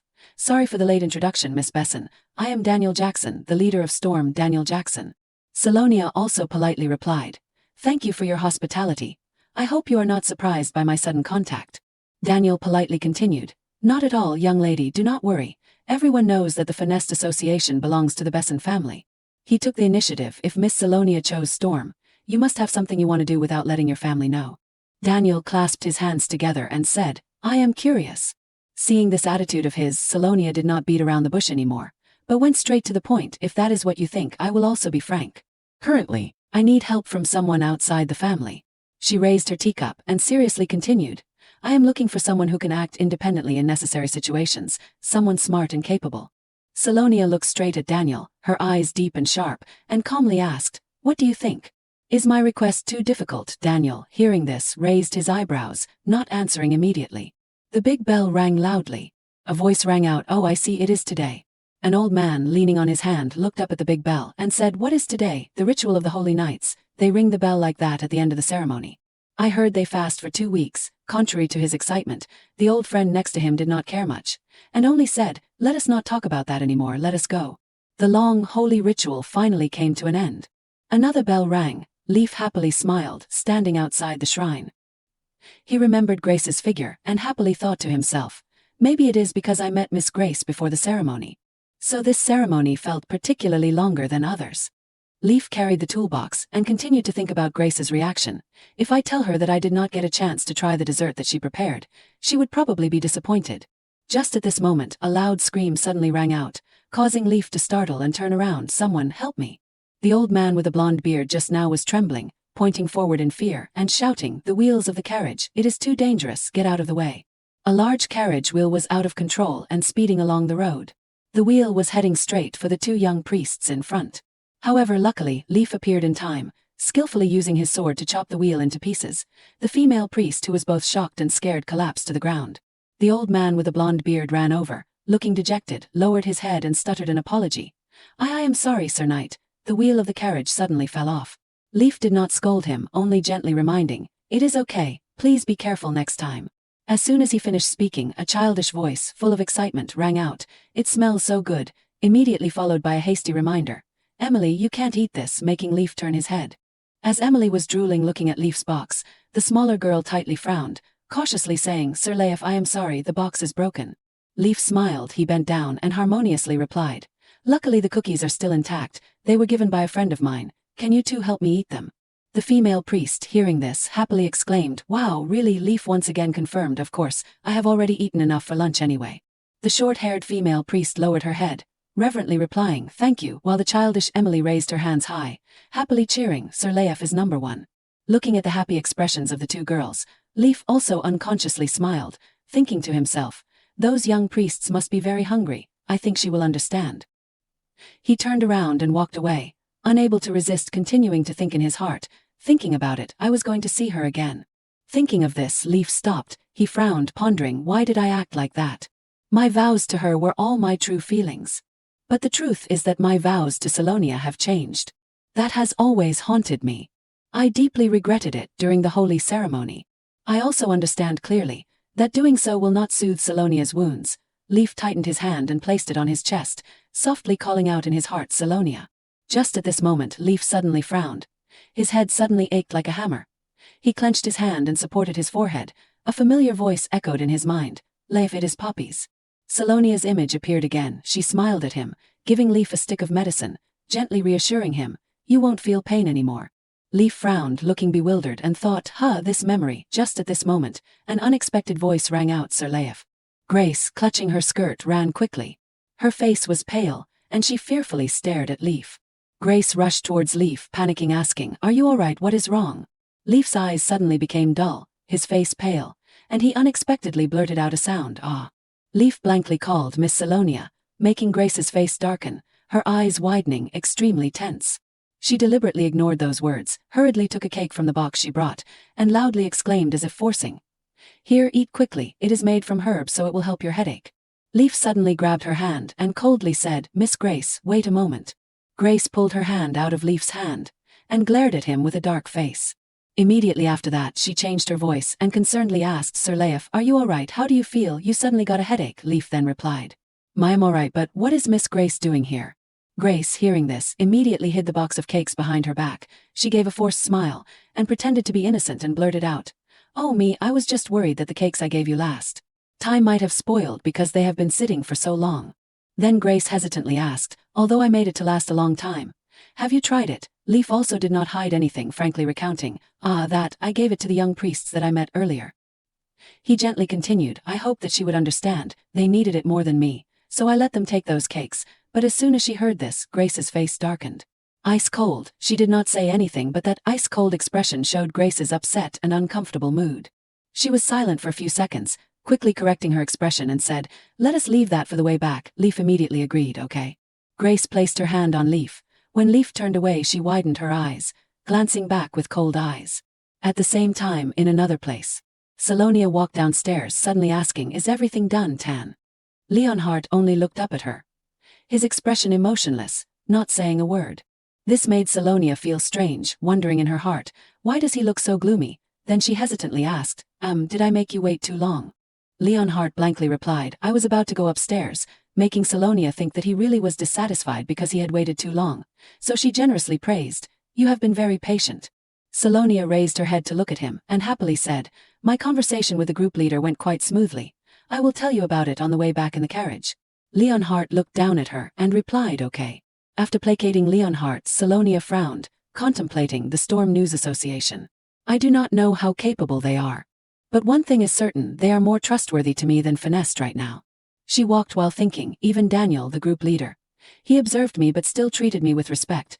I would not give him work if I felt I was being looked down upon.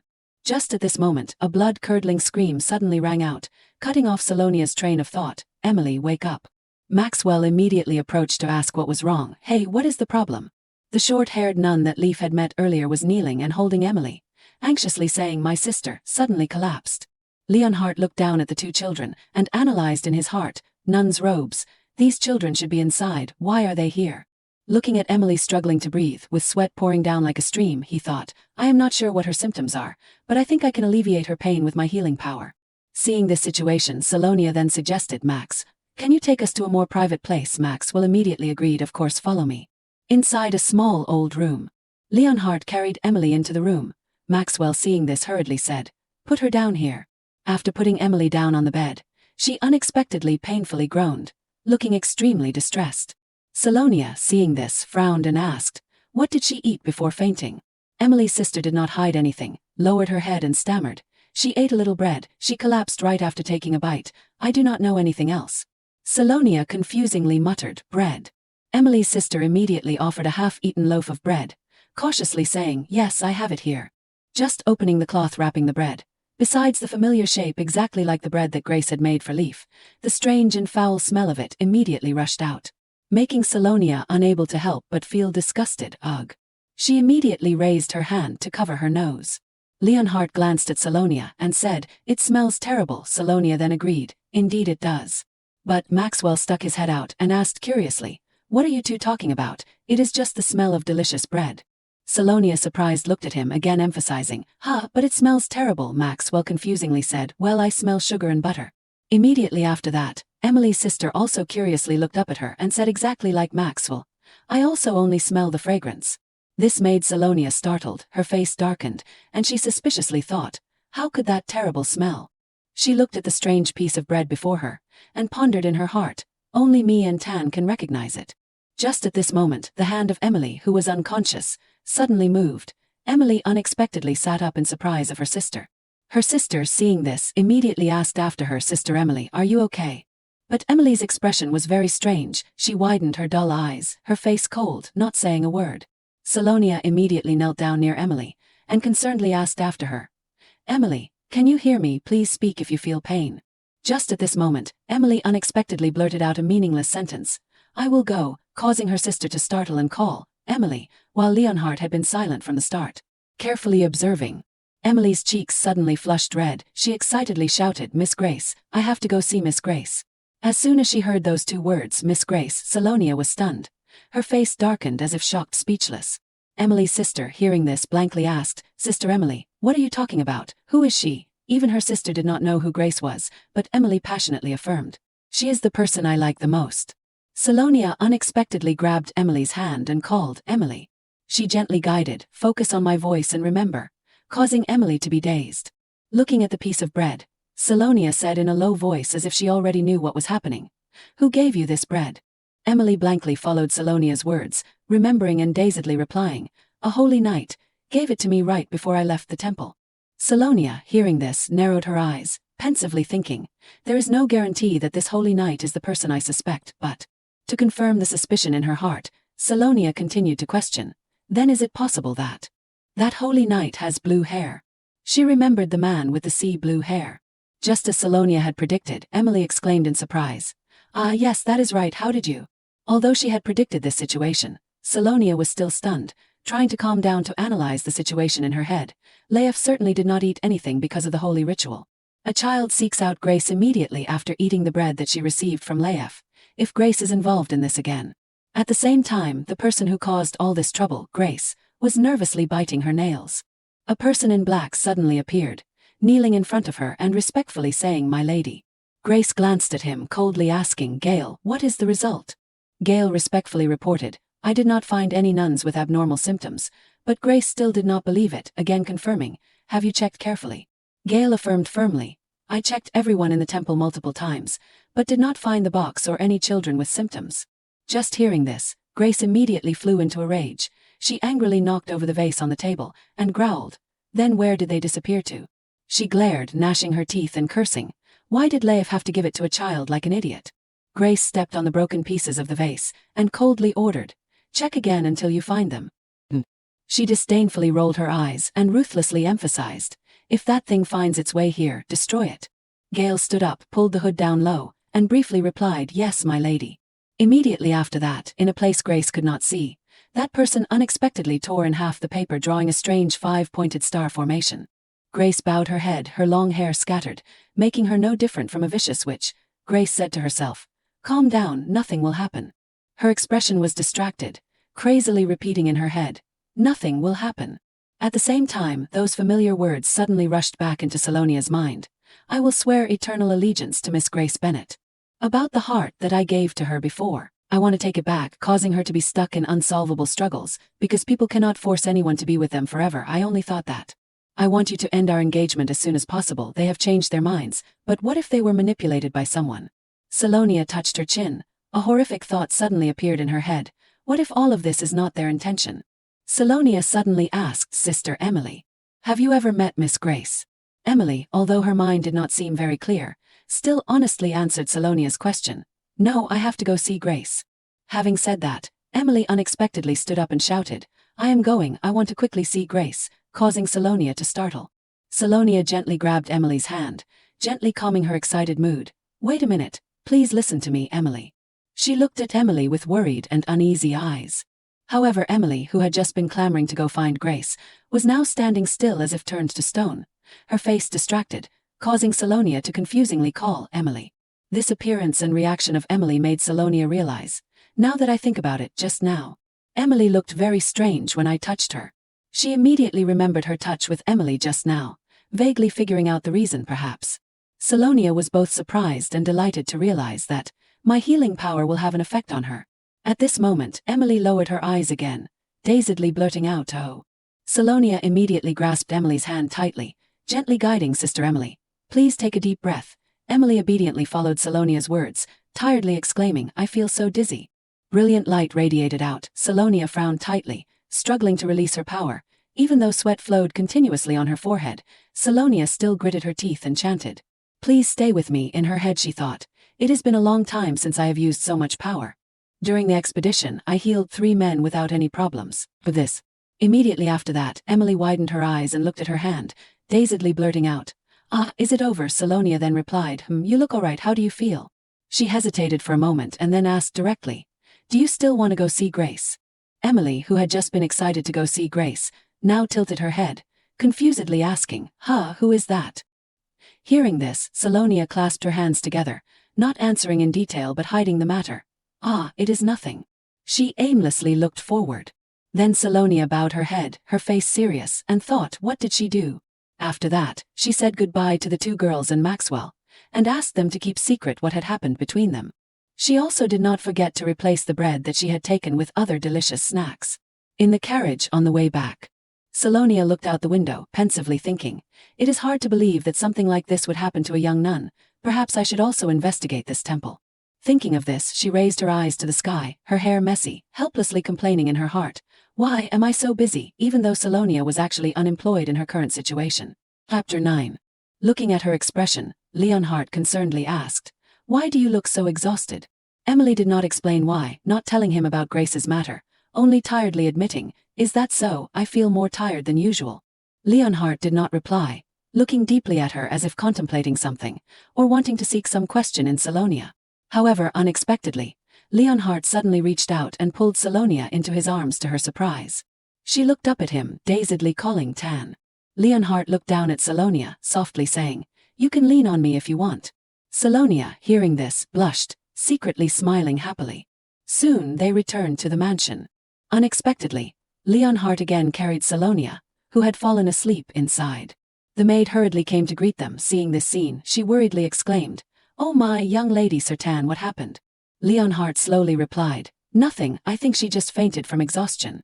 Just at this moment, someone unexpectedly stepped forward and politely offered to him, "Please give the young lady to me." Gallo Raymond's assistant reached out towards Leonhardt, continuing, "I will escort Miss Selina from here." Leonhardt then narrowed his eyes to look at him. After that, he coldly dismissed, "Get out," but Gallo's assistant still stood in place, stubbornly saying, "This is a direct order from the Duke," causing the maid to be scared until her face turned pale. The atmosphere between the two men was frozen, as cold as the winter wind and snow. The maid, seeing this situation, hurriedly persuaded and assured Leonhardt, "Sir Tan, I will be by Miss Salonia's side all this time, so please do not worry." Leonhardt, after a moment of silence, also agreed to give Salonia to the assistant. A strand of her purple hair brushed past his hand. When that strand of hair fell down and Salonia had been carried away, Leonhardt still silently watched her back. The hand that had just touched the purple strand still paused in mid-air. He looked at his hand, thinking dazedly, "Salonia's warmth spreading in my arms is gradually fading." Leonhardt narrowed his eyes, looking very dangerous, and suddenly felt annoyed, thinking, "What is this emotion? Should I kill that guy and take Salonia back?" Immediately after that, he immediately dismissed that thought in his head. "No, if I do that, she will never smile at me again." Salonia. Leonhardt's face was cold. He unconsciously remembered Salonia's appearance of trying to use her power until she was covered in sweat just now, only to save a stranger named Emily. Leonhardt could not help but think that. Love and concern for weak humans. Just at this moment, rain suddenly fell. In a flash, each raindrop poured down on Leonhardt, but he still did not move, letting it soak his body as if he was busy thinking about something. The next morning, inside the mansion, a voice rang out, "I see there is still no new information about Miss Grace." Gillian reported, "Yes, there is nothing unusual. I do not think she is someone that the young lady needs to worry about." Salonia suspiciously asked, "Is that so?" Gillian concernedly asked after her, "I heard the young lady is sick. Has the young lady been feeling better?" Salonia took the document and smiled as she replied, "Perhaps I was just a little tired. After a good night's sleep, I have been feeling much better." She recalled that, after falling asleep in the carriage, "I woke up the next morning. I felt guilty that I could not see Tan off because I had fallen asleep." Immediately after that, Salonia suddenly widened her eyes, staring at Gilia, thinking, "I have a mission to complete. Ella should be coming soon." As soon as she thought of Ella, her familiar sweet voice echoed behind the door of the room. "Young lady, it is Ella. Please allow me to enter." Although she knew that Ella would come, Salonia still stood up, pretending to ask, "Ella, what is it? I have a guest." Ella earnestly said in a voice just like a professional actor, "I am sorry, young lady, but you asked me to inform you about this. I received news that the book that you were looking for is available. It is at Blorence, the last shop in the magic area." This sentence immediately made Gillian pay attention. And all these reactions of his were captured in Salonia's eyes. She smiled, gently saying, "Gillian, I have something important to take care of. Can you leave?" Gillian immediately agreed without hesitation. "Of course, young lady. Please call me again soon." As soon as he turned around, Gillian immediately changed his expression, darkly glancing at Salonia behind him. Gillian left, and the door was closed. Salonia, seeing this, immediately turned her head to look at Ella, happily praising, "Great job, Ella." Ella poked her chin, smiled and replied, "I thought it was fun." Salonia raised the paper covered in words, excitedly thinking, "Now is just the beginning, Gillian." She confidently thought, "I have set a trap." Remembering Gillian's face, Salonia confidently affirmed in her heart, "Now, all that is left is to wait for the prey to fall into the trap." At the same time, in another place, a voice rang out, "We are about to arrive at the Demon King's castle." Leaf looked towards the castle on the high mountain, and carefully reminded, "The terrain will definitely become rougher as we get closer." Ian then decided, "Let us stop here." At this moment, someone unexpectedly grabbed Salonia's hand. The blue-haired man tenderly asked after her, "Sally, how are you feeling?" Salonia smiled brightly, her spirits lifted as she affirmed, "The dragon heart is helping me recover faster, and I do not feel as tired as I did before." "I must thank you, Mac, again, thank you very much." That blue-haired man gently looked at her, sincerely expressing his feelings. "I am always worried about the young lady." He happily continued, "But now nothing can harm the young lady anymore. Except dark magic," making Salonia surprised and exclaim, "Dark magic?" The blue-haired man then explained. The holy dragons are always completely opposed to black magic. The blue-haired man seriously emphasized. Even with the dragon heart, the young lady cannot be protected from it. Having said that, he gently reassured, but do not be afraid, I have not seen anyone else use such ancient magic in this era. After that man declared loudly, and I will protect the young lady for the rest of my life. The book was closed with a thud. Salonia did not say anything, sitting motionless in the library. She was pensively thinking dark magic. It was created long ago by a small group of devil worshippers. It is said that, hundreds of years ago, it was deemed heresy by the emperor, and has been destroyed since then. I thought that the Central Library, the largest library in the empire, all materials related to ancient magic are banned by law. Someone had told her that there will be more information about dark magic. Salonia looked at the pile of books on the table, despairingly thinking, but I did not expect reading those books to be banned. If all related materials and academic books are banned, ancient magic is considered dead, just as Mac Ryan said. Salonia wondered in agony. Then how can Grace use dark magic? She remembered the bewitched piece of bread, trying to calm down to analyze. Magic can control the minds of the male leads and young nuns, and even affect Mac Ryan, a dragon. But it has no effect on Tan, the Demon King, and its effect can be nullified by my healing power. Salonia thought, all clues point to dark magic, but I still lack evidence. I wish I could prove all of this undeniably. Salonia seemed to be submerged in a mess of chaotic and tangled thoughts, without any answers. Would it be better if there was a clear boundary when it comes to human emotions? If they are really cunning enough to betray me, should I consider their actions as false? And if they did not mean it like that, would that make my broken heart shatter even more? If everyone in this world is just a character in a story, how can I be sure that my emotions are my own and not just part of the character that I have become? In the end, she collapsed on the table, despairingly groaning. My head hurts so much. Just at this moment, an unexpected voice rang out, making Salonia surprised and raising her head. Where does it hurt? Salonia looked at Leonhardt's handsome face next to her, chagrined, thinking, oh, I was so caught up in reading that I forgot Tan was next to me. She hurriedly started a conversation with him. Tan, why did not you say anything? You must be very bored. But Leonhardt replied that no, time passes by so quickly. He shamelessly confessed, I have been watching you the whole time, making Salonia's entire face turn red. She awkwardly stood up, stammering, then let us go, Ella must be waiting. Leonhardt still fixed his eyes on Salonia, and quickly replied, okay. At the same time, in another place, someone looked out the window and asked, Tom, can you feel it? Tom smirked, excitedly replying, yes, it is getting stronger as we get closer to the capital. This powerful and overwhelming energy. I use Hershey-Brook. Tom, the Grand Duke of the North, excitedly affirmed. It is definitely our king. Calvin Finnegar, Jack, immediately clenched his hands, gleefully exclaiming, I knew he did not disappear at that time. The two of them continued to converse. Our Demon King must have been waiting and accumulating energy. Just like us, we must find him as soon as possible. Yes, he will be waiting for us. The two of them laughed crazily, happily affirming, soon, the Demon King will be completely reborn. The next morning, birds were singing in the carriage. As Leonhardt admired Salonia, she was still thinking, hopefully Jillian will do well on the task I assigned as always. Leonhardt unexpectedly grabbed Salonia's hand. Salonia then worriedly asked, what is wrong, Tan? Are you in pain? In her head she thought, I could not hold his hand last night because I fell asleep. Leonhardt pulled Salonia closer, gently saying, no, I just wanted to hold your hand. She then obediently replied, yes. But as soon as she turned to look at Ella, who was snickering, she reluctantly thought, ugh, Ella is looking at us with a strange look. My. Just at this moment, the carriage suddenly shook violently. Ella then hurriedly said, I will go out to see what is happening, young lady. The carriage must have stopped for something.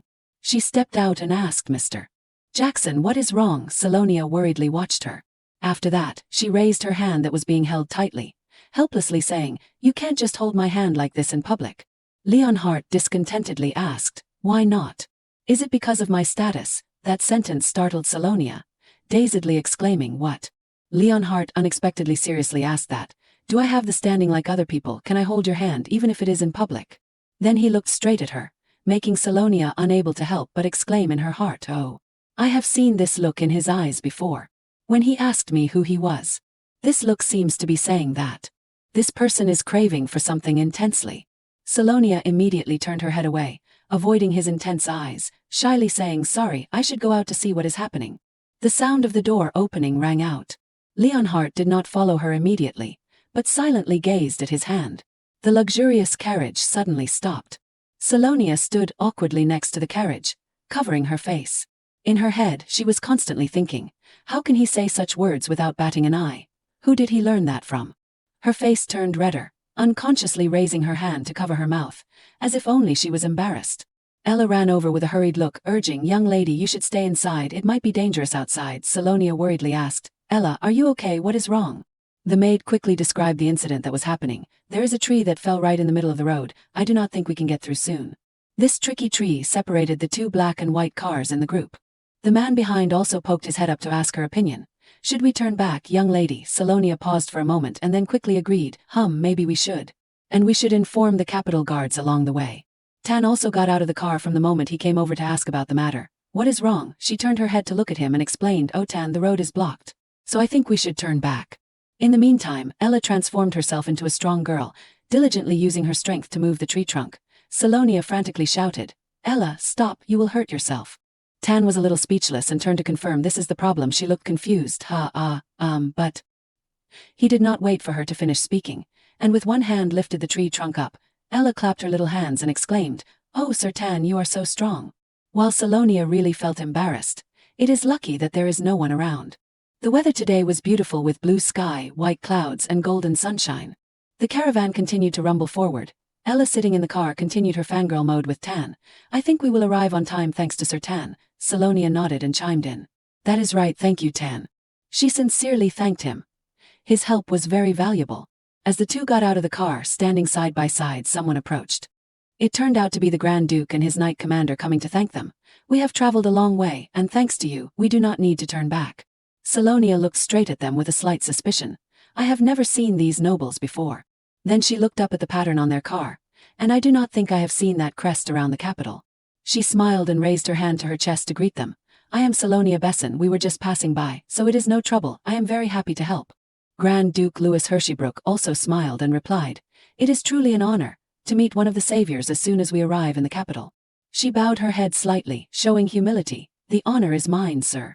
Her eyes flashed with calculation, wondering in her head, the Duke of the North Salonia thought of the image of the White Castle in the storm and the rumor she had heard. I heard that he almost personally led the expeditions in punishing when monsters flooded everywhere after.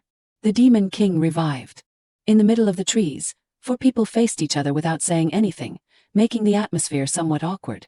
Salonia poked her finger at the arm of the man next to her, signaling. Tan showed that he understood. He lifted his noble head and nodded as a greeting. Grand Duke Louis and Knight Kelvin simultaneously opened their mouths and stood stunned as if struck by lightning. To break this awkward atmosphere, Kelvin cleared his throat and spoke Sir Ahem. But he was not much more articulate, and turned his eyes to the Grand Duke as if asking for instructions. After the meaningful look of His Highness, Kelvin asked a very perfunctory question. And what is your name? Salonia forcefully stomped on the foot of the man next to her. He reluctantly replied, my name is Tan. The 2 people opposite felt enlightened by this awkwardness. The Grand Duke pensively repeated his name, Tan Ha. Salonia felt that the conversation had reached a dead end, so she bowed and said, well, we have to leave because we have an appointment, but I hope you will visit the Besson family next time. Then, without waiting for the 2 people to react, the couple quickly turned around and walked away in the surprise of the other party. Back to the day before, Grand Duke Louis said with emotion in the night, that is strange. He covered himself with black outerwear and spoke out his doubts. I can feel the energy of the king stronger than yesterday, but it is being dispersed too much, making it more difficult to pinpoint the location. He suggested to Kelvin, let us try to find the direction where it is a little stronger. He received the order and agreed, okay. The full moon hung high beside the stars. Kelvin raised his hand to rub his forehead and involuntarily cursed. Damn it, those saviors have really ruined everything for us. Not only us, but even the king has to hide in the darkness. He kept venting his frustration. I can't believe we are rummaging through the garbage of humanity to trace his energy. Then Kelvin looked around and spoke out his doubts. I wonder what the king would say if he knew about this. Lord Louis, who was rummaging around in front, spoke to comfort him. Just endure a little longer, Jack. I heard that humans have a habit of leaving traces everywhere, so it is also useful to search through their garbage. He held up a piece of paper that he had just found in front of him. That is right, traces like these. Kelvin leaned his head closer and asked, what is this? He looked intently at it and explained, a newspaper that people in the capital like to read. Back to the present. Kelvin sat in the car pursing his lips and rolling his eyes back and forth in doubt. This man. Lord Louis affirmed, I am sure that is the king. He raised his hand and tried to refute, But why did not he recognize us? And he even bowed to us, the loyal subjects of His Majesty. The Grand Duke could not say anything more in the face of such sharp arguments, and just crossed his arms and endured. The Grand Duke recalled the image of Tan, the beast of the night, who had saved many people, when he read about him in the newspaper. He only thought that he had the appearance of a king. Tan's appearance was exactly the same as the monarch in his memory, but it was impossible for a demon to not recognize his monarch. He thought about the shackles that had bound himself. His powerful energy envelopes our entire body. Finally, Grand Duke Louis affirmed, "It is said that the beast of the night has lost his memory. Perhaps he not only forgot us but also forgot himself." Kelvin stammered and did not accept this speculation. Impossible. He narrowed his aged but dangerous eyes and questioned, "And did you hear the name of the girl standing next to him?" Salonia's appearance emerged in his consciousness, one of the saviors who killed our king. Kelvin, hearing this, was completely shocked.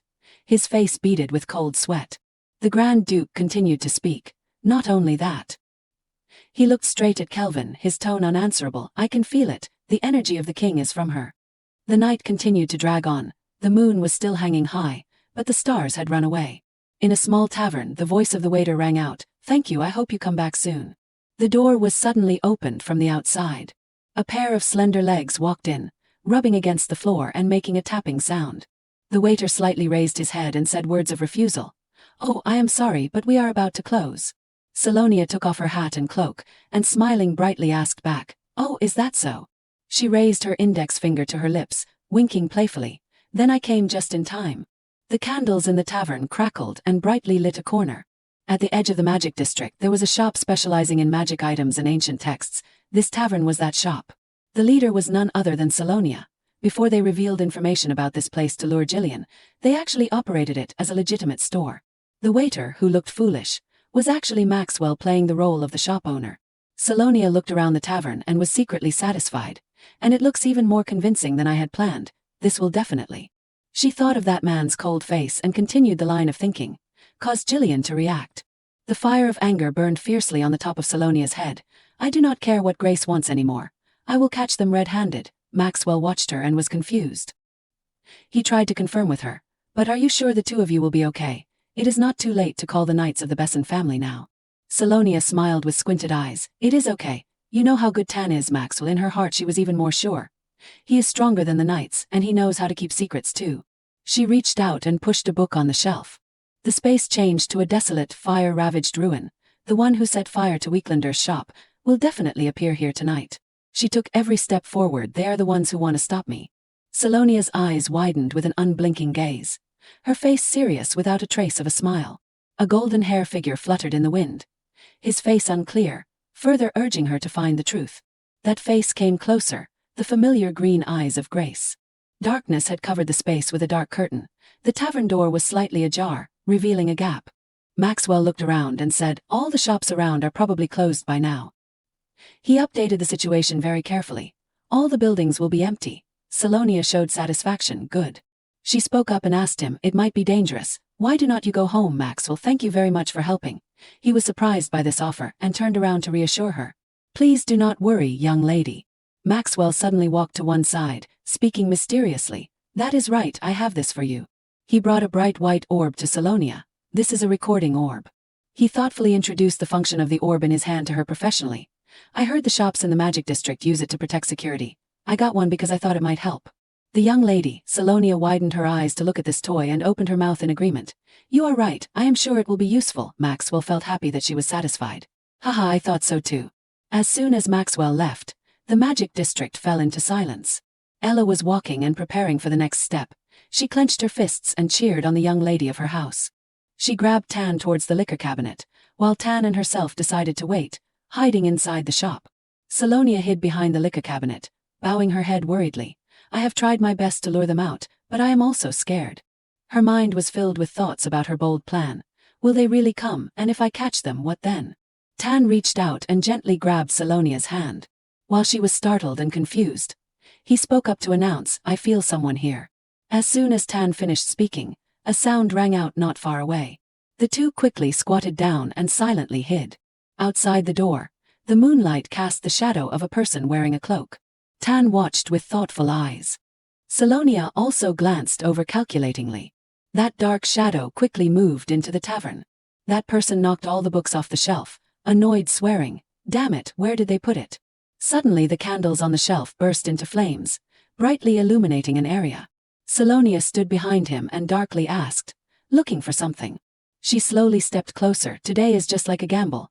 I am not sure if risking acting alone is worth it." While approaching, she spoke to distract his attention. "This must be very important to you." Finally she stopped at a distance that was neither too far nor too near, or rather to your master if you have to take action yourself. That person turned around, revealing his face. "Jillian." He said slowly, "There must be some misunderstanding, Miss Salonia." She immediately asked back, "A misunderstanding?" Without waiting for him to say anything more, she spoke up to affirm, "You were the one who set fire to Weeklander's shop and harmed innocent people, were not you?" He turned his eyes to stare at her, his voice full of provocation. "I must have acted too carelessly. I did not expect the young lady to care about me so much." Salonia could not control her anger. She shouted, "That is all you have to say, Jillian. You deceived me and took advantage of the Besson family." She shouted straight into his face, "You think I do not know who you are working for?" Jillian bowed his head as if completely surrendering. "It seems I can't escape this with words. Are you alone, young lady?" He warned in a low voice, "Your healing ability is not enough to protect yourself." Salonia asked suspiciously, "What?" Jillian turned his foot and stepped in front of her. "I do not know what you hope to achieve by setting a trap for me." He emitted a dark and ominous black aura and warned Salonia, "But things will not go as the young lady intends." She unexpectedly pulled out a short dagger and pointed it straight at him. "Don't move." She raised the knife with both hands and threatened loudly, "You really think I came here alone? I have already called the guards. Enjoy yourself in the capital's dungeon tonight, you bastard." Jillian calmly looked down at the blade. Then suddenly he grabbed her wrist and squeezed it tightly. The knife in Salonia's hand flew out, spinning a few times in the air. Jillian warned in a low voice, "Is that really how a noble young lady should speak? I think it is time you reconsider your position, young lady." He brought his face close to Salonia and mocked, "What do you think could happen to a young lady wandering alone at night?" Then he grabbed her hand and pulled her close to his body, full of ambiguity. "I am very willing to show you." Salonia did not bother to pay attention to his threats. "Don't make me laugh." She lowered her head and gave a mocking smile. "What else can you do?" Tan, who did not know when he had appeared behind Jillian, reached out and put him in a headlock. Salonia turned around and rubbed her sore wrist, ignoring him, yelling, "Ugh, let me go." He tilted his head and questioned Tan, Why are you here with a young lady? Who are you working for?" He coldly shouted, "Shut up." His arm tightened, making Jillian grunt uncomfortably. Finally, Gillen was tied tightly to a chair. Salonia silently stood in front of him, watching without blinking. In her head there were swirling calculations. It is easy to predict. If everything including tonight and the arson at Weeklander's shop were revealed to the public. But the more she thought, the more she felt suspicious. Then the Besson family and the Finest Guild would suffer heavy losses. Jillian has too much to keep an eye on as one of his father's most trusted people and the deputy leader of Finest. Why would he dare to risk it like this? Jillian slightly moved his lips, ugh, and then immediately woke up. She spoke up first and proposed, "Now that you are awake, let us talk clearly, Jillian." He only lowered his head and called her name, Miss Salonia. He kept persuading, "What does this mean? Untie me." Salonia looked at him like she was looking at an idiot. "I am sorry, but that is not going to happen. You were caught red-handed." She looked straight into his eyes and accused, "This will harm the Finest Guild and the Besson family." Then she spoke out her decision, "To prevent that from happening, I will prove that everything you did has nothing to do with the Besson family." Jillian blankly looked up. Salonia continued to speak, but first. She raised a piece of paper in front of him and questioned, "Want to explain this?" Salonia remembered the image of the two people once contacting. She analyzed, "You reacted so excessively even though I only touched it slightly, and you have kept it with you all this time." "Jillian." He turned his face away and dryly replied, "I do not know." Salonia smiled and asked back, "Is that so? Then would you mind if I used it?" On the paper was a magic drawing. She continuously attacked him. Maybe it is teleportation or communication magic or contact magic. In Jillian's heart, waves rose. How does she know? As if answering his thoughts, Salonia spoke out her plan. "I guess you used parchment to not leave any magic traces. Unfortunately it did not work, on the contrary. Help me trace your footsteps." She gave him another chance. "You should start talking." Then she growled, "Before I actually use it." Jillian did not expect her to go this far. He paled and bowed his head. Finally he whispered a reply, "It is communication magic." Salonia lowered her hand and coldly asked, "Since when did you start working for Grace?" Gillen lowered his head and said a shocking word, I have always been working for Miss Grace. Salonia had heard what she wanted. She turned her back and left, leaving behind a sentence like an autobiography. Is that so? Strangely, this makes me feel relieved. She brushed past Jillian without any emotion, while he seemed to be collapsing and slightly tilted his head. Salonia walked slowly with a heavy face. That is right, I really feel relieved. Above all, this confirms that. She remembered Jillian's unwilling face. He was not manipulated by Grace's magic like the others. The fact that he was not confused or changed his attitude suddenly is proof. Which means there is nothing more to consider for his sentence. She stopped because there was something she did not understand, but what I am curious to know is why he put Grace above the Besson family, where he has devoted his whole life to. On the table before her were two items, an oil lamp and a match. Salonia reached out and took the recording orb placed next to them and softly said, "Your way of doing things has not changed."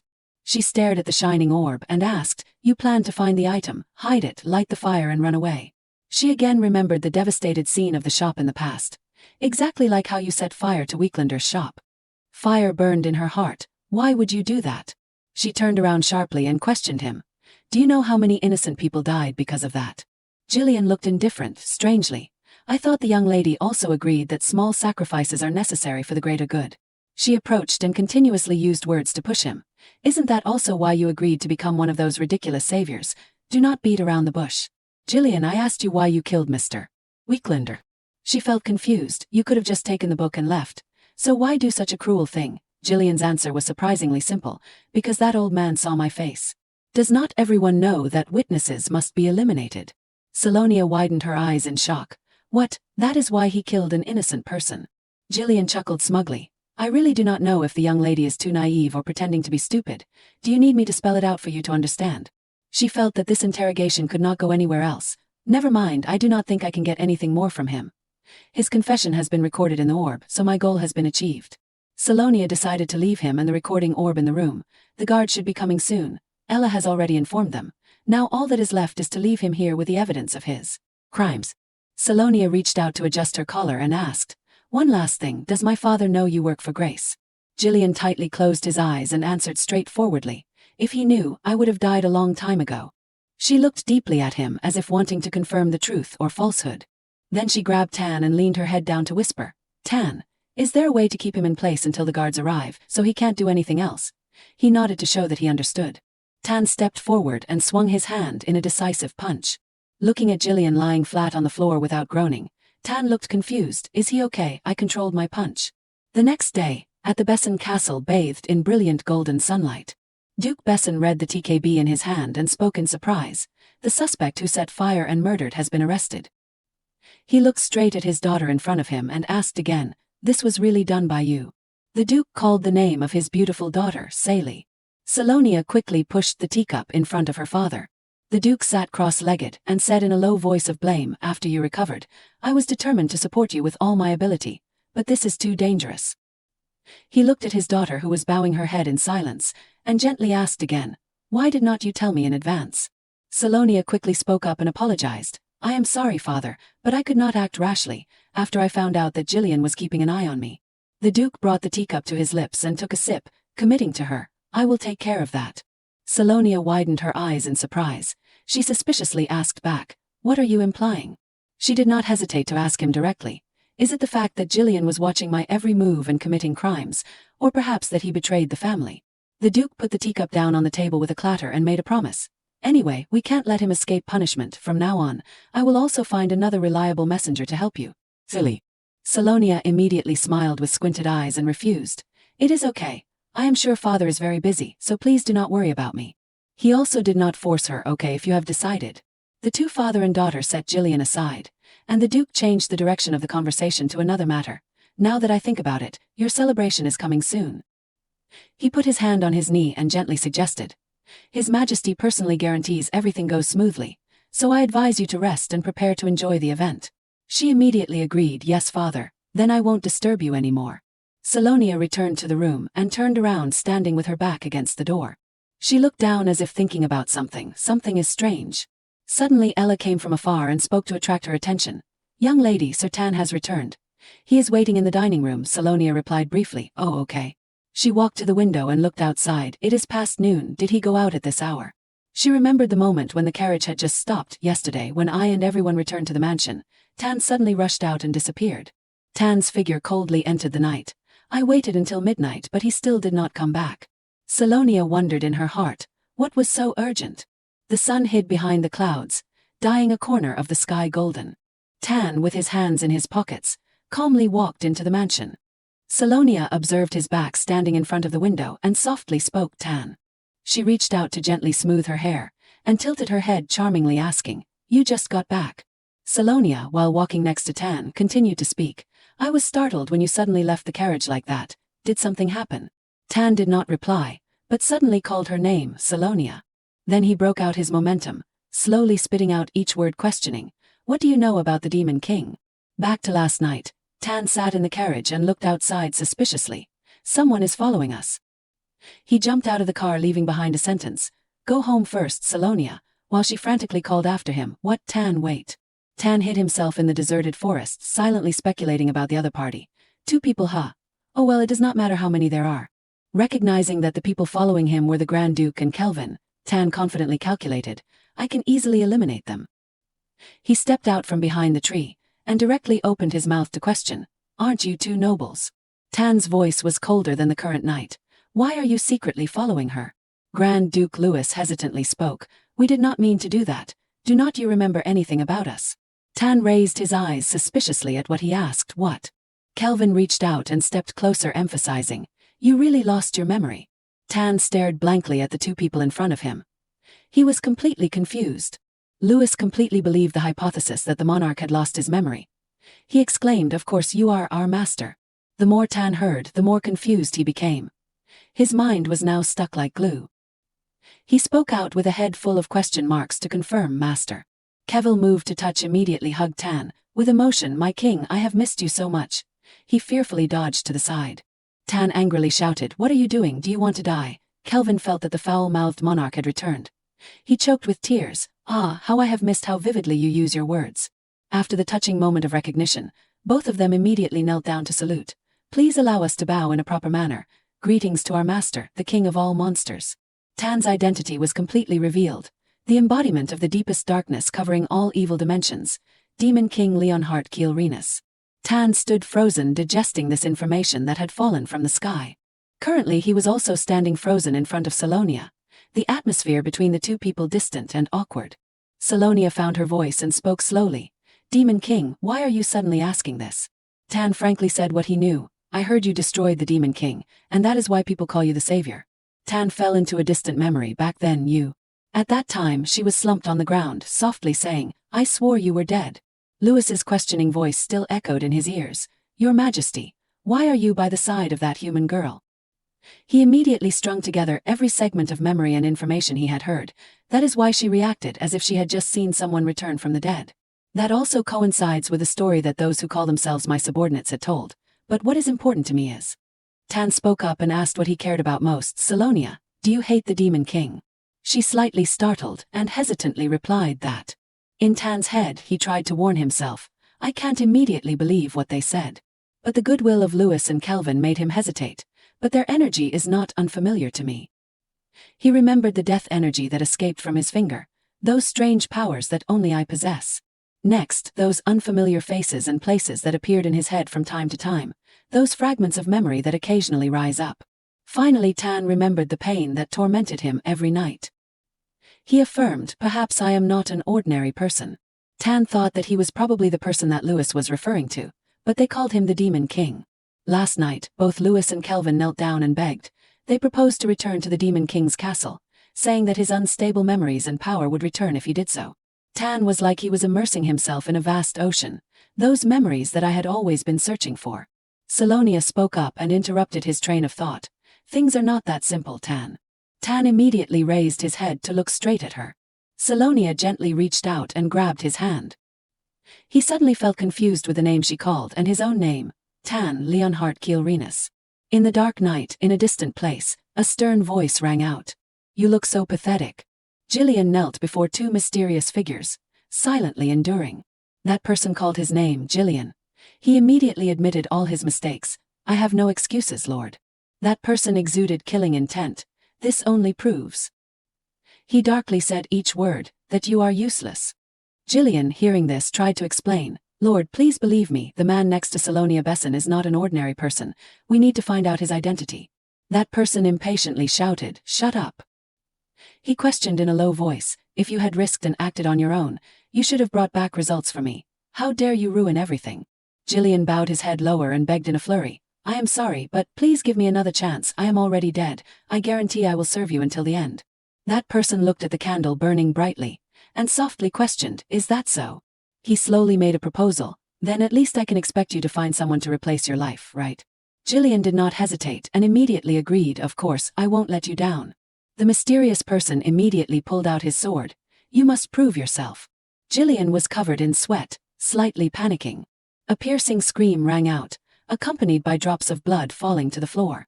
The mysterious person turned to ask his companion, how many times is it today? That person immediately spoke up, including this one, it is 52. He turned to Jillian to warn him, as you should know, I hate losing. He gave Jillian a choice, if you really want to be useful, find me another sacrifice before I have to kill you. He bowed his head, hugging his injured wrist and accepting his fate, as you wish. On the day of the celebration banquet, the Resin castle was even more brilliant under the sparkling sunlight. The maid holding the comb softly spoke, young lady, what hairstyle do you want, tie it up or let it down? Without waiting for Salonia to speak, another maid proposed, I think letting it down would match your dress better. Then, why do not we let it down naturally? Salonia stared at herself in the mirror, lost in thought, today's celebration. She remembered what her father had said, held in the name of the royal family to celebrate my recovery, is a grand party attracting the attention of both the upper class and the royal family. Salonia suddenly lowered her eyes, showing disappointment. In such an event, is there not even one young master who wants to become my companion? How can there be no invitations? She turned to look at her maid. The maid had also reported that there were letters sent to her. But the problem was, Salonia was stunned to remember the scene of the maid being flustered when she discovered that all of them disappeared or were discovered in the fireplace before reaching my hands. She sighed and speculated, it must be Tan, even though he pretended not to know. What is he planning these days? The more she thought about Tan, the more confused she felt. The two people had been going their separate ways these days. It has been hard to meet him recently. Before, I used to spend every waking moment with him, but now when he leaves. Salonia fiddled with her fingers and accepted the truth. I actually feel this lonely. She reached out to rub her chin, remembering Tan's grumpy appearance like an old man. Perhaps this feeling is similar to when a wild wolf that I had tamed ran away. Tan, every day it is time to eat, it is time to sleep. Where are you going? I will go with you. Then Salonia sadly remembered the unpleasant conversation the other day. Is it because of what happened that day? Perhaps Tan's memory is gradually returning. Salonia suddenly stood up. The maid holding the comb stumbled back and exclaimed in panic, oh my, young lady. She suddenly remembered Tan's promise, in 1 month, I will voluntarily leave this house, she wondered. Is he looking for a place to live because of that promise? Salonia again bowed her head sadly. Of course I know that he can't stay here forever, even if he did not promise that. She herself was like she was in a vast, boundless land. I am just worried because, while I am still in the dark about everything and extremely confused, and Tan is the one she is chasing in that land, I can't take my eyes off the demon lord, a very important figure. The ancient texts do not provide me with any new clues. She looked out at the brilliant space outside the window, and the Storm Association has not contacted me to provide new information yet. That is right, that is the only reason. 2 blushing maids gathered around praising her. Miss is so beautiful, yes, she is even more radiant than the sun. Salonia, after getting her hair and makeup done, became much more gorgeous than usual. She slowly stood up and walked out of the room. Behind her a maid suggested, how about Miss put on her dress now? This way, miss, she gently agreed, okay. She stood in front of the door quietly calculating, I will be back late when the party ends. Then she lowered her eyes regretfully. Does that mean I won't get to see him tonight? Down in the hall, the maids were still busy decorating and cleaning. The emperor stood high up observing and praised. It seems that the final preparations for the party are going smoothly. He called out to the man standing beside him, Crown Prince. He immediately raised his hand to his chest and saluted, Yes, your majesty. He asked his son, Do you know why we are holding a banquet to celebrate Salonia Besson at Nexit Hall? The Crown Prince lowered his head as if thinking, Nexit Hall is the second largest hall in the royal palace. It is difficult to hold an event here unless the emperor bestows favor on someone. So the fact that the ceremony is being held here. Then he confidently gave the answer, is a good opportunity to publicly announce. The Crown Prince calmly stated the shocking information, that the royal family is considering Salonia as the Crown Princess. The emperor was very pleased with this answer. Yes, exactly. He frankly stated his calculation: if we merge the Besson family into the royal family through marriage, it will definitely help us consolidate the power of the throne. The Crown Prince understood and continued: and it will be as you wish, your majesty. The emperor turned to instruct the Crown Prince: good, fortunately Salonia's companion today is her father, Duke Besson. It is a good opportunity for you to personally escort her. The Crown Prince immediately replied: yes, your majesty. He smiled brightly, but the smile did not reach his eyes. I will treat her very carefully. The Crown Prince quickly dressed himself up. The attendant beside him carefully adjusted his clothes. The Crown Prince slightly raised his eyelids, slowly savoring a name: Salonia Besson. He knew she was the one who slapped another young lady. The woman even dared to make a scene at the royal party, trusting in the power of her family. The Crown Prince closed his eyes and secretly assessed: she is nothing special. It is just her attitude. It might be interesting to see her freak out tonight. The Crown Prince recalled their previous companionship. Even so, she was silent during the ceremony before the expedition. She trembled like a lamb going to its death. Salonia's face at that time was pale and bloodless. Was not she the one who volunteered to participate in the expedition? The Crown Prince was silent in contemplation. It was lucky that she was not left behind during the expedition. That is just like her, crying and running back home. He suddenly turned to the side and asked: Denvers, where is Duke Besson? Denvers immediately bowed and announced: he should be arriving at the palace with Miss Salonia soon. He then asked again: I still have some time, do not I? Denvers looked confused. I beg your pardon. He watched the Crown Prince walk out the door and shouted in a panic: Your Highness, you really do not intend to disobey His Majesty's orders, do you? The Crown Prince felt that he was talking nonsense. Disobey His Majesty's orders? Are you crazy? I am just going out for a walk, so you should focus on preparing. Denvers slammed his fist on his forehead helplessly. Your Highness, you can't do that today. His Majesty has clearly instructed that you are the one who must escort Miss Salonia. The Crown Prince carelessly instructed: that is right. Find an opportunity at the end of the party, and keep her by your side instead of me. Denvers cried out in panic. How can I keep Miss Salonia by my side? The Crown Prince reached out and stroked his chin teasingly.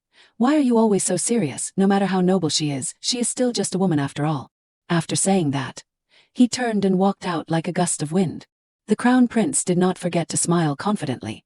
She won't be able to resist my charm. Denvers felt confused. Then why do not you come to the banquet hall with me now, Your Highness? The Crown Prince turned around irritably. I told you I have other plans. If she intends to leave, let me know. Denvers still tried to ask: Your Highness, what are the other plans? The Crown Prince did not react. He immediately shouted: Your Highness, where are you going, Your Highness? Under the main hall, someone spoke happily. Congratulations on your recovery, miss. Salonia gently replied: Thank you. She put her hand on her chest, tilted her head politely. I am very grateful that you came. The person handed a bouquet of bright red roses to Salonia. Miss, thank you for inviting me. He did not spare any compliments. You look radiant tonight, as always. Salonia felt a little overwhelmed. She mechanically replied: Thank you. Everyone around also chimed in. Miss, congratulations, Miss Salonia. I am really happy to see you so healthy. Handsome men kept coming up to Salonia. Miss, I feel relieved to see that you are still safe. She stared blankly, thinking: tonight, they are surrounding me more than usual. Her eyes lit up, looking in one direction. The savior is here, father. But he was not standing alone. There were more people around him than her, seeming busy with the business that father intends to start. She looked at the men gathered closely together and secretly planned: I should be careful and pay attention to where father is. Suddenly a charming voice greeted. Miss Salonia. She quickly replied: Miss Abel, Miss Pelaine. Abel asked first: How have you been lately? It has been a while. Pelaine also lowered her eyes and continued: Your dress is so exquisite. Abel held her arm and admired. You look like you just stepped out of a novel. Salonia felt that they were a little too enthusiastic. She tried to divert the attention. Thank you. Would you like to go this way? I will take you to my seat. Salonia looked at the empty chair next to the window and hesitated. Her eyes showed curiosity, unable to help but notice that Miss Roanna was not present. Pelaine, sitting next to her, quickly explained: She is a little busy with dating, so we have not seen each other for a while. Abel also added: But she is very much looking forward to your celebration party. She will definitely come soon. Pelaine leaned forward a little, looking gossipy. She looked at the dress on Salonia and wondered: Is this dress from Boutique Verondi? She chattered to herself for a while. I saw that beautiful design in the store. I was wondering who would wear it. You know how picky Mrs. Verondi is. The young ladies around also perked up their ears to listen. Pelaine put her hand to her mouth and whispered: Especially because of that rumor. Salonia asked in doubt: Rumor? Pelaine quickly explained: The rumor that Mrs. Verondi rejected Miss Grace. Salonia tightened the glass in her hand and thought to herself: So the rumor about the day we met at the store has spread like this. Pelaine continued her questions. Is not he joining you for the party tonight? Salonia looked blank. What are you talking about? Pelaine excitedly revealed, the beast of the night. I read in the newspaper that he is staying at the Besson mansion. Suddenly someone interrupted the conversation. Excuse me, Miss Salonia. A strange girl with a charming appearance smiled and said, I could not help but eavesdrop on everyone's conversation. She stepped in front of Salonia. As far as I know, the beast of the night does not currently belong to any faction. I would like to invite him to join my family's knighthood. Should I contact the Besson mansion about this? Pelaine questioned uncomfortably. What are you saying? He is Miss Salonia's guest. How can you be so rude? Salonia raised her glass and smiled charmingly. I am sorry, but he is about to join the Besson family's knighthood. She glanced at Salonia deeply and turned away. Ah, I see. Salonia felt confused by this girl. She remained silent. Abel asked friendly, Miss Salonia, do you need to rest for a while? You do not look well. Salonia immediately stood up. Thank you, I will be back after going out to get some fresh air. In her heart, questions swirled. Why did I do that? Why did I lie? Salonia walked and thought of Tan joining the night squad. I am only thinking of ways to chase him away. He did not even come to my ceremony. She clenched her hands at her sides. I am so ashamed. Suddenly the hall became noisy. Everyone looked out the door. Look, they have finally arrived. Oh my God, how can they be so shameless? Salonia turned her head curiously. Who are they talking about? She tried to look at the group of people who were in an uproar, who could have arrived. The sound of discussion still did not stop in her ears. She actually came to Miss Salonia's party. It turned out to be Grace. She brightly linked arms with Ian as they entered. The crowd shouted in unison, Miss Bennet.